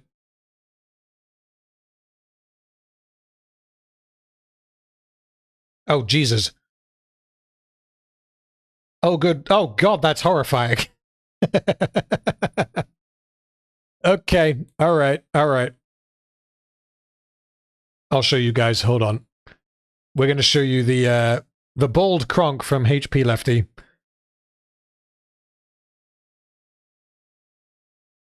And I guess we'll probably keep it up all the way. How can I turn off window capture, default properties? There we go. I'm still getting used to OBS because it's relatively...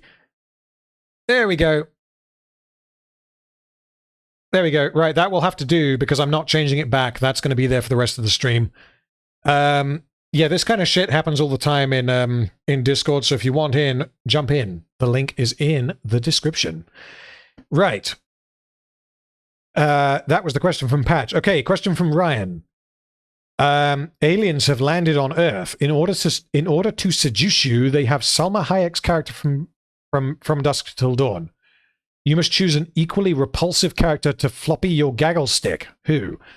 Okay, so the most disgusting of disgusting characters that has ever Greasebag or Alfred from The Hobbit would probably be towards the top of the list. Is there a... Go on, disgusting characters. Who else is up there? Just characters that are physically repulsive in every sense of the word. Because I'm not quite sure how you beat Alfred. No. Alfred is more repulsive than Wormtongue. Black Widow, no. Black Widow is Scarlett Johansson, so that's not allowed. The only thing I can think, if we're talking repulsive, because again, I'm not gay, it would have to be a guy, which would mean really unattractive guy. But I don't even really know how to quantify that. The old lady in the bath in The Shining, that's a good shout.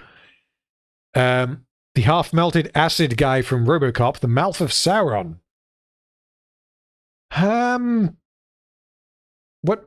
get back to the question. So I have to undo what Salma Hayek did to my Winky. I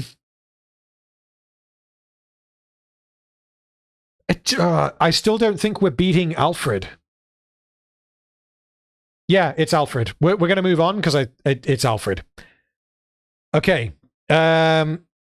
Kish says, talking of Warhammer 40k, who do you roll with? For me, it's Necrons. Well, Necrons are a good choice. So for me, I currently, in terms of points, I have about 3,000 points worth of Tyranids. I have about 2,000, I don't know, 400 worth of Tau. 1,600 worth of Grey Knights. And about 800 worth of Imperial Knights. If I were to collect another army, the thing is, there's a bunch of armies that I really like aesthetically, but I'm not sure I like them enough to do 2,000 points of. Also, I own about 2,000 points of Salamanders, but they're not finished yet. So Sisters of Battle, I really like aesthetically. I like about half of their range, but the other half is kind of blare, and I'm not sure I want to commit to that. Thousand Suns, I really like, but again, they don't have very many kits, which means it's a case of painting the same model 20 times, which I don't really think I want to do. And Orcs, same thing. I really like a whole bunch of their models, but I'm not interested in painting like 60, Orc boys. That I think would bore me. But on a long enough timeline, who knows? Swig. Right. Next question. Gagalum, would the Doomslayer thrive in the Warhammer universe where aliens are coming to Earth? I mean, the answer has to be yes. How the Doomslayer compares to a Space Marine is a different question. And to answer that question, look up the channel Major Kill, because Major Kill is pretty cool. And I think he's pretty easy to get into for people who know nothing about Warhammer. He does, like, hypothetically, would a Space Marine beat Darth Vader or the Doom guy or whoever? And yeah, I do quite like Major Kill. His channel has grown quite a lot recently, and he's quite amusing. Okay. Daniel Welch, the Twiddly Widdlies would beat a nuke. No, the Twiddly Widdlies would not beat a nuke. The nuke would delete everything that Dane had, regardless of how much time he had to prepare and how quickly he was able to arrive at Erebor. which is one of the biggest problems that I have with the Hobbit movies, because even in the M4 book edit, they can't fix the problem of how Dane arrived at Erebor so fucking quickly.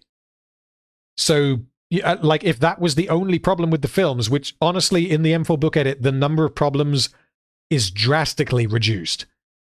And in the case of Dane arriving at Erebor, like, if that was it, I would probably hand wave that as like, it's like, you know, maybe he was already halfway there or whatever.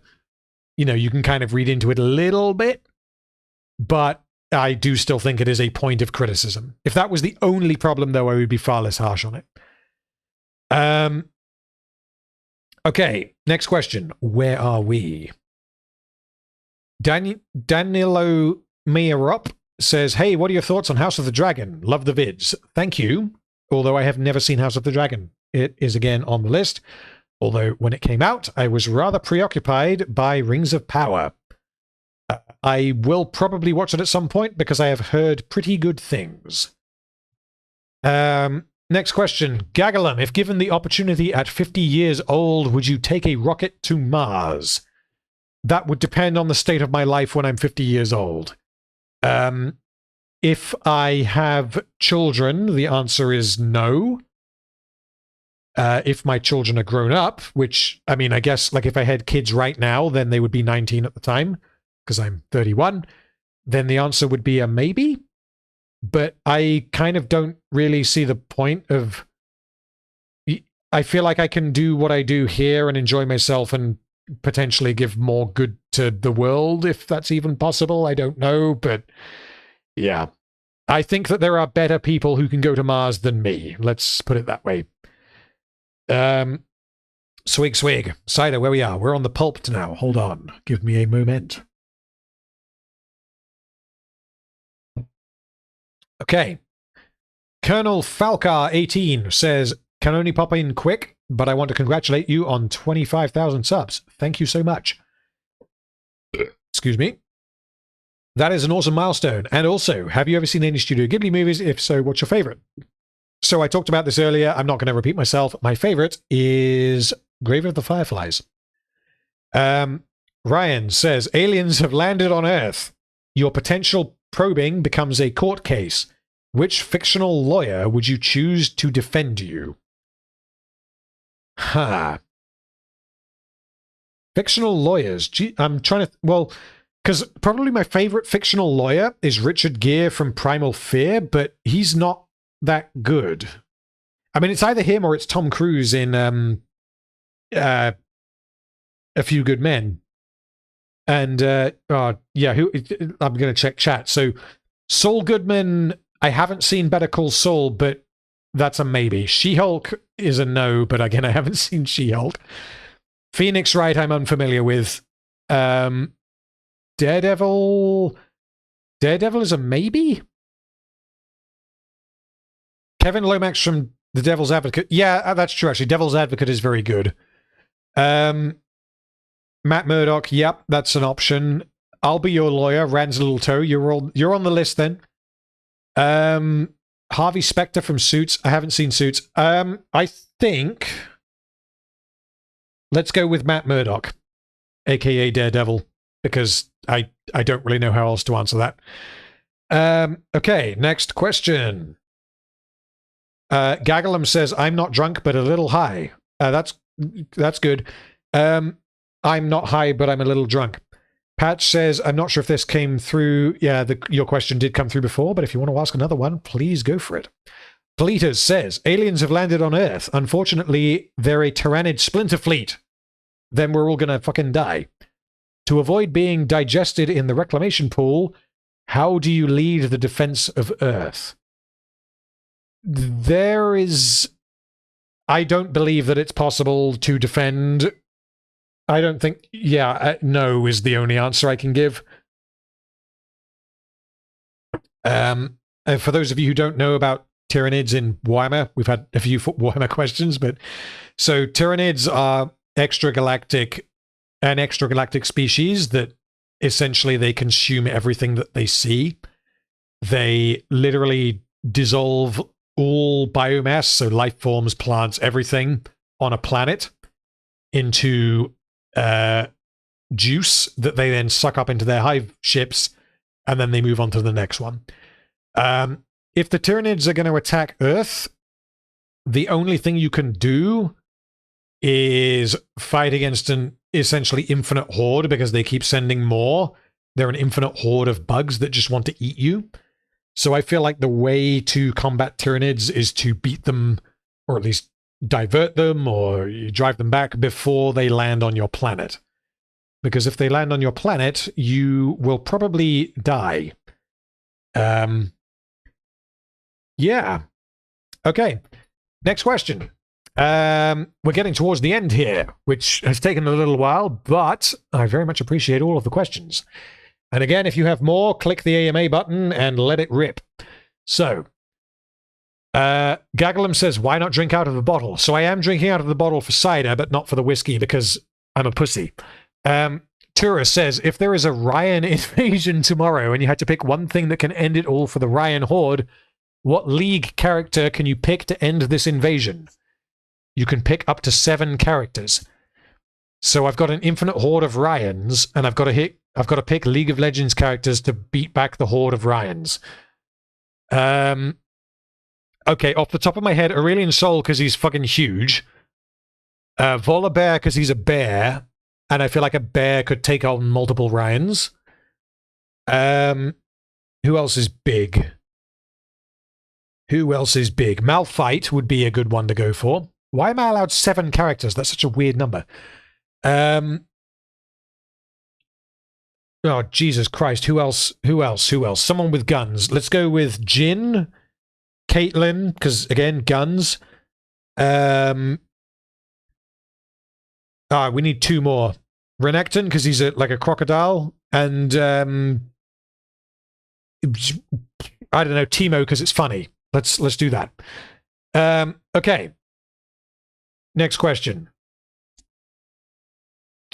Ryan says, aliens have successfully invaded Earth via Salma Hayek. She probes you daily. What do you do? What I do is I bend over. Okay, next question. Kish says, 40k, I personally have around 8,000 points of orcs. That is a lot of orcs. Love them, but Necrons for lore specifically, Trazyn in terms of lore, which do you prefer? I'm not sure who Trazyn is, but in terms of orcs versus Necrons in the lore, I feel like Necrons have more interesting lore. However, orcs, if I was going to play one on the tabletop, it would absolutely be orcs over Necrons. Okay. We are getting to the end. We only have 1, 2, 3, 4, 5 questions left. So if you want to get them in before we see if we're doing anything else, get them in. Douglas Lamar says, how did Amazon even get away with using Peter Jackson's Balrog design made under a different company? That I don't know. My guess is that so Peter Jackson's Lord of the Rings movies a lot of the designs were made by 2 guys whose names I can't remember, although I do know them. I just can't remember them because I've been drinking lots of whiskey. One of those guys was involved in Rings of Power. And if the design of the Balrog that was in the Peter Jackson films came from that guy, then he could just do it again in Rings of Power.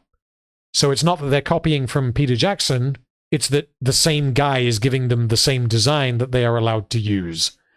That is the explanation that I have. I don't know how airtight that is, but that's the explanation that I have. Okay. Tura says, if an alien landed on Earth and wanted to have a party, which country would you lead them to have a wild party that they forget their names? For me, it's Russia. Well, I mean, I've had wild parties in, obviously, England, Poland, Bulgaria. I actually haven't in America, although I imagine in some states things get pretty wild. Let's go with Poland. I don't know if that's a universal answer, but let's go with Poland. Zach, have you ever seen Xavier Renegade Angel. I have not. I'm afraid you'll have to tell me about that in Discord because I don't know what that is.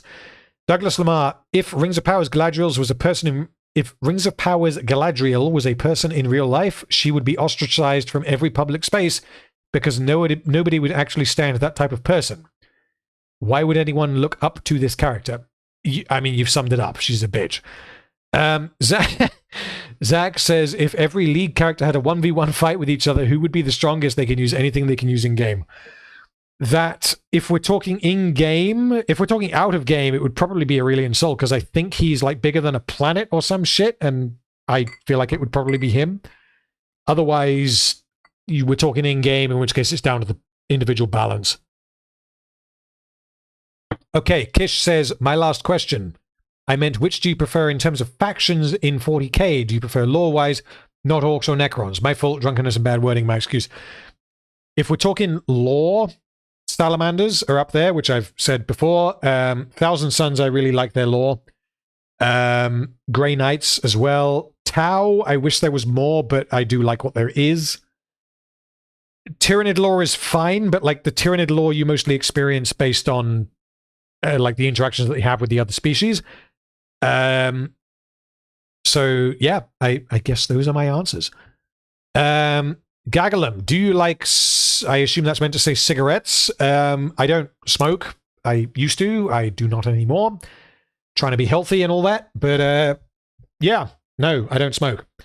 And you shouldn't either. It's bad for you. And final question, unless more come in. Tura says, if you can pick one piece you can pickle and save Ryan, which piece would you... What? Which piece would you pick? You can pick 3, but balls are a must. I'm very confused by the question. It's something to do with pickling my balls to save Ryan, and I don't entirely understand what that is. So if you want to reword that, please reword that, because I don't know how I can answer that. Lexian says, who is the strongest non-magical character in the Lord of the Rings / The Hobbit? So Gandalf, Sauron... it depends. Is Elrond magical? Because if he counts, then he can't be included. Gandalf, Sauron, Galadriel would be up there. Who else would probably be Legolas? Because Legolas basically shits on anyone except Bolg. And I mean, he eventually beats Bolg, but like Bolg loses, so Legolas can beat Bolg. I don't know who the strongest would be. My guess would be Legolas. I think that's probably a fair guess. Le Duzan says, how was Bulgaria? I really liked Hungary and Slovakia when I visited there. Bulgaria was a lot of fun. The food was some of the best food I have ever eaten. And the holiday itself was really good. There was 3 of us, and we just went to Sofia on one side, spent some time there, did some sightseeing, drank some alcohol, and then rented a car, drove across to the other side, sunny beach on the Black Sea, and there it was like full-on tourist mode, party time. Every hour is happy hour, and that was a lot of fun. Bulgaria is pretty cool. Ryan says, I'd pickle myself to save you. That's endearing, honey, and I'll give you a hug tomorrow for that. Terry Tuna says, do you have any plans on reviewing another one of Amazon's series, The Wheel of Time? I have not seen The Wheel of Time. I know nothing about The Wheel of Time. I won't say never, but I might do that at some point, but at the moment it's not top of the list. Because Rings of Power Series 2 is on the list, and whatever I do between now and then, I definitely want to get something in that's good. And from what I hear, Wheel of Time is not good. Kish says, are there any RPG games you like the most? So I do like a good RPG. Baldur's Gate 3 at the moment is a huge amount of fun. Witcher 3, Skyrim, Divinity Original Sin 2. Yeah, fantasy RPGs are definitely my bag. I guess, yeah, Mass Effect also counts, although that's obviously sci-fi.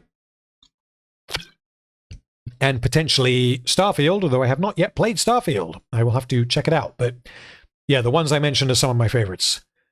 Douglas Lamar, last question. Do you plan on getting an original avatar for your videos? There have been cases of channels getting claimed for using characters as avatars and copywritten IPs. No, however, I don't see how, for example, Disney could claim my entire channel based on the fact that I use an image of Kronk every now and then. Because, like, yes, you can like I could get the image transformed, like I did for the Barbie video. I could get the image transformed into like the canified version of Kronk, so Crank. At that point, it's absolutely transformative. But like the image that you see on screen now, that was made by HP Lefty, who's in Discord. That wasn't made by Disney. Disney don't own this. So that is something I would absolutely fight. And theoretically, if Disney were like, we own everything that you have uploaded because there's an image of a thing that we own on your channel sometimes, absolutely I would fight that. Okay, this is going to be the last question, and then we're going to see if we want to do anything else for an hour or so. Kish says, God damn it, there's two questions. Kish says, which whiskey are you drinking? Got Jack Daniels myself. I am currently drinking Gentleman Jack, which is good shit. And Bleaters says, Master Chief, Geralt of Rivia, Link, Solid Snake, Albert Wesker, Kratos, and Bowser are all coming to kill you. You may bribe one to defend you, the others will attack. I am familiar with them enough to probably answer the question. Link is a bitch. Geralt is a Chad. Master Chief has a gun, so he beats Geralt and Link. Solid Snake, I feel like he dies to Master Chief. Albert Wesker, I don't really know, but I'm going to say it has to be Master Chief. Master Chief has a gun. So Master Chief, I'm bribing. He can just shoot the others. Okay. Right. It is 10 to 1 a.m. here, which means we've been going for 4 hours and 50 minutes, I think, maybe. OBS tell me. 4 hours and 53 minutes. That is a lot longer than the last one of these that I did. So, the questions at this point is what do we want to do next, if anything? Because there are a bunch of you in chat, and I am open to a few ideas. So one option is League of Legends, and if we're going to do a game of League of Legends, I will see if any of you guys in chat that want to play can play. Starfield is not an option because I don't have it installed, unfortunately. Otherwise, I would potentially do that. Gartic Phone is an option, but I'm not doing that on stream. I'll put up a poll. We'll do a poll. Stick your suggestions in chat. And I'm going to close the Q&A because I have to do that. Okay, start a poll. So, what do next? League of Legends. Starfield, again, is not an option. Oh shit, I pressed the wrong button. Gartic Phone in Discord is an option. Or anyone. So if we do Gartic Phone in Discord, it will be open to anyone. However, I will not be streaming it. If I do League of Legends, however, it will be streamed. Truffle, to answer your question, I would go Monsters out of those. Other options are Baldur's Gate 3, which will be just me doing maybe an hour or so of dicking around on Baldur's Gate. Spore is another option, which will be me dicking around on Spore. Actually, fuck it. Let's get rid of Spore. Let's say some kind of online multiplayer shooter. So let's say Halo Infinite. Because Halo Infinite is free to play if you're doing online multiplayer shooting bullshit. And if any of you guys want to join, then that can happen. And unfortunately, the YouTube limits me to 4 options. And I'm good to stream for maybe another hour or so. So you guys can choose what we're doing next. Again, to be clear, I will stream League of Legends, Baldur's Gate 3, or Halo Infinite. I am not streaming Gartic Phone, so if Gartic Phone wins, then it's going to be private in Discord. So if you want to join, you jump in Discord.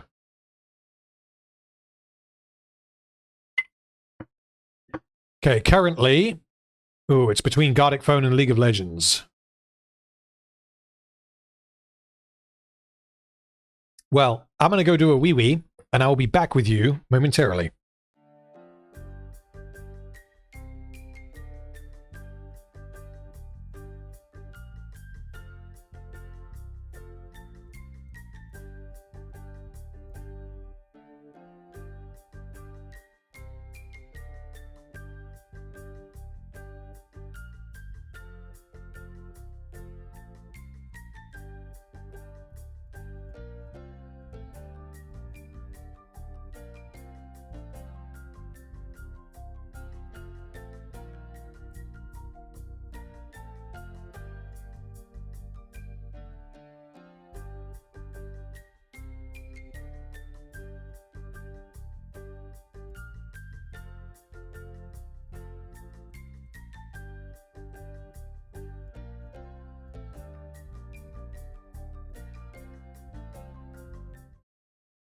Alrighty. Right, we're back. How many time do he do wee? Well, it depends on how much I'm drinking, honestly. So yeah, alcohol makes you wee so much. I have to wee. I have to empty myself. I can't help it. I do not know how some streamers just like stream for like a fucking decade and then don't. Okay, so at the moment, Baldur's Gate 3 is winning, which I was not expecting.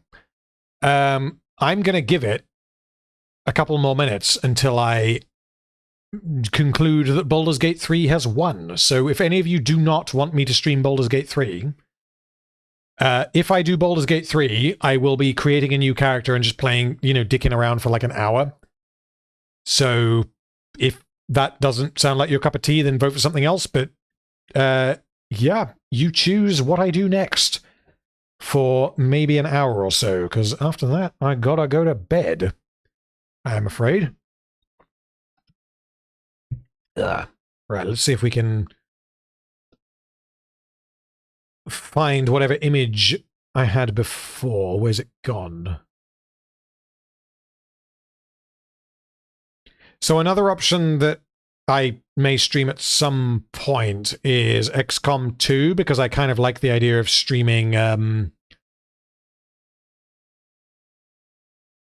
like different you know, characters that are, you know, named after chat.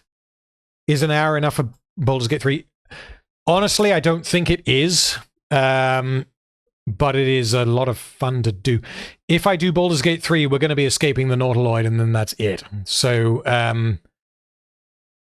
yeah, it'll be somewhat limited in what we can do. So I may make an executive decision and decide to stream Baldur's Gate another time.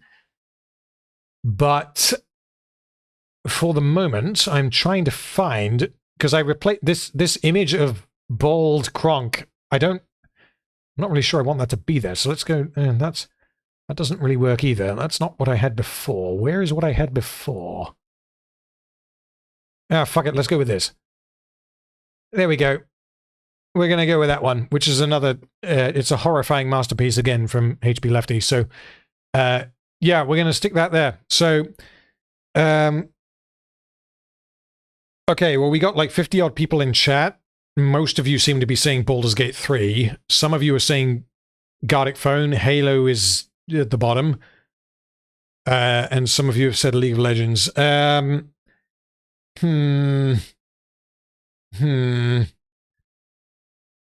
that I'm only going to go for an hour, fuck it. Okay, we're doing Baldur's Gate 3. Baldur's Gate 3 won the poll. We're doing Baldur's Gate 3.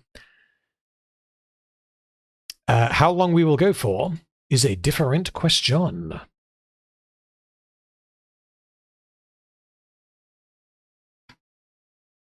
So what we're going to do is we're going to make a character, and we're then gonna, I guess, explore and see what there is. So we're going to end the poll. At some point, I will do League of Legends with whoever is in chat, and at another point, I will do Gartic Phone. So we're going to end the poll because we're doing Baldur's Gate for a wee bit.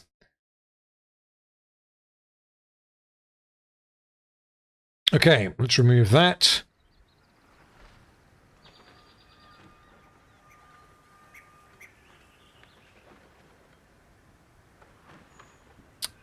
And hopefully,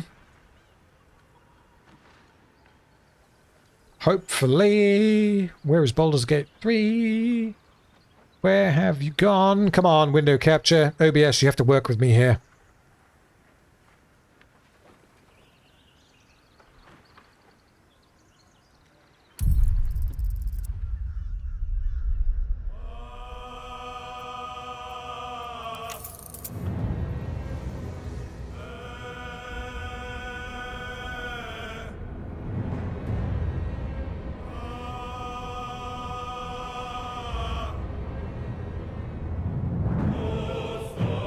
Baldur's Gate 3? Has that worked? I think that's worked. Can we see this? I'm just changing my... Where's it gone?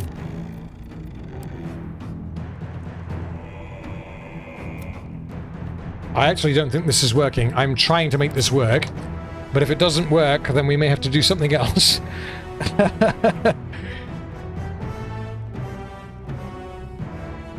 Because I didn't test if Baldur's Gate 3 was going to work with OBS beforehand, because I didn't think I'd be doing it.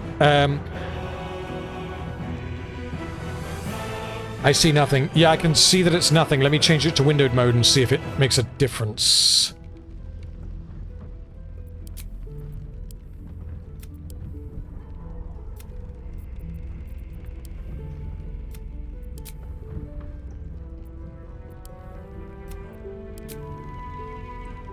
I also see nothing. And can you do it while drunk is the question. Well, I've told it to capture BG3, but it doesn't... It's not doing it. Yeah, it's literally... It's not doing it. I'll give it maybe a few minutes, and if this doesn't work, I'll defer to second place, which is Gardic Phone in Discord. So yeah, give me a moment.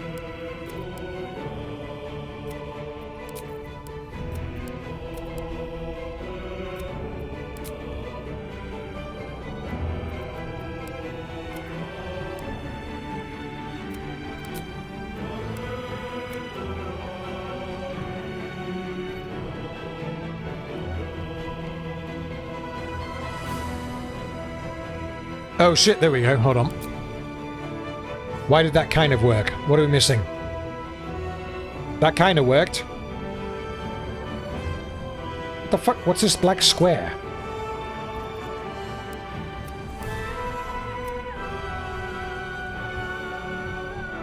Alright, yeah. So...